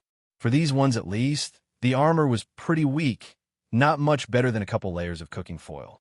Deactivate Jet Set Run, I said, seeing that the robots were close enough for the moment that I didn't need the extra boost to my speed. What are the rest of you waiting for? Mike complained, there are no countdowns in real life. Even as I reached the 3rd robot, I heard the stomping of my opponent's feet, and then pipe legs darted past me with a speed I'm not sure I could have matched with every boost I had at the moment. The first 2 points in less than a second, a skeletal man in an ugly and ill-fitting yellow suit noted. Ingenium was faster to his first point. A gray, block-shaped person countered, though slower to his second. Holy SHD, President Mike hissed quietly, looking at a different arena's monitors. That got the attention of the teachers and other judges. How well they knew Yamada Hisashi varied from person to person, but they all knew that his normal speaking voice was at least 10 decibels higher than your average individual. Even his whispers were still louder than most people spoke. For him to actually talk that softly was roughly the equivalent of All Might shrieking like a little girl. What is it? A small white anthropomorphic rodent asked evenly. She just took out a dozen robots with 1 shot, Mike explained, for 17 points. Plus, she seriously cracked the outer wall. Ow! More than one of the watchers demanded. Hisashi wound the video back. They watched as the brunette took out 1 robot and then tore a washer out of it. She flipped the washer into the air. When it came down, she flicked it. With a sonic boom, it blasted down the street, clearing it of robots. I told you it wasn't fair to let her skip the recommendation for the normal exam. Nizu, a voluptuous woman in a skin-tight costume, told the rodent. I personally agree with you, Narumi-chan. Principal Nizu told Midnight, but it is her choice, according to the rules. The seat in the hero class would be hers either way, assuming there were no issue with her written exam. This water user in Arena D is quite impressive as well, the being in the spacesuit offered. I darted around a corner and saw an interesting sight. A person with a black hooded sweater and jeans. The hood was pulled up, obscuring their face. I recognized the all-black wardrobe and the body shape as one of the girls I had noticed this morning. She had just changed her leather for the hoodie. She was dancing through a group of 1- and 2-pointers. Her skill was amazing, and her strikes had incredible precision. Her fingers plunged between the gaps in the robot's armor, tearing wires and breaking servos. But one of the 2-pointers had gotten behind her. With the hood up, she couldn't have seen it. I raced forward. An axe kick took off its scorpion-like tail. The 2-pointers had much heavier armor, but my strength was still enough to break through it. I then plunged the tip of the tail into its head. The girl turned on me, and I saw a black mass covering her face from the nose down. But her eyes were angry, and her fingers flashed. I panicked, though it was at least partially exaggerated. I swung my arms around, hitting the Skills tab, scrolling down the window, and putting 2 points each into American Sign Language and Japanese Sign Language. Recalling her gestures, she was using the latter and had basically said, / that was mine. I had it / / I sorry / I answered clumsily, / I not mean kill steal / her eyes widened in surprise. And she signed more slowly, / I can hear, just not speak. / oh, that's easier, I sighed in relief. Though inwardly, I was kicking myself a bit for immediately spending points when confronted by an angry woman. Not that I probably wouldn't do it again. I'm sorry, I told her with a bow. I didn't mean to kill steal. I thought you couldn't see it with your hood up like that, and I didn't want you to get hurt. Here. I saw something and darted to a side street. I came back a second later, dragging a pair of 3-pointers.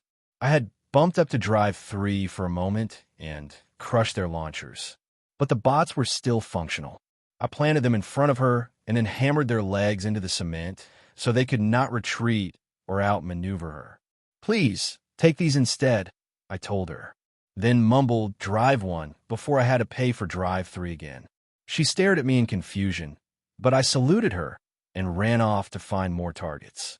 As I did, I saw her jump at the first boss. How interesting, the ill-looking man commented. What is it, All Might? The blocky teacher asked. Not only did he rescue her, Toshinori Yagi pointed at the boy with fuzzy green hair, but he brought her targets to make up for taking her points. And what's more, look. The teachers watched as the black-haired, black-clothed girl approached the blonde girl in red, with a trio of swords floating around her. She defeated the 4th 2-pointer, menacing the blonde. Then with a flash of ASL and some gestures after she realized the other young woman didn't sign, the two went back to back and began tearing through her robots at a faster and safer clip. He didn't just save her, he inspired her, Midnight purred, impressed. And maybe something else that wasn't appropriate considering the green-haired lad's age and position as her potential student. We may have a truly high-scoring year, Nizu remarked. Most interesting, All Might said thoughtfully.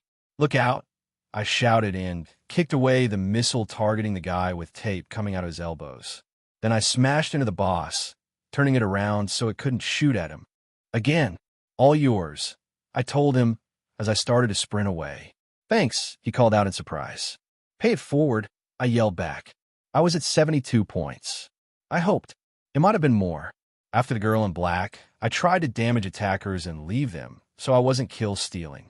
But if I had gone too far, my count might have been higher. I knew I shouldn't have been doing that, but I couldn't help it. I want to be a real hero, someone who helped others. Not a guy who only looked out for himself.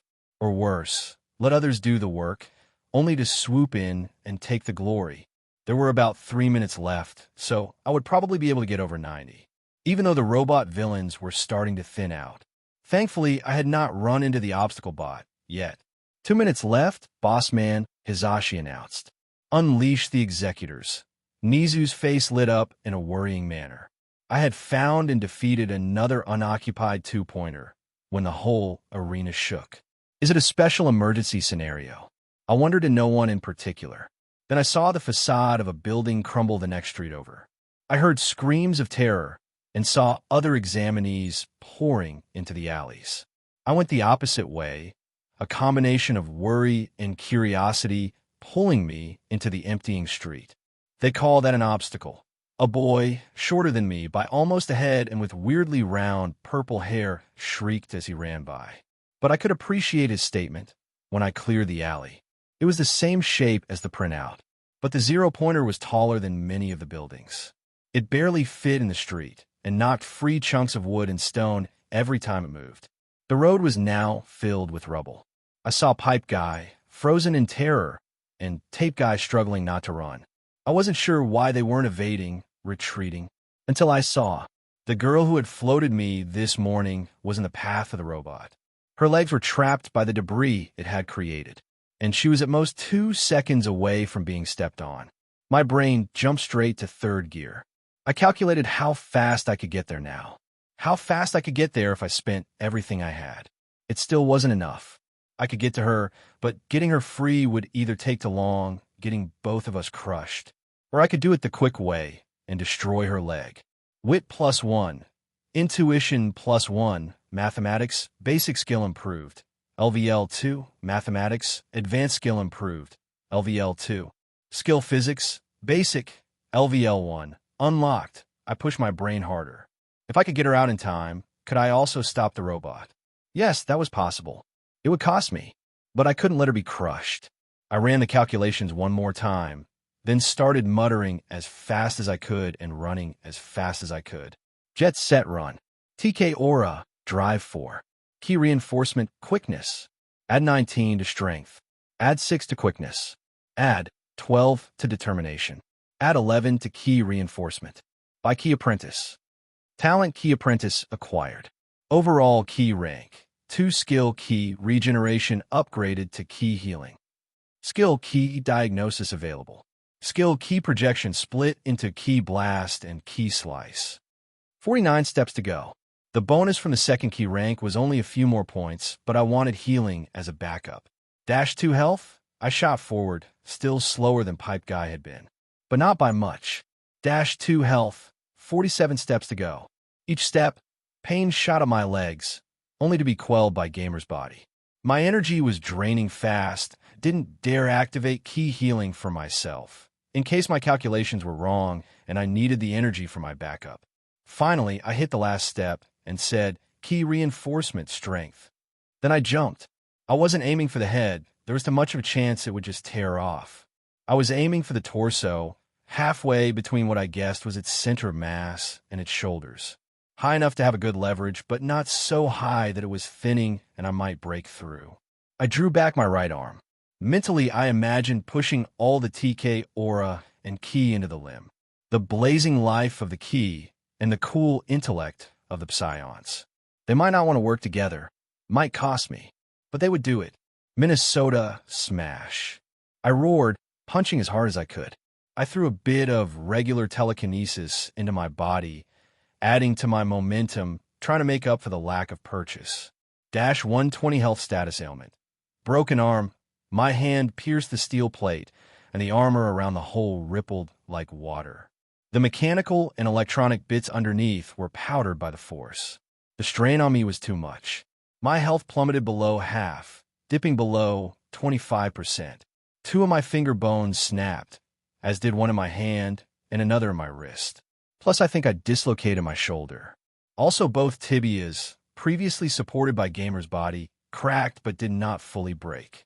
The robot teetered. It didn't seem to be functional, but despite the power I had hit it with, I had been a bit lacking in mass. It wasn't falling yet, and might go either way. Broadway smash.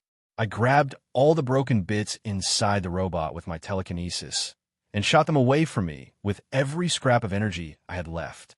It worked, sort of. The robot was now falling back, away from the girl. Unfortunately, using telekinetic attack basically locked me in place relative to the robot. As it was forced away, I stayed still.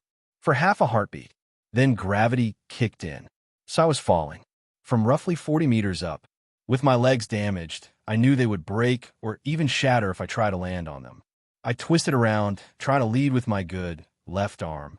When it hit, I would try to both absorb the shock by pulling my arm back and roll into the fall. 15 meters, 5 meters had to time this just right. Dash 10 health. As the pavement drew painfully close, I was suddenly slapped in the face. And stopped falling.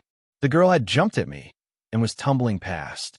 I managed to grab her leg, so she didn't hit the ground, either. I saw that the rubble she had been trapped under was now floating too. Sorry, she was crying and laughing at the same time. I was aiming to touch her chest, but my timing was off. That's okay. I laughed too, lowering her to the ground.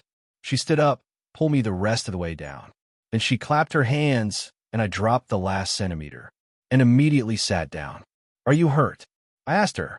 My leg was clamped a bit, she said, standing gingerly, but I don't think it's broken. What about you? I looked at the remains of the fallen robot, at what was likely the end of my dream, or at least of my power. I'm fine, I lied. Nothing a good night's sleep won't fix. I'll be the judge of that. A gentle, slightly wavering voice said behind me. A tiny, elderly woman shuffled over to me, a handful of disturbed students on her wake. You are a recovery girl. I started to geek out, but she shut me up by casually stuffing 2 gummies into my mouth. I could tell by the taste that they were not just candy, but rather the multivitamin type. Recovery girl checked me over insistently, but gently. Dislocated right arm with 5 broken bones, I missed one. I knew my TK aura wasn't really a diagnostic tool, but I had one more broken after I was out of power and couldn't detect it. My lack of energy was making it hard to keep my eyes open, but adrenaline and now the gummies helped. Both tibias and one femur have multiple cracks, but no clear break. Pucker up, young man. She leaned in and gave me a big, sloppy kiss. My body felt warm and itchy, and I had one last thought before passing out. I'm really glad my first kiss was with Tsuyu. I woke up, and my still open status screen told me it was after 7. My health was back up to 80%, but my energy was lower than it should have been. Maybe a side effect of Recovery Girl's power. Key regeneration, I said as softly as I could. You are awake already, Recovery Girl said, and I turned to face her. I noticed you were healing faster than usual, even for my power, but this is a surprise. My TK can pull my body back to the proper shape. I told her, and SDMLT the cells to recover and reconnect. She looked at me again suspiciously. Then she shrugged and got up. I suppose that explains what you said about only needing a good night's sleep.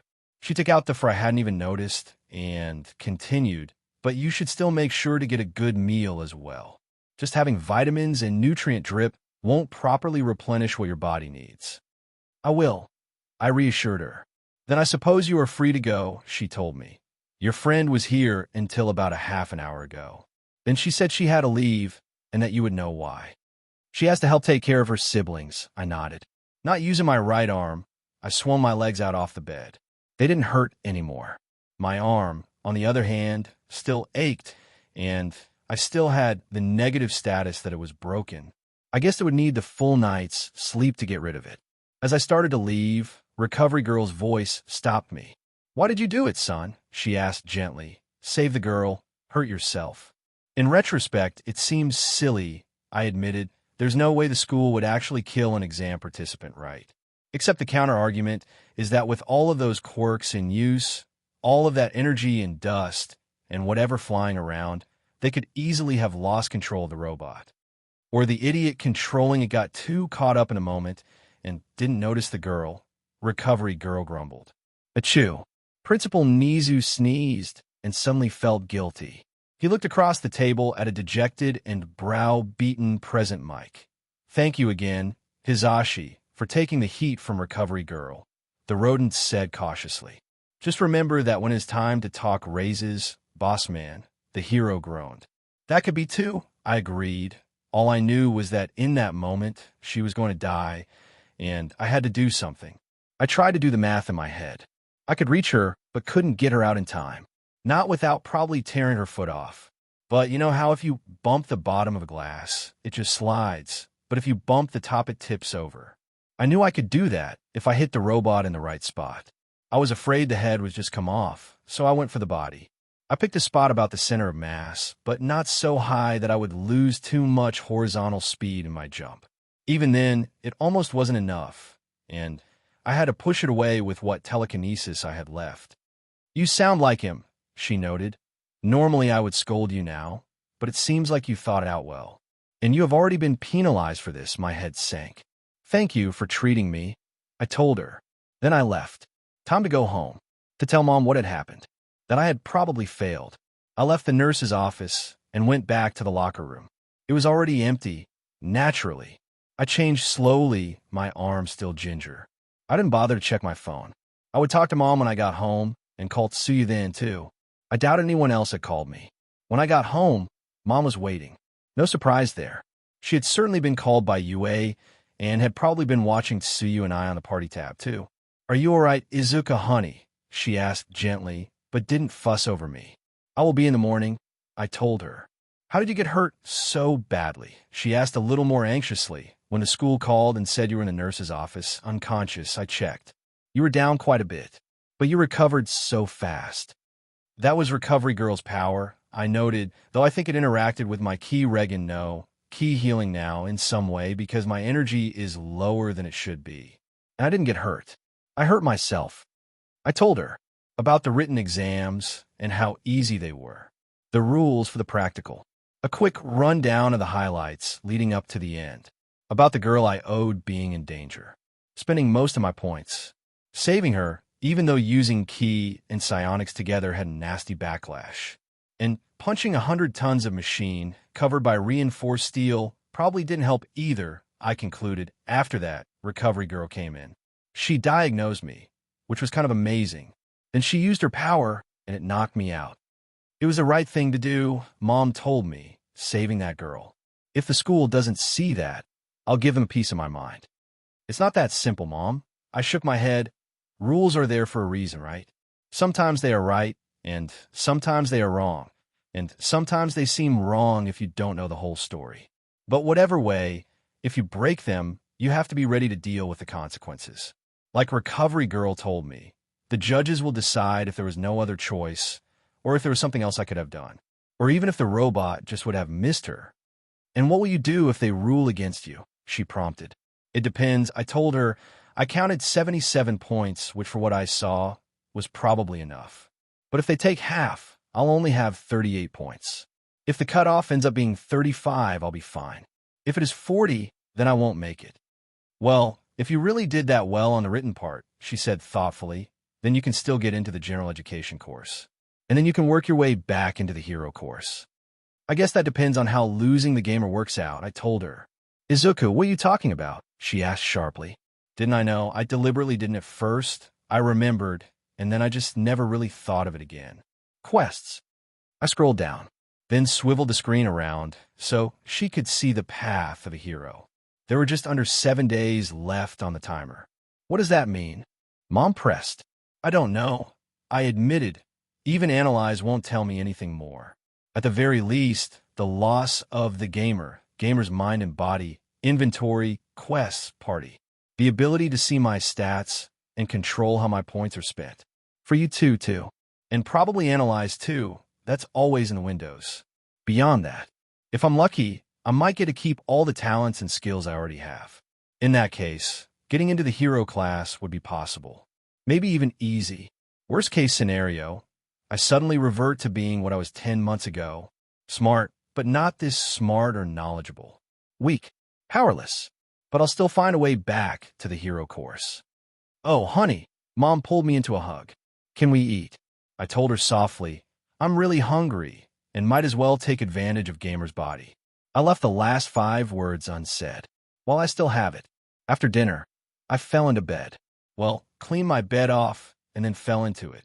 I took my phone out and hit the second number on my call list. Moshi, Izuku-kun, Tsu answered. Moshi, Tsu-chan, I said softly. I heard some of what you did in the practical, she said. A bunch of the girls from your group were talking about it. It sounded pretty amazing. Oh, not really? I protested weakly. So, now that we were both UA students, I could hear the smirk in her voice. I believe there was a conversation we need to have. Maybe instead of training tomorrow, we could go to a nice cafe.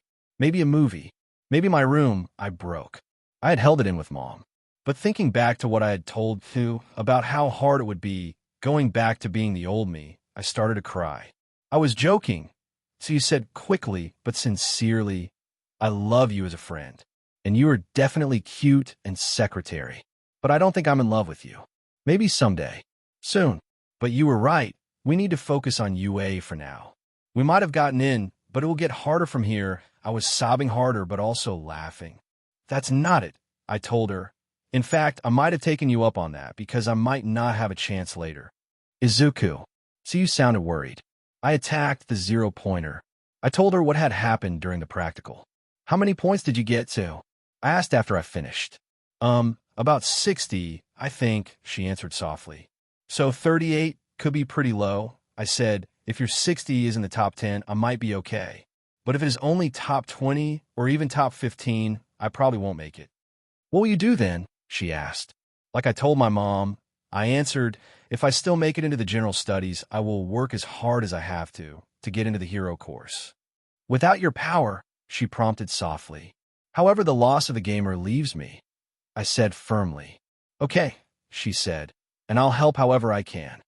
Well, maybe we could still go out tomorrow, I said, get lunch and just hang out.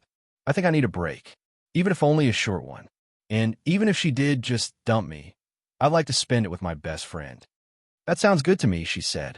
So how did your practical exam go? I asked. Well, it was a little tough at first. There's this lightning user who blasted all the bots near the entrance.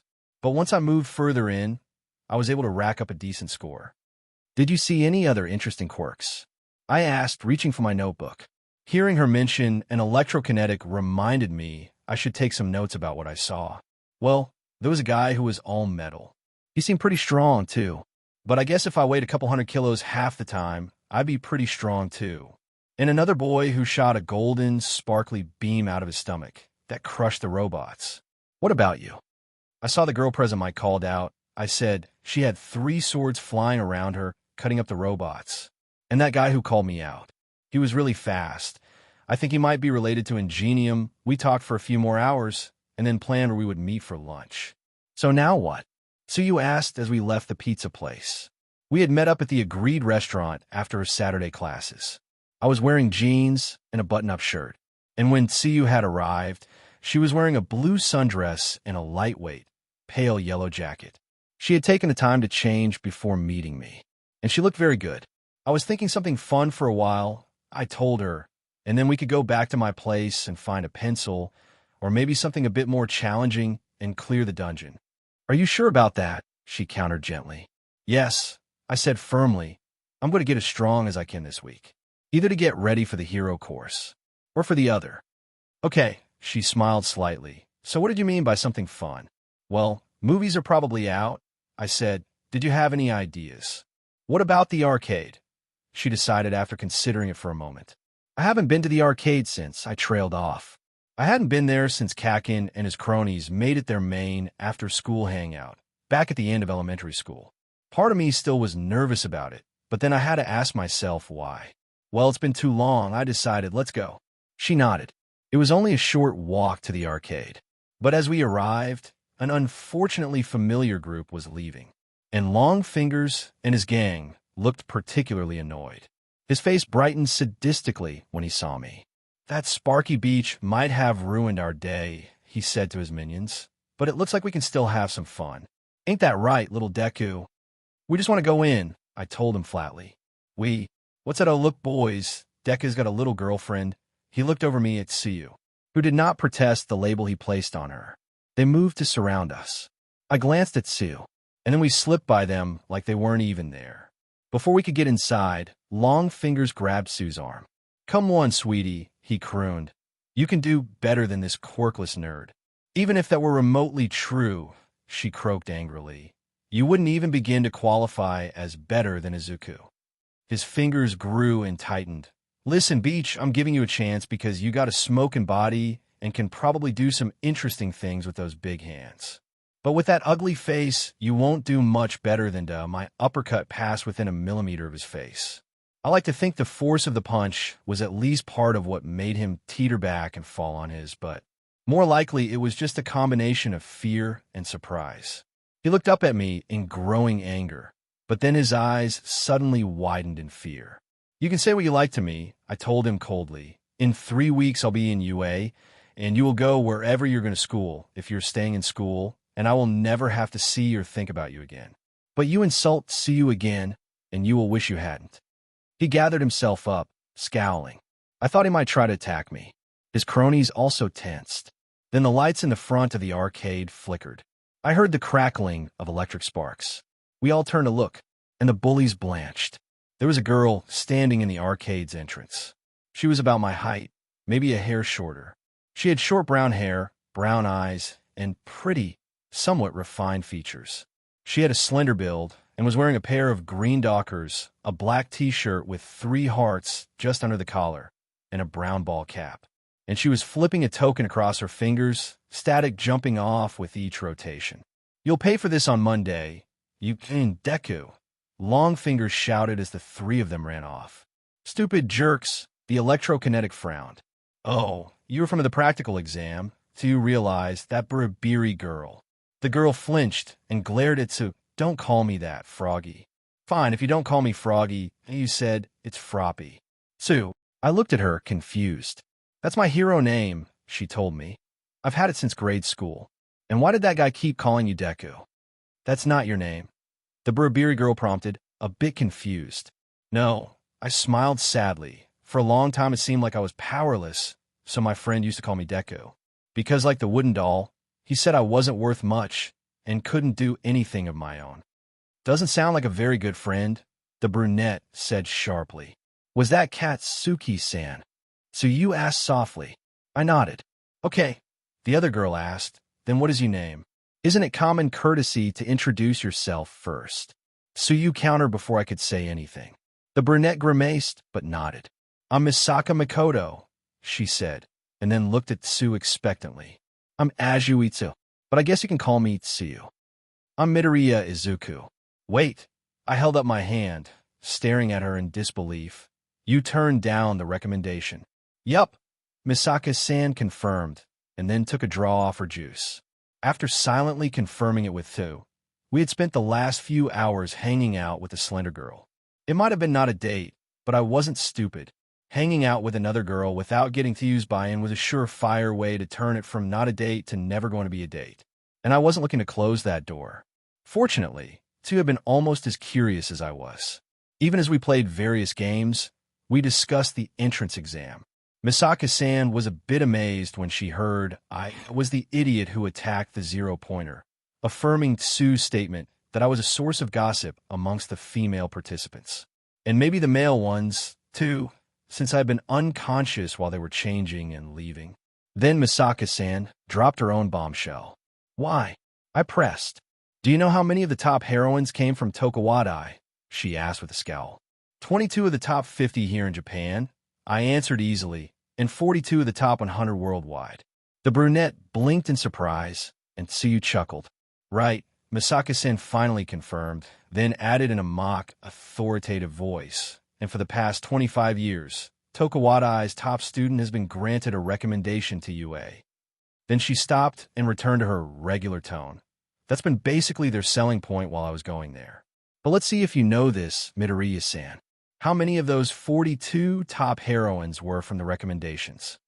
I glanced at you, who shrugged, and then said, I don't know. 3, Misaka-san answered sharply. And there are 2 more active heroines that don't make the list. Though, admittedly, Mount Lady just started a year ago. I blinked, for a couple of reasons, but mainly both the low number and the fact that the seeming rough Mount Lady had come from prim and proper Tokuwadai. Then again, Misaka-san didn't seem particularly high-class either, wearing pants in an arcade, sipping fruit punch through a straw. If only 1 in 5 made it, Tsuyu asked, what happened to the other 20? Misaka-san smirked at that. Well, 2 years ago and 9 years ago, they didn't give out the recommendation.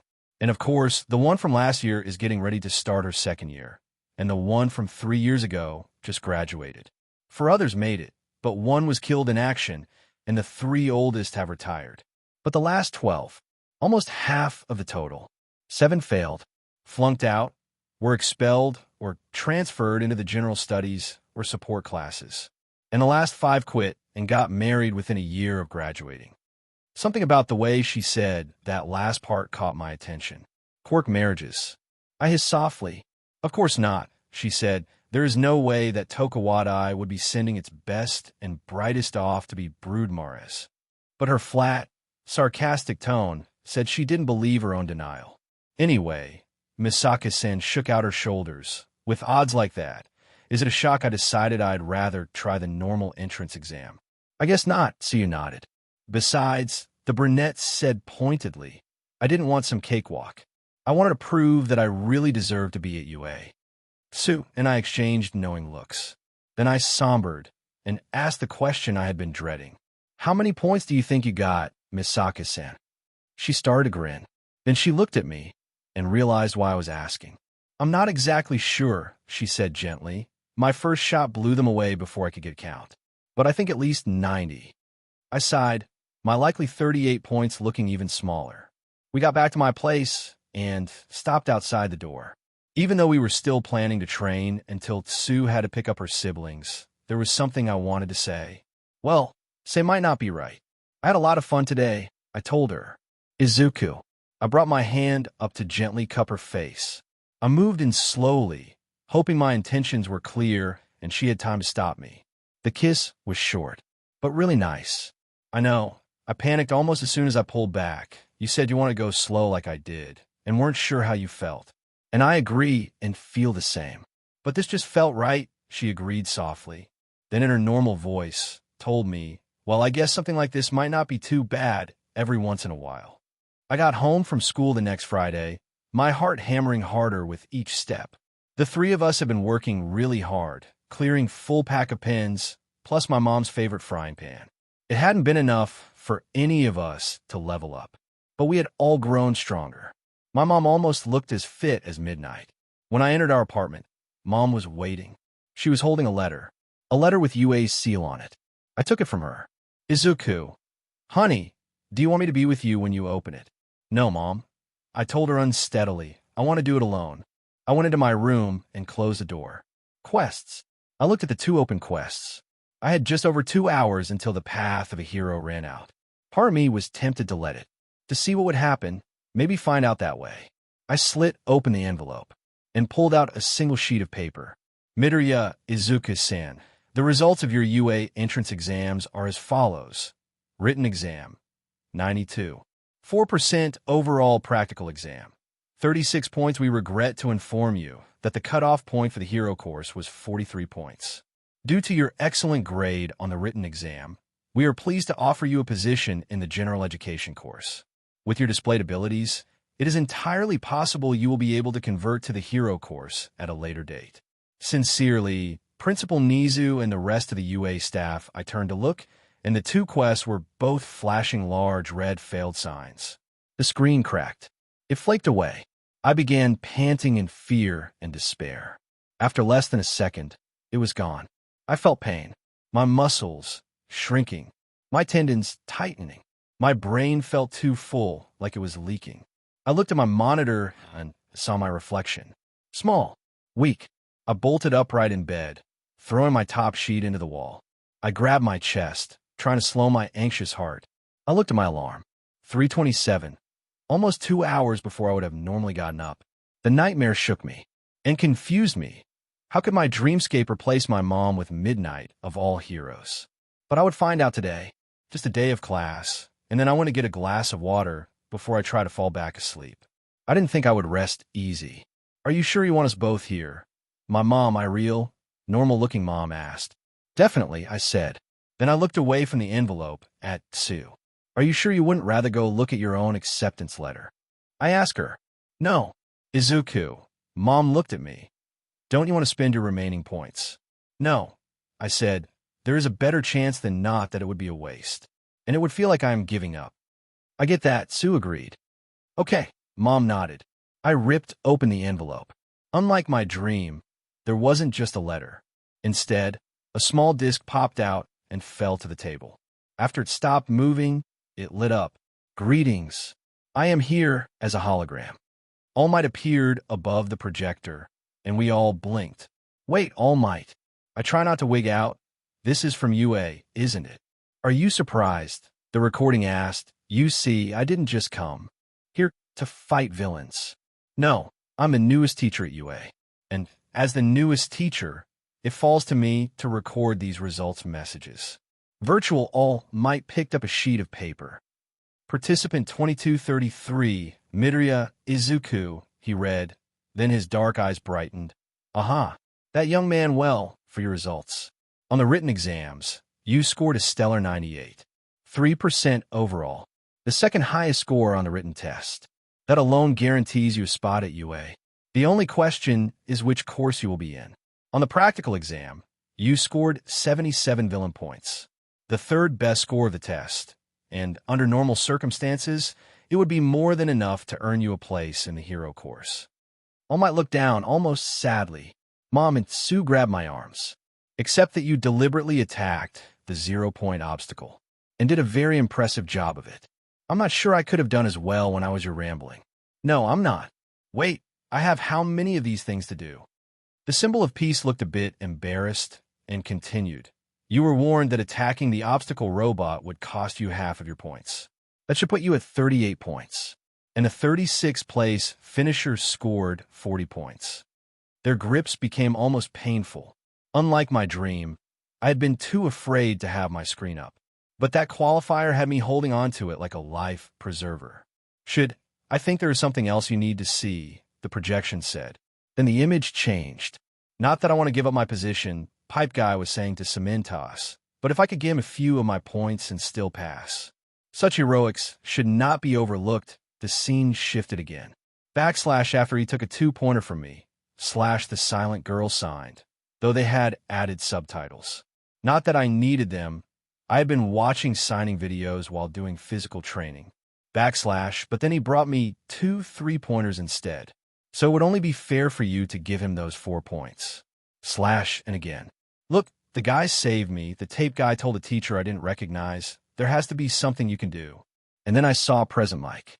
He opened the door to reveal the girl I had saved. Hello, listener, Mike said. What can I do for you? About that boy, she said softly. The one with the messy green hair and freckles. You called him 2233 in the intro. He saved me. He knew it would cost him, maybe even not let him make it in, but he did it anyway. It's not fair. So please, could you give him my points? I mean, it would be nice if the two of us could split my points and both make it on air in, but if not, please just give them to him. I wouldn't be here without him. He deserves to be a hero more. Sorry, loyal listener, Mike said more quietly than normal. But that's just not possible. Still, keep your ears peeled. The big announcement might not be what you're thinking. Then it shifted back to All Might. Young man, UA is fully aware that there is more to being a hero than just fighting villains. It is about helping people, inspiring them, teamwork, and self-sacrifice. As he said that, a screen behind him showed me saving the black-clad girl. Tape guy saving pipe guy. Black-clad girl and the blonde girl with floating swords fighting back-to-back. And then me, flying forward and destroying the 0-pointer. Both Mom and Tsu gasped at that. That is why there is more to the practical exam than just villain points. Participants are also awarded hero points, based on their actions, at the discretion of the judges. And you, young Midoriya, have been awarded 65 hero points. Combined with your 38 villain points, that would give you 103 total points. My eyes widened, and I started to tear up. Mom and Tsu both went from grabbing my arms to hugging me, which would be enough to put you at the top of the rankings. All Might's recording continued, except for one more thing. Mom and Tsu both glared at him, and that is the fact that you are only to be penalized for attacking the 0-pointer if you had any other option. Again, the screen changed, and my own words were played back to me. I tried to do the math in my head. I could reach her, but couldn't get her out in time. Not without probably tearing her foot off. But you know how if you bump the bottom of a glass, it just slides, but if you bump the top, it tips over. I knew I could do that if I hit the robot in the right spot. I was afraid the head was just come off, so I went for the body. I picked a spot about the center of mass, but not so high that I would lose too much horizontal speed in my jump. We have some pretty sharp people here at UA. All Might once he was back on screen, and they disagree. You should have aimed about 1.6 meters higher. Other than that, you were exactly right. You had no other choice if you wanted to save the young lady. Therefore, All Might grinned as wide as he could. I am happy to announce that you scored 142 points. Not just the highest this year, but the second highest of all time, just 7 points below yours truly. Congratulations, young Midoriya, and welcome to the UA Hero course. The screen shifted from All Might. It showed all 40 members of the 2 hero courses and their scores or recommendation. And I immediately returned the hug of the 7th place finisher, Izuku, who had 61 villain points and 9 hero points. I also noticed in particular, number 2 Misaka Mikoto, 95 villain points, 2 hero points. Number 3 Mizuno Ami, 80 villain points, 14 hero points. Quests, Mom demanded, but nothing happened. Quests, I said. The tab was flashing. The panels for both quests were flashing. Quest, the path of a hero complete. Claim the rewards. Accept, decline, 100,000 XP received, 5 skill points received, 2 talent point received. Level up. Level, 10 attribute points, plus 7 skill points, plus 3 talent points, plus 1. Quest record holder complete. Claim the rewards. Accept, decline, bonus talents received. Energetic student unlocked. Plus ultra, unlocked. It looks like you finally caught up, so you said happily. What do those do? Mom pressed. Energetic student reduce energy cost for activated skills by 10%. Increase iteration timer for continuous energy skills by 10%. Prerequisites, quest reward, plus ultra. Take a temporary penalty to health to recover energy. 1 health converts to 5 energy. This is not damage and cannot be healed. Health reduction will recover at a rate of 1 per night sleep. Prerequisites, graduate from you, another one that I shouldn't be able to gain, yet I noted dully. Congratulations, Izuku. Mom clamped down on me. And you too, Tsu-chan. Well, I guess we're going to do what you told me. Together.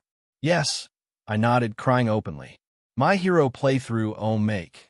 Bad ending number 1, I looked down at the letter as my window crumbled. Status, I demanded. Nothing happened. Analyze. I learned nothing about the letter or the paper it was written on. Then I reached down and lifted up the page telekinetically. I tapped into my key. It seemed the gamer was gone, but my other powers remained. I would just have to work on, and with them, the normal way. I could still do this. Like it said, I could make it from general course into the hero course. This reporter is saddened to report tragedy at UA, the announcer said. Mom and I hugged each other. A group of villains attacked a UA training facility, he continued.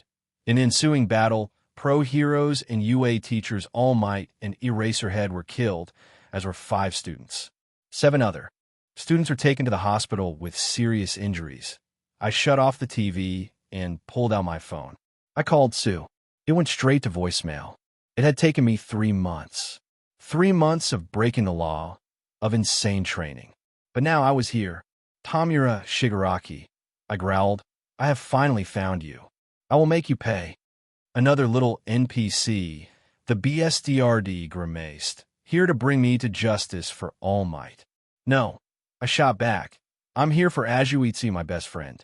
You killed her, and I'm going to kill you. He rolled his eyes at me. Nomu, the monster that killed All Might, stomped forward. Muspelheim smash. I roared. 2 blazing hot blades of ki slashed out, cutting the creature in half both horizontally and vertically. My Nomu, Shigaraki whined. I didn't care. I charged forward, my hand pulled back. But despite his distraction, Shigaraki stepped in and to the side. He grabbed my other shoulder. I felt my flesh dying, cracking, decaying. Ki healing, I declared. But it didn't stop the effect. It only slowed it. My left arm rotted and fell off. Minnesota smash. I didn't care. I shut off the healing. I put all of my strength into my remaining arm. Ki and psions. I still hadn't fully mastered them. It didn't matter. The BSDRD's torso and head evaporated. My arm shattered. Not that it mattered. The decay continued to spread. I got him, Sue, I said as I died. Shigaraki is dead, Kurogiri said. It is unfortunately. All for One seemed indifferent. He was an important piece. But as soon as he defeated All Might, his usefulness ended. Prepare the next step. Game over, retry. Y/N. The next 2 weeks went by startlingly quickly. Because I had passed UA's entrance exam, I was exempt from Aldera's final exams. And the teachers had basically told me I could skip the other days, too. I didn't. Mostly because it wasn't the right thing for a hero to do. And partly because I was hoping to see Mizuno-san and congratulate her. And, to be perfectly honest, a small part of me enjoyed the bullies' reactions. The last Wednesday, while the rest of my classmates were taking finals, I was getting measured for my uniform and costume, even though they had the costume mom made for me as a reference. I guess they wanted to be sure. Then on Thursday, I ended up spending most of the day alone, playing games. Tsuyu was not exempt from Danshuin Academy's finals, and Mom had a meeting with her new company. So I spent the morning unlocking Locke's best ending. I expected I wouldn't have a lot of time to play while attending UA. Mom got back just after I finished eating lunch. She was wearing a dress I hadn't seen before and carrying both a garment bag and a briefcase. "How did it go?" I asked. "Very well," she smiled. "My initial designs will go on sale in a week." And I received 4 custom design requests. I am just happy that I don't have to do the materials part of those. "That's great, Mom." I congratulated her. "There's something else, Izuku," she said more carefully. Then she opened her briefcase and took out a small stack of papers. She gingerly handed them to me. The top of the first page said dissolution of marriage. I looked up at her. "Does this mean I started?" "I haven't signed them yet," she told me. "I know we have talked about it a couple of times, but I wanted to make absolutely sure you were okay with this." "Mom, as long as you're happy, I'm fine," I said evenly. "I'm not going to be sad or upset about this. I can't miss something I never had." "I'm not sure I agree with that." She looked at me intently. "This is different from being quirkless," I told her. "Okay," she agreed. She took the document back from me. Then she flipped through it, signing in a few places. "I guess this means this really is the next stage of our lives." I smiled and hugged her. The last day at Aldera was underwhelming. Speeches from the teachers and principal, making sure we turn in our books, letting us converse a bit with our classmates. Not that I had anything to say to most of them. Because we were kept with our classes, I wasn't able to talk to Mizuno. I did see her during the principal's final speech. She waved to me. The weekend was nerve-wracking. Sue and I trained Saturday, but we held off Sunday. We didn't want to be tired out on our first day at UA. Tsu had to take her siblings to their first day of school. I offered to go with them, but Sammy Dare had vigorously objected. So Tsu just told me to go on without her.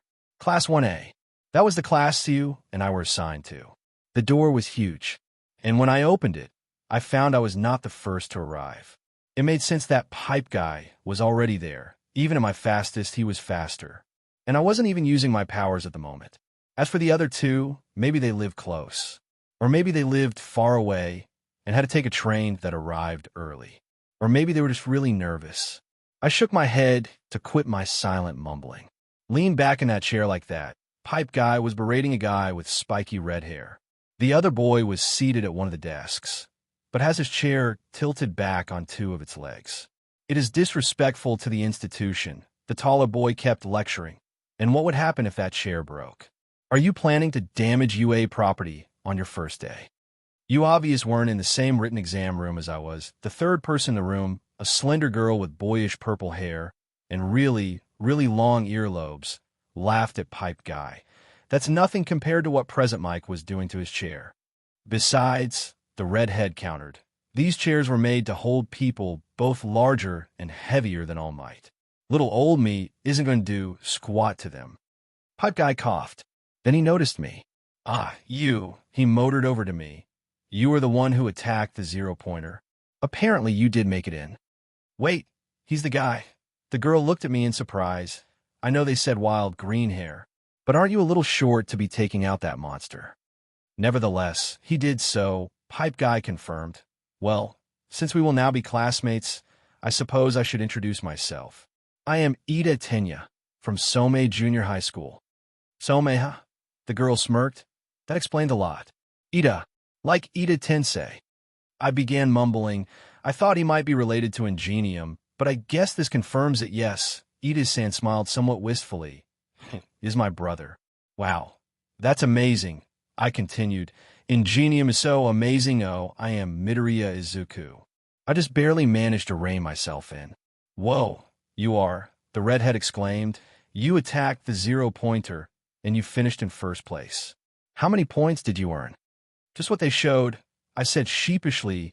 It turns out that attacking that giant was the only way to save that girl. So I didn't get penalized in the end. And so many hero points. Edison nodded along with the other boy. Despite my protest, did you realize that there was something more to the exam? No, I was just doing what was right. I shook my head quickly. The girl looked at me thoughtfully. Well, I'm Jiro Kyoka. And I'm Kirishima Ijiro. Nice to meet you. Number 1-san. Kirishima-san leaned forward out of his chair, offering his hand. I shook it. Then I noticed something behind the teacher's podium. What's that? I asked. Jiro-san and Kirishima-san both craned their head around to look. And Ida-san turned. It looked like a dirty, yellow cocoon. I'm not sure. Ida frowned. Did either of you put it there? They both shook their heads. I whispered, Analyze. Urban sleeping bag and insulated sleeping bag, designed to blend into a city environment. Keeps you warm in the cold and cool in the heat. Durability, 28 of 50 quality, 2 of 7 rank. Name, Shota Aizawa. Race, human, quirk metagene positive. Age, 30 level. Active title, health, / 95%.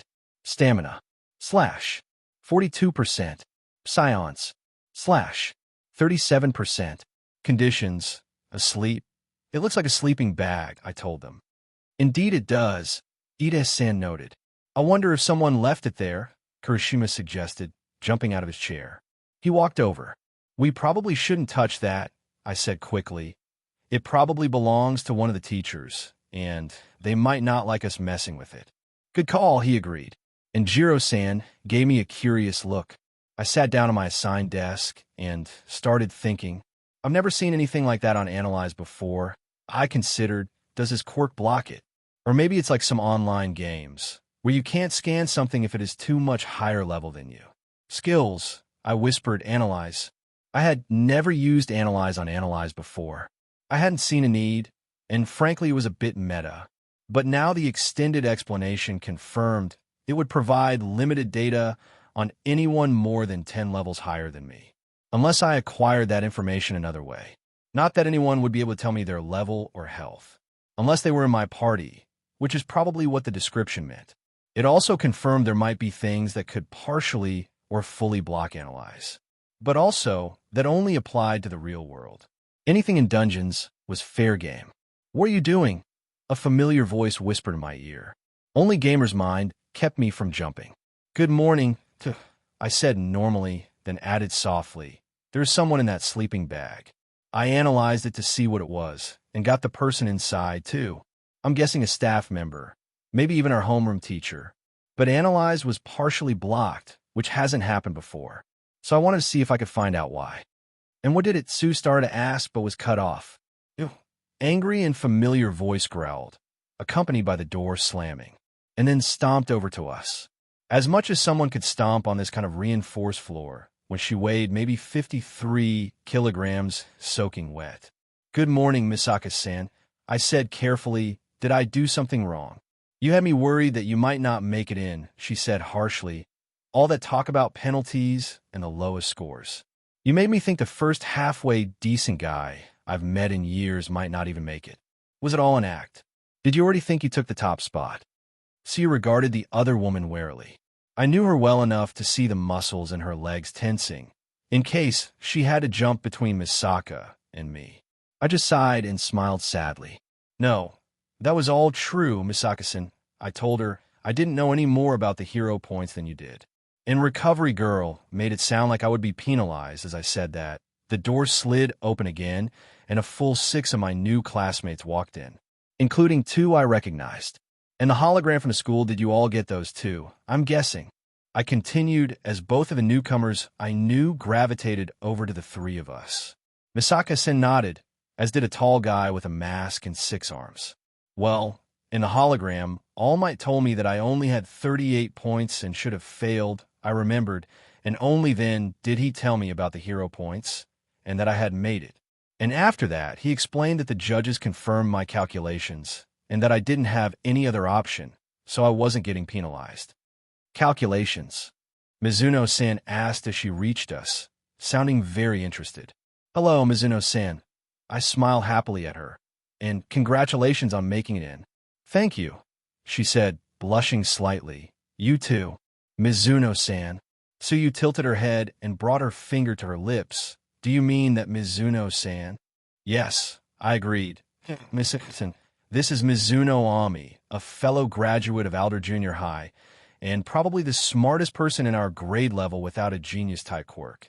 Mizuno-san, these are my friends, Azui, Tsu, and Misaka Mikoto. Misaka-san grinned for a second, then gave me the stink eye and demanded, If I'm your friend, too, why don't you call me by my given name? Do you ask me to? I said simply, you didn't. Her jaw dropped. Are you Tsundere, Mikoto-chan? Tsuyu asked bluntly.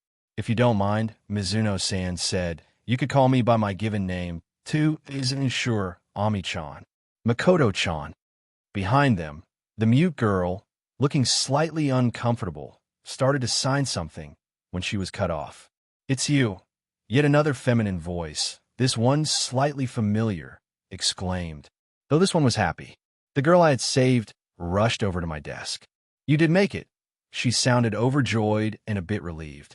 What is with that guy?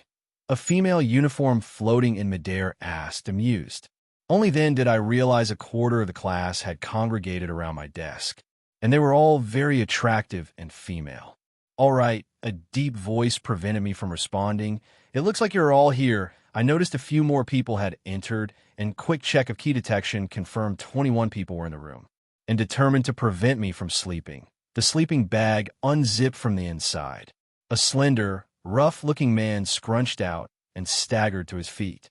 All of you, take your assigned seats, and we'll get started. We all just stared at him. He frowned. Heroes have to make split-second decisions. Aizawa-san sounded annoyed. It doesn't bode well for you if such a simple instruction confuses you. Shouldn't you tell us who you are before you start giving orders? A blonde girl barked back. He actually blinked in surprise at that, like he hadn't realized. I'm Aizawa Shota, your homeroom teacher. Now sit down, so we can get on with self-introductions. You should scan the others, Tsuyu whispered before slipping away.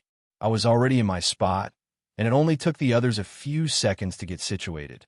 Great, let's just do this in seed order, Aizawa-sensei instructed. Give your name, the name of your quirk, and a brief description of what you think it does. That turn of phrase interested me. But the first student stood quickly, so I grabbed a fresh notebook and the pencil of solitude and prepared to take notes. Bonjour, G. Imapel name. Yuga Aoima level. 8 quirk. Naval laser despite the name. His quirk is actually a beam of concussive force accompanied by sparkly golden light, not an actual laser. Overuse of this quirk can have digestive repercussions. Mina Ashido level. 9 quirk.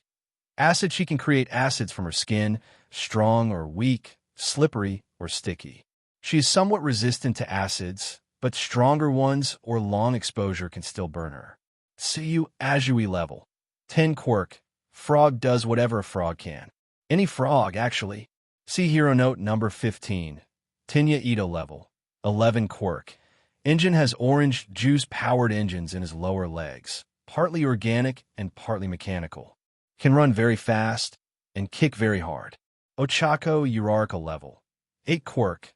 0 gravity, more like a floating power, since items hover, but don't just go flying into space as the Earth moves. Though maybe that is just the friction of the air. Mashreo Ojiro level. 12 quirk. Tail has a thick, heavy tail. Strong enough to support his body weight, and then some. Not prehensile. Mikoto Misaka, Tsu is right, seems a bit Tsundere. Level. 14 quirk. Electromaster generates and stores electricity in her body. Can discharge it, or use it to manipulate magnetic fields. Ijiro Kurishima level. 11 quirk. Hardening can create a layer of thick, spiky material over his skin. It looks mostly like skin, but is hard as stone, without losing flexibility. Koji Koda level. 8 quirk.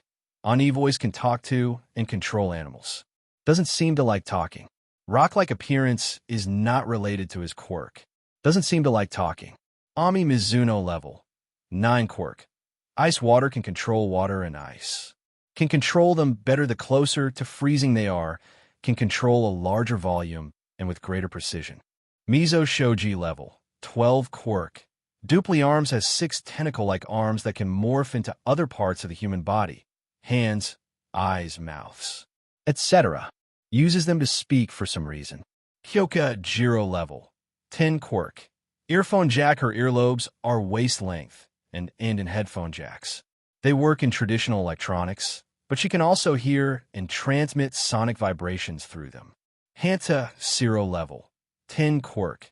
Tape's elbows look like action figure joints and produce a cellophane tape. It shoots out up to 50 meters and is strong enough to hold his body weight and more. Ask if the tape is an electrical insulator or has other special properties. Fumikage Tokoimi level, 11 quirk. Dark Shadow is a living shadow that is connected to him and seems to be at least partially independent. Can become tangible or solid and expand at will. Shoto Todoroki, same family name as Endeavor's son. Level, 17 quirk. Half cold, half hot, can create and control ice from his right side and fire from his left side. How does his ice control compare to ice water? Toru Hagakure level, 9 quirk. Invisibility, she is transparent. Applies only to herself.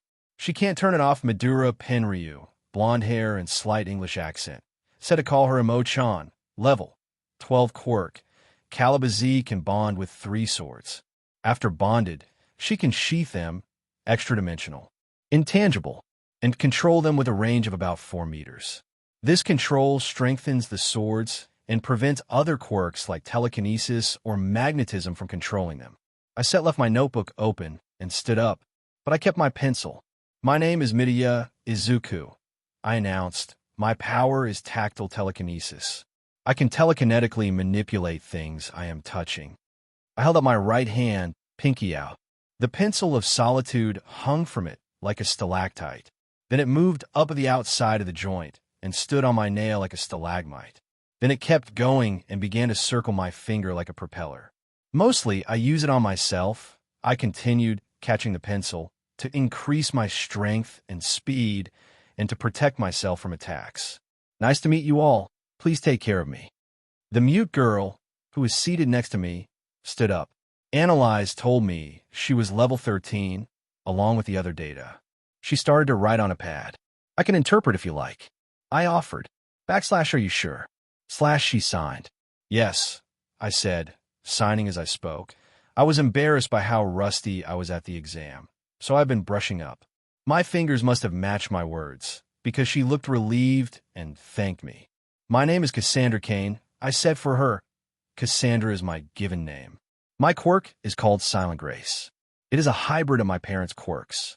One is the ability to detect movement in close to medium range. The other is incredible flexibility and muscle control. Were they combined? I looked at her and signed / sorry, I missed that. / oh, because of how they combine, I'm very good at reading body language. The drawback is I cannot speak. Even laughing or crying, I am silent. And if I try to force it, it causes me terrible headaches. Migraines, Shoji-san offered, but the signs are basically the same. / thank you. / she told me again, and Shoji-san too. Then she sat down, leaving the last student. I quickly jotted down some notes on Cassandra and Silent Grace. I noticed that I had written everyone's names in Western order, and wondered if I was getting used to the gamer showing names like that. Before I could think on that too much, Momo Yairosa level, 16 quirk. Creation can convert her body's lipids into anything, as long as she understands the structure, be it mechanical or chemical. Right, Aizawa-sensei yawned. Now get changed into your PE uniforms. Time for a pop quiz. Sensei, what about the orientation? Ida-sen asked as forcefully as he dared. We don't have time to waste on that. Aizawa rolled his eyes. Now get a move on. Anyone not outside in 5 minutes will be penalized. Shoji, Aizawa-sensei said as soon as we were all assembled. In your middle school, they did ball-throwing tests, right? The tall boy nodded. What was your record? 68. 3 meters, Shoji-san said out a mouth formed on his middle, left arm. And that is without your quirk, right? The tired teacher asked. Yes. The Ministry of Education is not very rational, Aizawa-sensei lectured. They insist on pretending everyone is still the same. Outside of private schools and other special circumstances, we all glanced at Mikoto-san, Yaoyorozu-san, or Todoroki-san.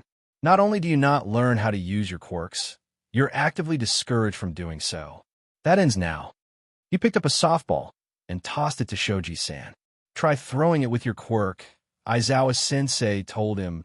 Anything goes as long as you stay in the circle. Shoji-san looked at the ball and then took it in his left hand. His middle left arm sprouted another elbow and forearm, ending in a hand. The entire, now three-segmented, arm also filled out with about a 20% increase in muscle mass. His top right arm grabbed the second part of the middle arm, and the bottom arm lengthened to grab the outermost segment of the middle arm. His three right arms more or less joined. Shoji-san passed the ball over to his free right hand. He took a pitcher's stance and threw the softball with the composite strength of all three arms, plus the extra centripetal force of having lengthened his arm. The ball soared away. 318, 2 meters. Aizawa-sensei showed us the result on his phone. Not bad. Then he addressed us more seriously. This is a quirk assessment test. You will all be undergoing 8 standard fitness tests, plus a 9th one of my own design. You will be expected to make full use of your quirks in these tests. And in the end, whoever comes in last place will be immediately expelled. What? Kirishima-san gaped, as many of the others did silently. Can he really expel us from UA? Ami-chan mused sadly. I don't know. Ida-san answered. I suppose I should clarify.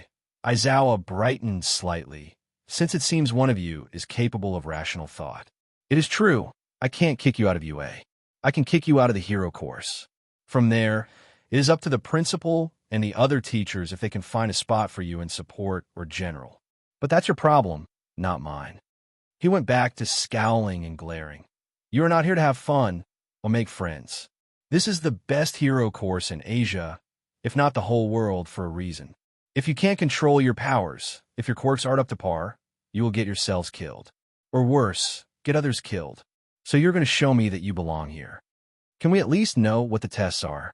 I asked, try not to let my doubts. Show.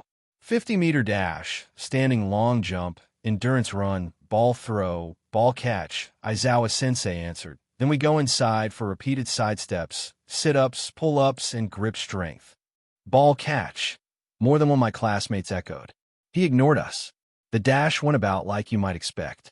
Ida-san came in first, still faster than I could be if I went all out. Shoji-san actually came in second, converting 4 of his arms into legs and running like a horse. Limiting myself to drive 2, I came in third, and Tsu was fourth.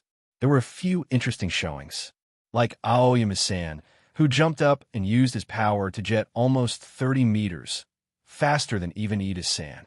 Then his power seemed to run out, and he staggered the rest of the way, clutching his stomach. He barely came in 10th, and Shiro-san shot his tape into the fence and used that to pull himself. Tsuyu naturally won the long jump. Uraraka-san was second, making herself weightless, though she looked a bit green after. Aoyama used the same trick, but this time it was enough to get him third place. After making us run for an hour, Aizawa gave us a 15-minute break to use the restroom and get something to drink. Then it was time for the ball throw. I ended up waiting in line behind Ami and Mikoto and in front of Todoroki-san, and the electrokinetic was scowling. How is this rational?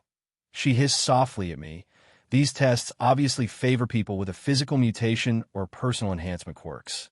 How are invisibility, or sonic earlobes, or animal control supposed to help here? Or what if someone had something like telepathy, or Sir Naitai's precognition? Well, I mused. Koda-san could call a bird and have it carry the ball as far as it can, and Hagakure-san could pretend to throw the ball and just run with it. Though that might not fool Aizawa-sensei. I'm not sure how Jiro-san's power can be used for this. Or Sir Naitai, Mikoto-chan gave me an appraising look. And what would you do here if you had my quirk? Well, the ball have electronics, right? I said, so there's probably some metal in there. Didn't you say at the arcade, that you magnetically shoot the tokens. So you could do the same with the ball. She nodded, grinning. What about me? Ami asked. I was thinking about surrounding the ball with water and floating it out as far as I could before squeezing the water to shoot it a bit farther. That's probably better than what I thought. I told her, my first idea is that you should wrap your body in water and use it to supplement your muscles. Like a suit of power armor. That might not be good here, but maybe for the pull-ups. Yes, I will consider that. We watched as Yozu-san formed what looked like a grenade launcher and shot one a ball just over a kilometer. Tokoyami stepped behind her and squinted up at the bright sunlight. Why are you helping them? Todoroki-san asked, but his flat voice was more curious than accusatory. I might not have caught that, if not for all the time I'd spent with Sue and her siblings. 247, 1 meters, Aizawa-sensei announced for my bird-faced classmate. They are my classmates, I said, a bit confused. Then I remembered he hadn't gone through the entrance exam, hadn't earned points for helping others. It might not have mattered for this test, but it was already my nature, and the result of the exam had driven it home for me. 314 meters, even. Our teacher read off Ami-chan's results. And what if helping everyone else somehow puts you in a last place? The Scar Boy asked. In that case, I win, I told him with a big, open smile. Then I want to take my place on deck. Mikoto picked up one of the remaining softballs. She tossed it and caught it, sparks dancing across her fingers. Then she smirked, broadly and dangerously. She threw the ball a bit higher and assumed a stance. Body slightly turned, arm out. Her hand positioned like she was going to flip a coin, except tilted further forward. The ball dropped. Lighting flowed visibly down her arm. Her thumb flicked the ball. Boom! The air around us shook as the softball went supersonic. Jiro-san whimpered a bit and covered her ears. A few others looked shocked, pun slightly intended. But Tsu just shook her head in amusement. 72 kilometers. Aizawa-sensei couldn't keep all the amazement out of his voice, though that's only because it hit the back wall and, according to this, destroyed the ball. Not quite infinite, but well done. Waiting off to the side, Uraraka-san blushed as he reminded her of her impossible score. As Mikoto-san sat down with the others who had already thrown, I took a softball and stepped into the circle. My throwing skill hadn't improved in a while, so I would be relying mostly on strength. I wound up, and 422. 8 meters. Aizawa-sensei studied me as he said it. I turned to leave, but he stopped me. Do you think you can get through this half-assing it? He said pointedly, you think maybe because you had the top score, you'll get some sort of special pass. Not at all. I shook my head broadly, dismayed by his words. He looked a bit surprised at my reaction. I saw what you did in the exam, he said a little less sharply, not just at the end either.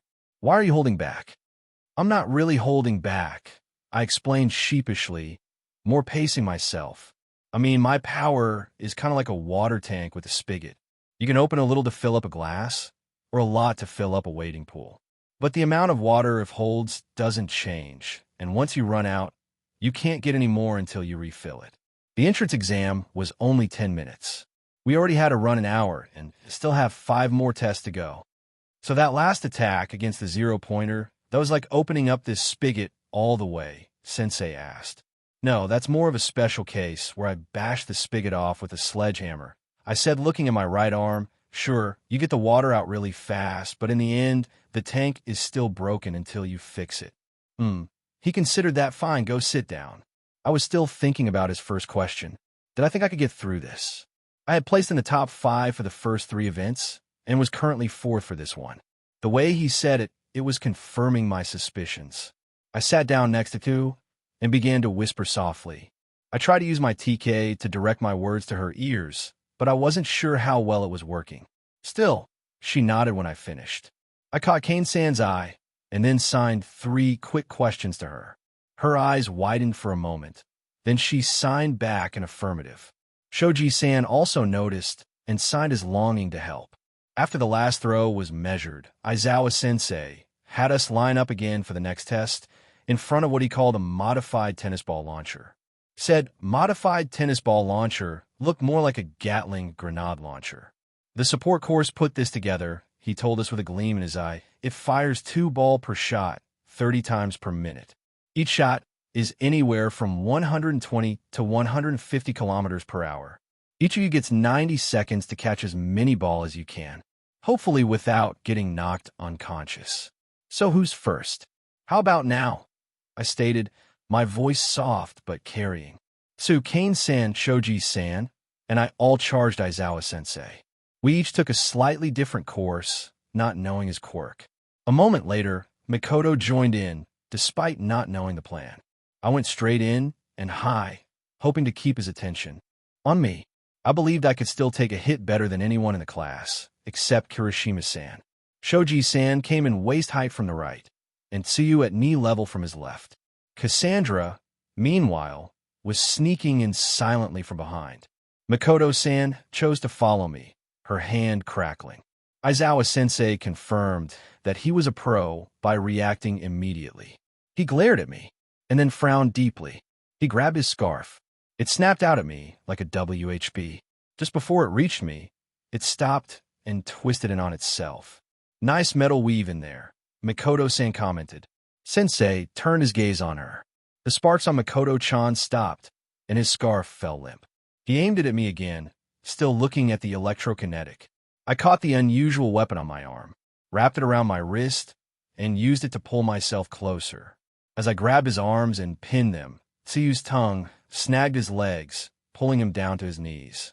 Shoji-san arrived a moment later and helped me hold Aizawa-sensei. What are you doing to my quirk? Mikoto-san demanded. You are Eraserhead, I realized. Then quickly shook my head, not the time. I looked over at the rest of my classmates, who were staring at us. Most of their jaws were hanging open. Go, I told them, get out of here. Find the other teachers or the principal and let them know. Nobody moved. What the hell are you doing? Aizawa-sensei demanded angrily. Capturing the villain, you said. We weren't supposed to. I asked seriously. Explain, he ordered, but he also calmed down a little. You used coercion and blackmail, I said, to basically kidnap us and force us to compete in a contest for our survival. An arbitrary contest, Shoji-san added. One without rules that we are aware of, if there are any. And then there was the villain ran against the government, Mikoto chimed in, which was completely at odds with what you were actually doing. The only way it could have been more obvious, Ribbit, was if you told us to pair up and fight to the death. Aizawa-sensei looked around at the five of us for a moment. Then he started chuckling. I've been doing this for 6 years now, he said between laughs, and you're the first ones to figure that out. So this wasn't really a test. Ashido-san sounded confused. It was, Ami countered, just a multifaceted one. And you can let me go now, Aizawa-sensei said, a bit of anger returning to his voice. We released him. Then Shoji-san and Kane-san moved out of his range. So we were not in danger of being expelled. Aoima asked. That was just a rational deception, Sensei said, to sell it and make you try your best. Liar, Mikoto-san said angrily. I know you've kicked people out of the hero course on the first day. And not just one. Or did you think Tokuwadai wouldn't keep records? The reason we weren't told the scoring rules, I said, is because there weren't any. He could decide who is last, or tied for last, based on his own judgment. Claimed that certain tests were higher ranked than others. Then, if he decided not to expel anyone, he could exempt them because 2 or more people were tied for lowest score. Conversely, Yara's amused, he could do the same thing and move all of the people in last place out of the hero track. Sensei grimaced. You figured it out, he said flatly. Congratulations, no one will be expelled. But we're still going to finish the test. I don't think so, Todoroki-san said, just as emotionlessly. After all of this, I doubt I can trust you. A teacher who does not respect the rules. How will I know if what you're teaching me is real or another veiled test? I intend to go to the orientation or to the principal if it is done and ask to be moved to a different class. I would suggest you all do the same. Wait, I protested, wondering if I had made a mistake. Sure, this whole test was mean-spirited and maybe counterproductive. But still, it would be good to get a handle on our quirks, and to help us realize that villains aren't always obvious. The rest of the class seemed to be listening to Todoroki. Only Tsu, Ami, Uraraka-san, and I were not moving. Mikoto-san gave me a regretful shrug as she went with the crowd. Hold on there, a new voice proclaimed. A giant, golden voice, one I was highly familiar with. Young Todoroki, All Might proclaimed, walking out from behind the gym. I know that Aizawa-sensei's methods and personality can be a little rough, but he has the full support of the UA staff. And more importantly, he gets results. We teachers all have to play the villain in some classes. And in real life, we don't get a warning before a villain acts. Then All Might's smile changed to one of pure amusement, and he chuckled, at least not most of the time. The symbol of peace sobered again and addressed my classmates, so I asked that you give him a chance. They looked around. A few noticed that I wasn't moving to leave. After another moment, most of them relaxed. All right, Todoroki relented. Excellent. All Might smiled broadly. Then why don't all of you go grab lunch, and you can finish the assessment afterwards without the additional theatrics, because it does help to get a baseline of both your physical and quirk abilities. That seemed to get everyone's attention, and I heard a few stomachs rumbling. It must have been hard for you, All Might said, after the teens had left, pretending like you were happy that they called you on this. I didn't need your help, Aizawa told the larger man. And if they had all left, Yagi rumbled. You may have been able to expel an entire class in the past. Nizu stepped out from behind the gym, but that wouldn't fly this time. This group has too much promise, and some of them have too strong a backing, especially when you have been warned about alienating your students with this tactic. You must have the trust of those you are teaching. That boy, Midoriya. Aizawa changed the subject. What is he? What do you mean? Nizu frowned. My quirk didn't work on him. Both Yagi and Nizu blinked, then exchanged thoughtful looks. Your quirk doesn't work on everyone, All Might noted. That's mutation types, Eraserhead said. I've never met an emitter that I couldn't stop. Perhaps his power isn't actually telekinetic, the principal mused. No, I saw him use it to make a pencil move. Aizawa shook his head. What are you suggesting? All Might pressed. I don't know, Eraserhead admitted. The rest of the first day went a lot smoother. We finished all the tests, and Aizawa-sensei ranked us strictly on the average of how we placed in each test. I ended up in first place again, having cleared top 5 in each activity. Now it was our second day of class. We had normal classes in the morning. Then Aizawa-sensei checked us back in after lunch.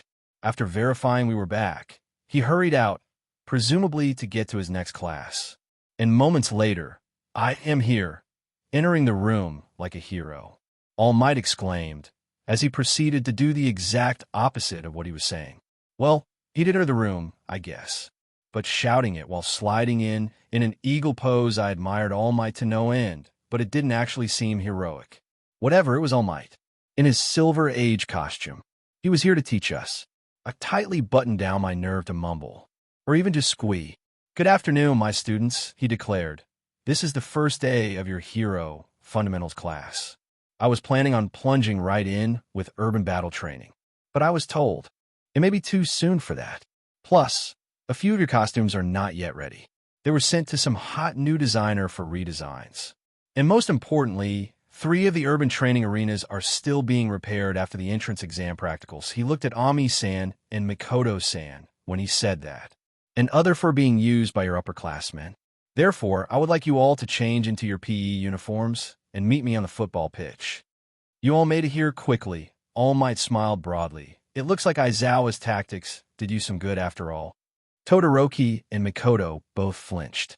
So, for today's training, we're going to play a little lions and gazelles, he continued, and received a number of blank looks. Don't know that one, he asked, a bit less exuberantly. Well, it's a variation of tag. 2 of you will be lions, and the rest will be gazelles.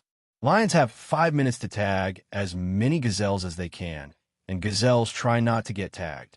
If a gazelle gets tagged, they are out and must immediately leave the field, which is the second part.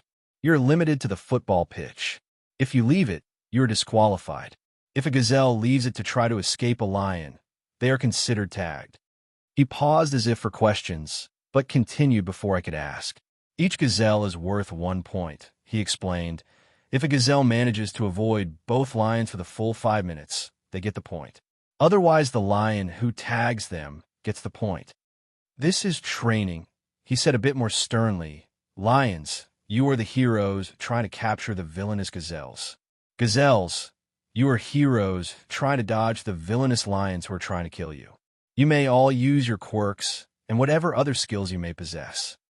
This is training, he repeated, almost threateningly. If any of you hurts another, you will forfeit your points to that person.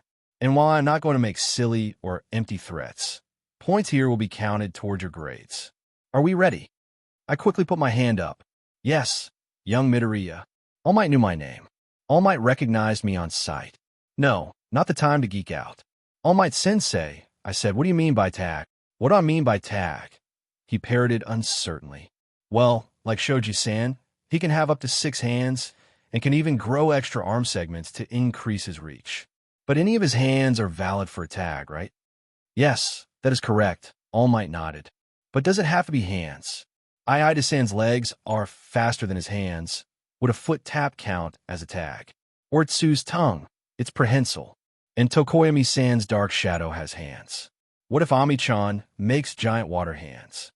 All very good questions. All Might told me, no feet, no tongues, no elbows, no headbutts, and no manifestations of your powers. You can use all those things to try to reel a gazelle in, but only if you touch them with your hand are they out. Okay, thank you, Sensei. I bowed slightly to him. In that case, why don't you be a lion first, young Midoriya? You and young Hagakure. We all moved onto the soccer field.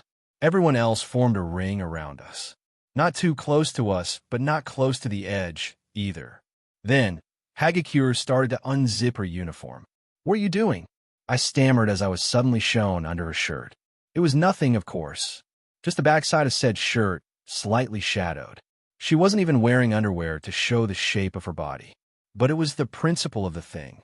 Stealth hunting, she declared in a cute attempt at a predatory tone. Right, 5 minutes starts in 3, 2, 1. I had 2 options. If the field was smaller, or I had a quirk that could shrink it like Todoroki-san, it would be better to go after the stronger, faster gazelles first. That way, there would be more people to get in each other's way. But on a soccer field, there was plenty of room for everyone to move freely. So instead, I went for the slowest ones first. Kota-san was easy enough to tag. He whistled up a pair of little birds to try to distract me.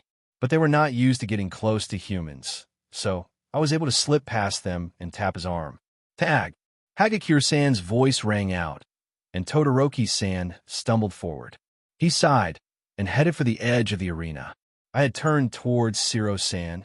Jiro-san would have been a slower target, but she was at the far side of the pitch. And based on where Todoroki-san had been, Hagakure was probably closer. Oh man! Shiro-san slumped and I lightly slapped his back. Jiro-san stabbed one of her earlobes into the ground. Then a second later, she dove to the side. She can hear Hagakure's footsteps. I mumbled, targeting Penryu, targeting Emo-chan next. In the end, I scored 9 points, and Hagakure had 6. Only Ida-san, Mikoto-chan, and Tokoyami-san were able to avoid us or keep us at bay. Ami-chan almost survived, but I was able to push through her water shield just before time expired. All right, good job. All Might praised us. Some interesting uses of your quirks. Do we have any volunteers to be the next lions? I'll do it. The pink-hued Ishido-san raised her hand and waved it around. Thank you, young Ishido. Anyone else? No. Then let's go with young Kota. All right, everyone back on the field. We all complied, but this time I took a spot on the outer ring. And I assumed Hagakure-san did, too. Her uniform was still folded up on the sidelines. Ready? 3, 2, 1, go. Kota-san trilled, and this time it wasn't 2 birds.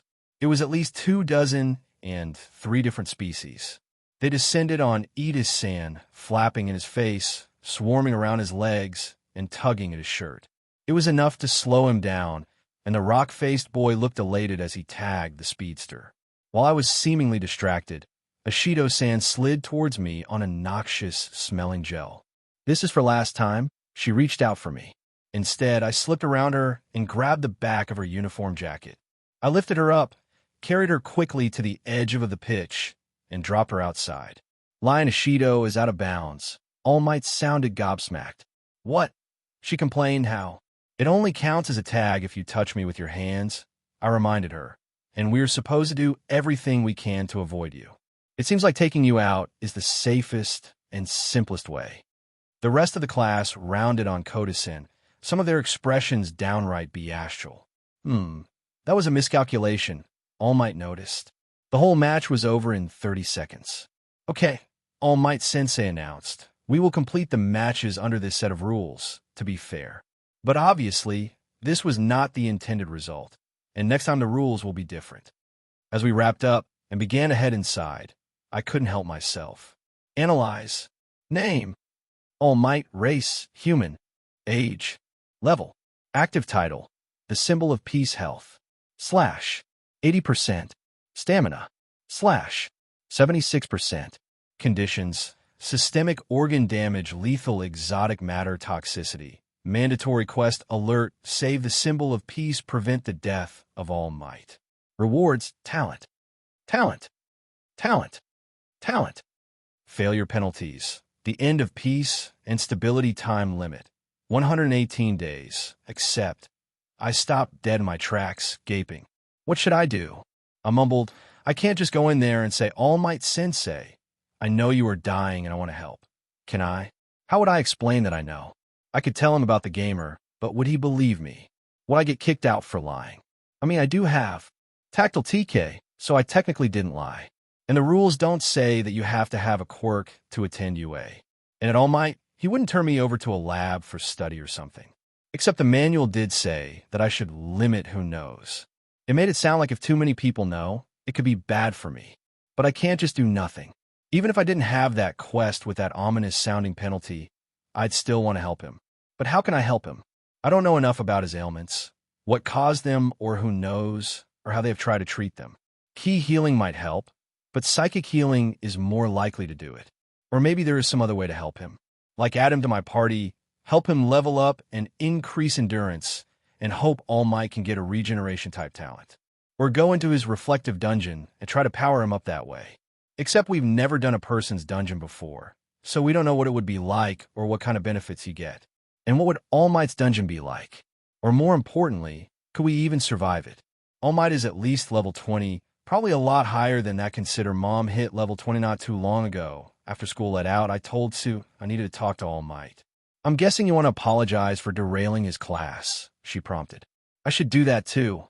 I nodded, but that's not the only reason. She smirked and nodded knowingly. Well, I won't ask you to get an autograph for Sammy Dare. She wasn't wrong. I had definitely thought about asking for All Might's autograph, but this wasn't really the time. Besides, I hadn't brought anything worth having him sign. So that was how I ended up here, pacing outside All Might's office. Mumbling again, try to decide what I could and should do about his injuries. I could try to heal him in secret, I mused, but that would be pretty hard with psychic healing. And if I don't tell him, I can't help him level up, or other things the gamer can do that might help. My jaw snapped shut with a click as the door I had been stalking opened. Young Midoriya. All Might was surprised to see me. He had changed out of his costume into a simple button-down shirt and jeans. For a second, I thought I saw a puff of smoke around him. Is there something I can do for you? He asked.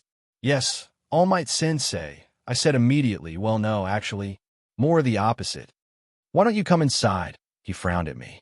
Sure, I nodded. We went back inside his office, and he closed the door. It looked like a normal teacher's office, with a desk, bookshelf, and some chairs. Also a small fridge and a cupboard I thought probably held his costumes. I'm not sure if I had been expecting something else. You seem upset and agitated. Young Midoriya.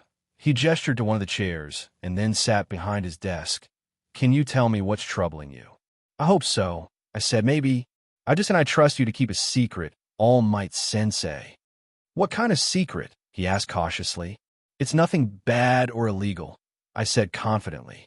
Naturally, I had done a lot of research on quirk-related laws.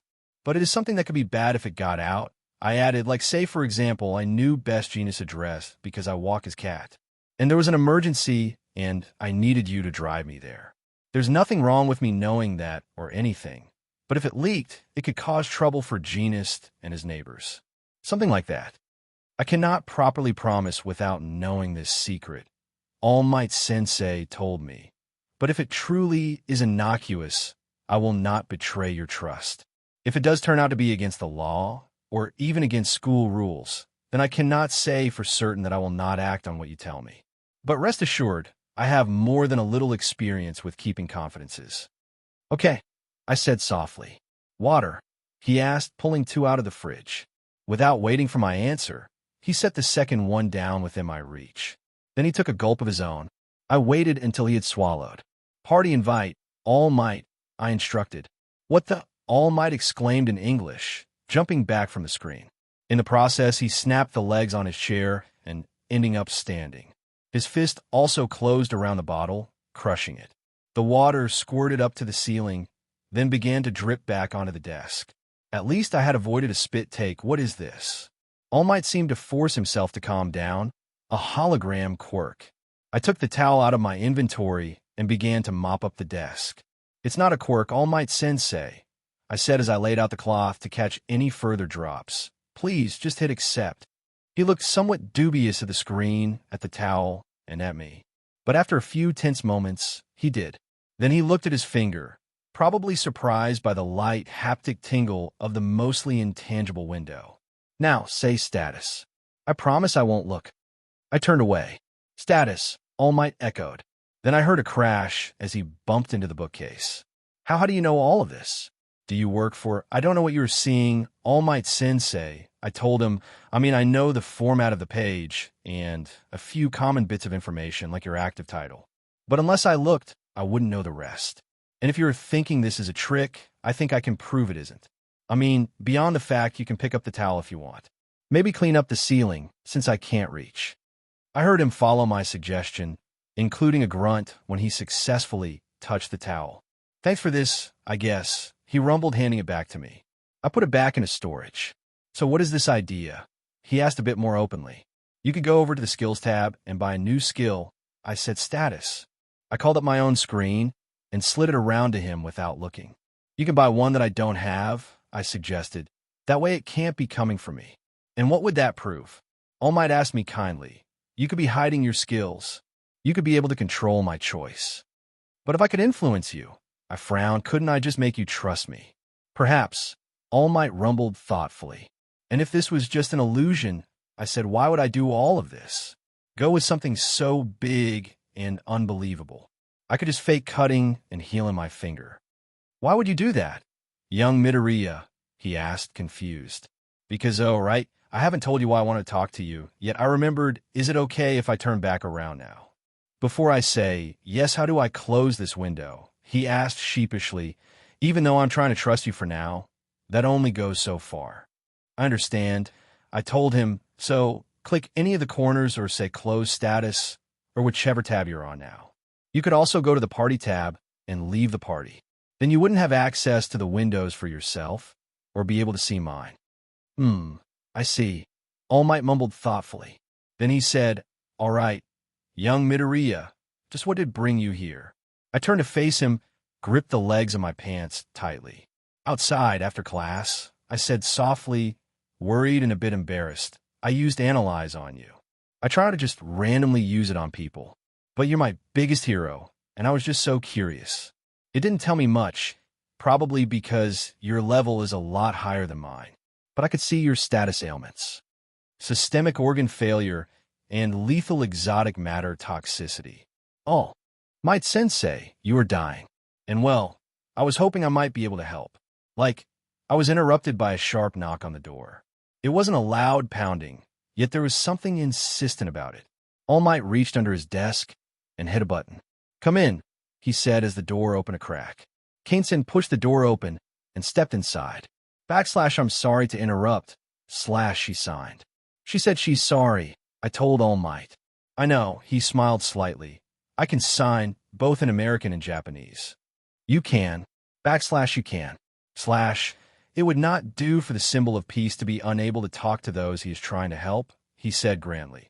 With the rise of quirks, the number of people who cannot hear or cannot speak has also risen. I doubt my skills are as polished as yours, young Kane. But I am confident I can keep up. Now then, is there something I can do for you? I came here for the same reason as Midoriya, she answered. Oh, All Might prompted carefully. His voice and face looked unconcerned, but I could see a twitch in his jaw. You're missing 90% of you left lung, Kane-san continued. And your heartbeat is irregular. I don't know if it is due to whatever damaged you lung, or to the poisoning Midoriya mentioned. I think you should close the door, All Might said more softly. She complied. How did you know that? He asked a little more sharply. These offices have the best soundproofing available. The only reason we could hear you knock was because of the special one-way baffling in the door installed for just that reason. It's why I had to open the door to invite you in. Wouldn't an intercom be better? I asked. They could be hacked, All Might answered.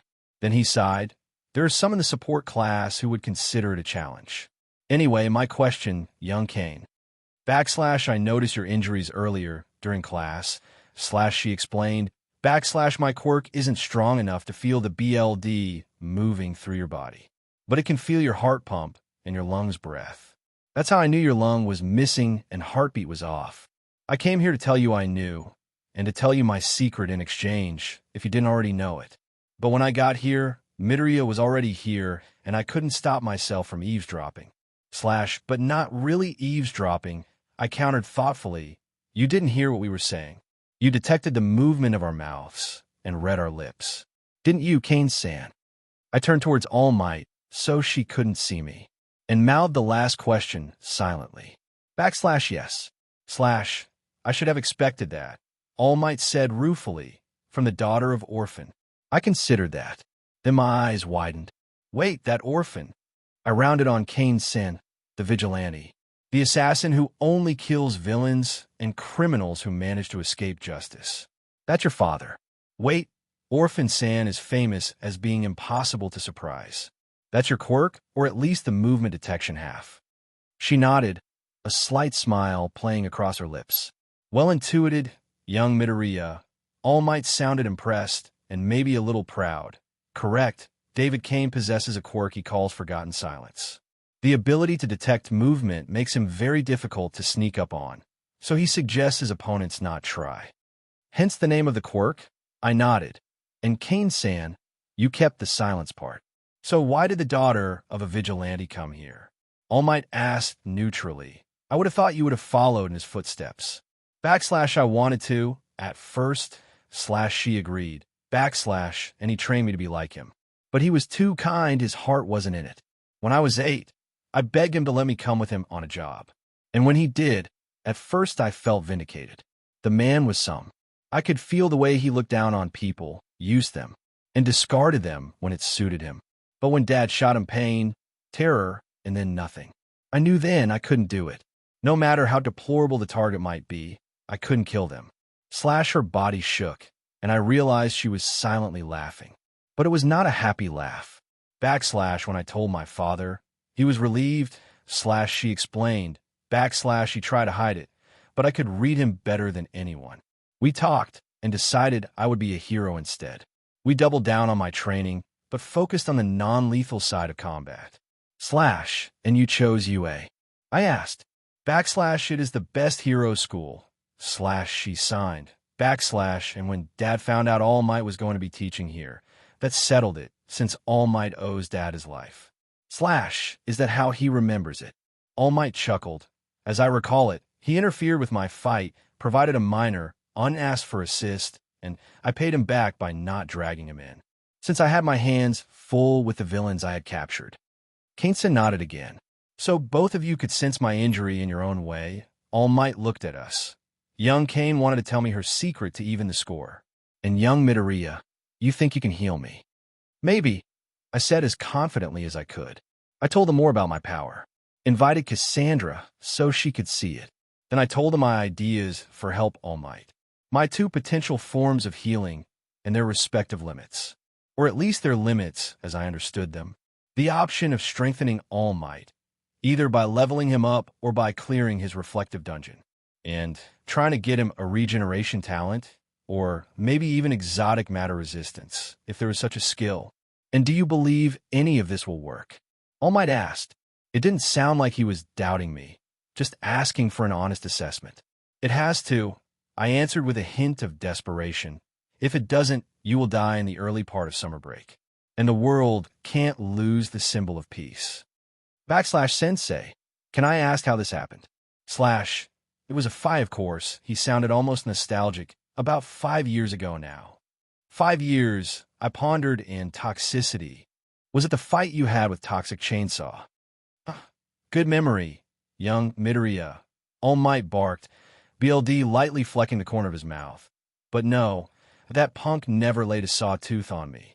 It was someone much worse. And if I had to take this to win that fight, it was worth it. That doesn't mean I'm going to tell you who it was. Okay, he continued lightly. I have a staff meeting, and you two should get going. Young Midoriya, I don't want you spending all your talents, sacrificing your future, just to try to fix me. But for the other things you suggested, I'll need to think about it. But I will definitely consider it. Thank you very much, All Might Sensei. I stood and bowed deeply. Shouldn't I be the one thanking you? He chuckled. Good evening, both of you. I hurried out and nearly ran over Uraraka-san. Oh, hi Midoriya-kun, she smiled happily.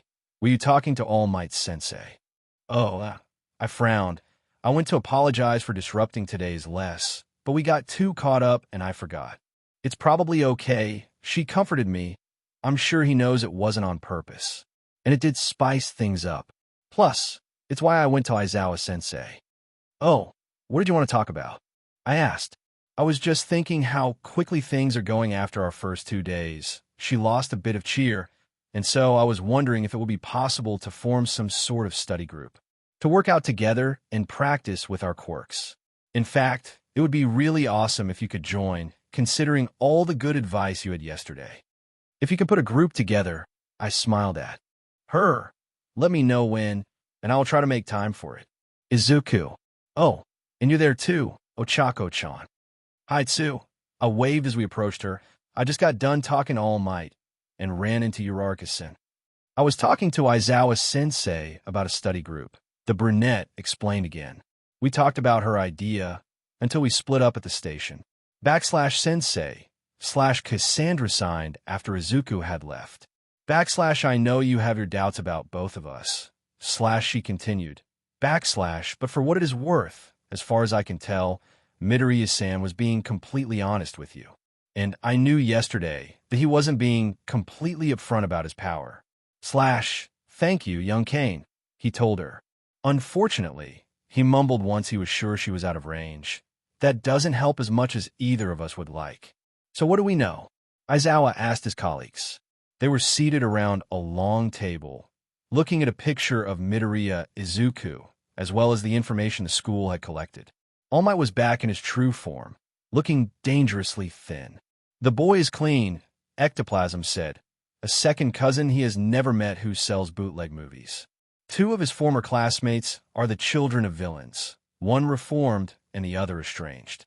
Yes, if we take the connections out 6 or 7 steps, we can find something. But frankly, every one of us and most of his classmates have closer personal ties to him than Midoriya Izuku does. The screen switched to showing the Izuku's parents, and more than one of the male teachers looked pleasantly surprised. His father's quirk is fire breath, and is well documented. 13 picked up, but his mother's quirk, gravity pull, isn't. Like many people, she considers it weak and wrote it off. Frankly, we can't even be sure it really is gravity-based. Her mother possessed a telekinetic quirk, and her father possessed a gravity quirk. So Midoriya Inko's quirk could be either or both of those. The monitor switched back to their student. The boy was pronounced quirkless at age 4, Recovery Girl read, but it was only the toe test, which we now know is only 77. 602% effective. Because of that, and because he never displayed a quirk, he never underwent a quirk factor measurement test when Shield-san made it available 7 years ago. Hardly a surprise. So we think his quirk may be naturally occurring. Eraserhead frowned. We know that some quirks require an emotional or chemical trigger to become active, Cementos answered, causing them to remain dormant and hidden years later than usual, especially those triggered by romantic love or lust. That made more than one of the teachers look at Midnight. The blocky man hit a button, and the picture of Izuku shrank. It was joined by the picture of the scowling blonde boy with spiky hair, and a few noticed that All Might flinched. Bakugo Katsuki, Samintas continued. Midoriya considered Bakugo his best, arguably only, friend. According to the teachers at Aldera, after Bakugo-kun's untimely death, Midoriya's behavior changed. He also started to show the signs of his quirk. You are saying the death of his friend triggered his dormant quirk, Aizawa mused.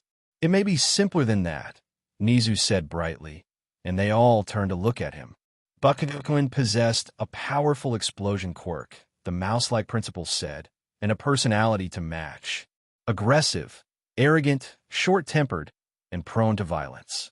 Midoriya may have thought that they were friends. The other people we spoke to describe it more as bully and victim. That got a reaction out of the teachers. Most professional heroes either were bullies or hated bullies. The UA staff fell firmly into the latter camp. Out of Bakugo-kun's many targets, Midoriya-kun was the most frequent.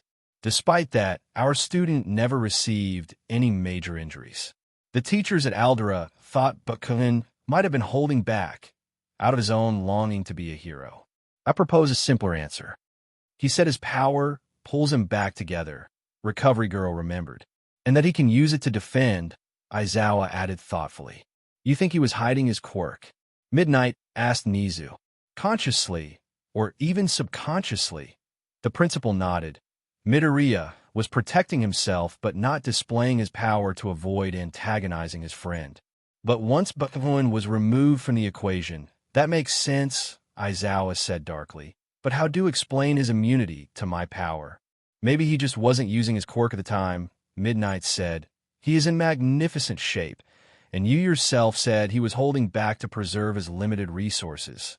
Maybe he wasn't using it, or was it such a low level that you shutting it off didn't trip him up? He did figure out who you were moments later. Shota, man. Present Mike turned to his friend, which is most rational. That the kid's quirk was shut off, but you just didn't notice it. That the kid's quirk is naturally immune to yours, like mutation types are. Or that somehow, All for One got to this kid, and not just gave him a TK quirk, but also one that renders him immune to your power. No offense to All Might, Snipe added, but you are the greatest threat to All for One, Eraserhead. Do you honestly expect he would give away a power that would prevent you from shutting him down? That makes sense, Shota admitted grudgingly, Hisashi having successfully hit his button. Naturally, we will continue to observe Midoriya, Nizu said firmly, as we do all of our students. But for now, can we consider this matter closed? They all nodded or voiced their agreement. You were oddly quiet, Tashinori, Nizu noted once the two of them were alone. There wasn't much I could add, All Might said, not without betraying confidences. So you spoke with Midoriya-kun, the smartest creature on Earth deduced. He came to me, Yagi admitted. Nizu, he's an irregular. Truly. The principal pressed his lips in thought. There hasn't been one in almost 30 years. And that was in Africa, in Japan, and Western Asia. It has been over a century. He showed me, All Might said, and Cassandra Cain confirmed his honesty. Why did he tell you? Nizu asked. They tend to be very secretive. I got the impression he doesn't know about the others. Yagi explained, and he told me because his power told him about my injury, and he wanted to help. That was also why young Cain was there. Her quirk could feel my missing lung. She wanted to make sure I knew that she knew, and to tell me about her father to make it even. Such forthright students, Nizu seemed pleased. Then he looked at his friend again. Yet you seem more troubled about this than I would expect.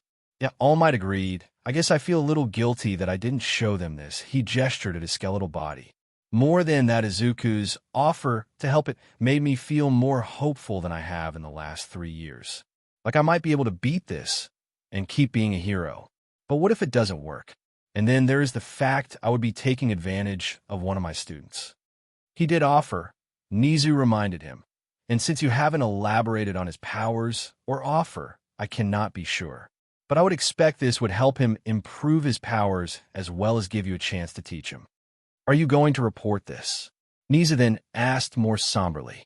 No, All Might shook his head. He hasn't done anything wrong, and I wouldn't see him subjected to whatever the government might put him through, especially if he does have a connection to the others. No sense in riling up the abyss, Nizan nodded, but still, an irregular hero high school. What a fascinating proposition. I told my mom.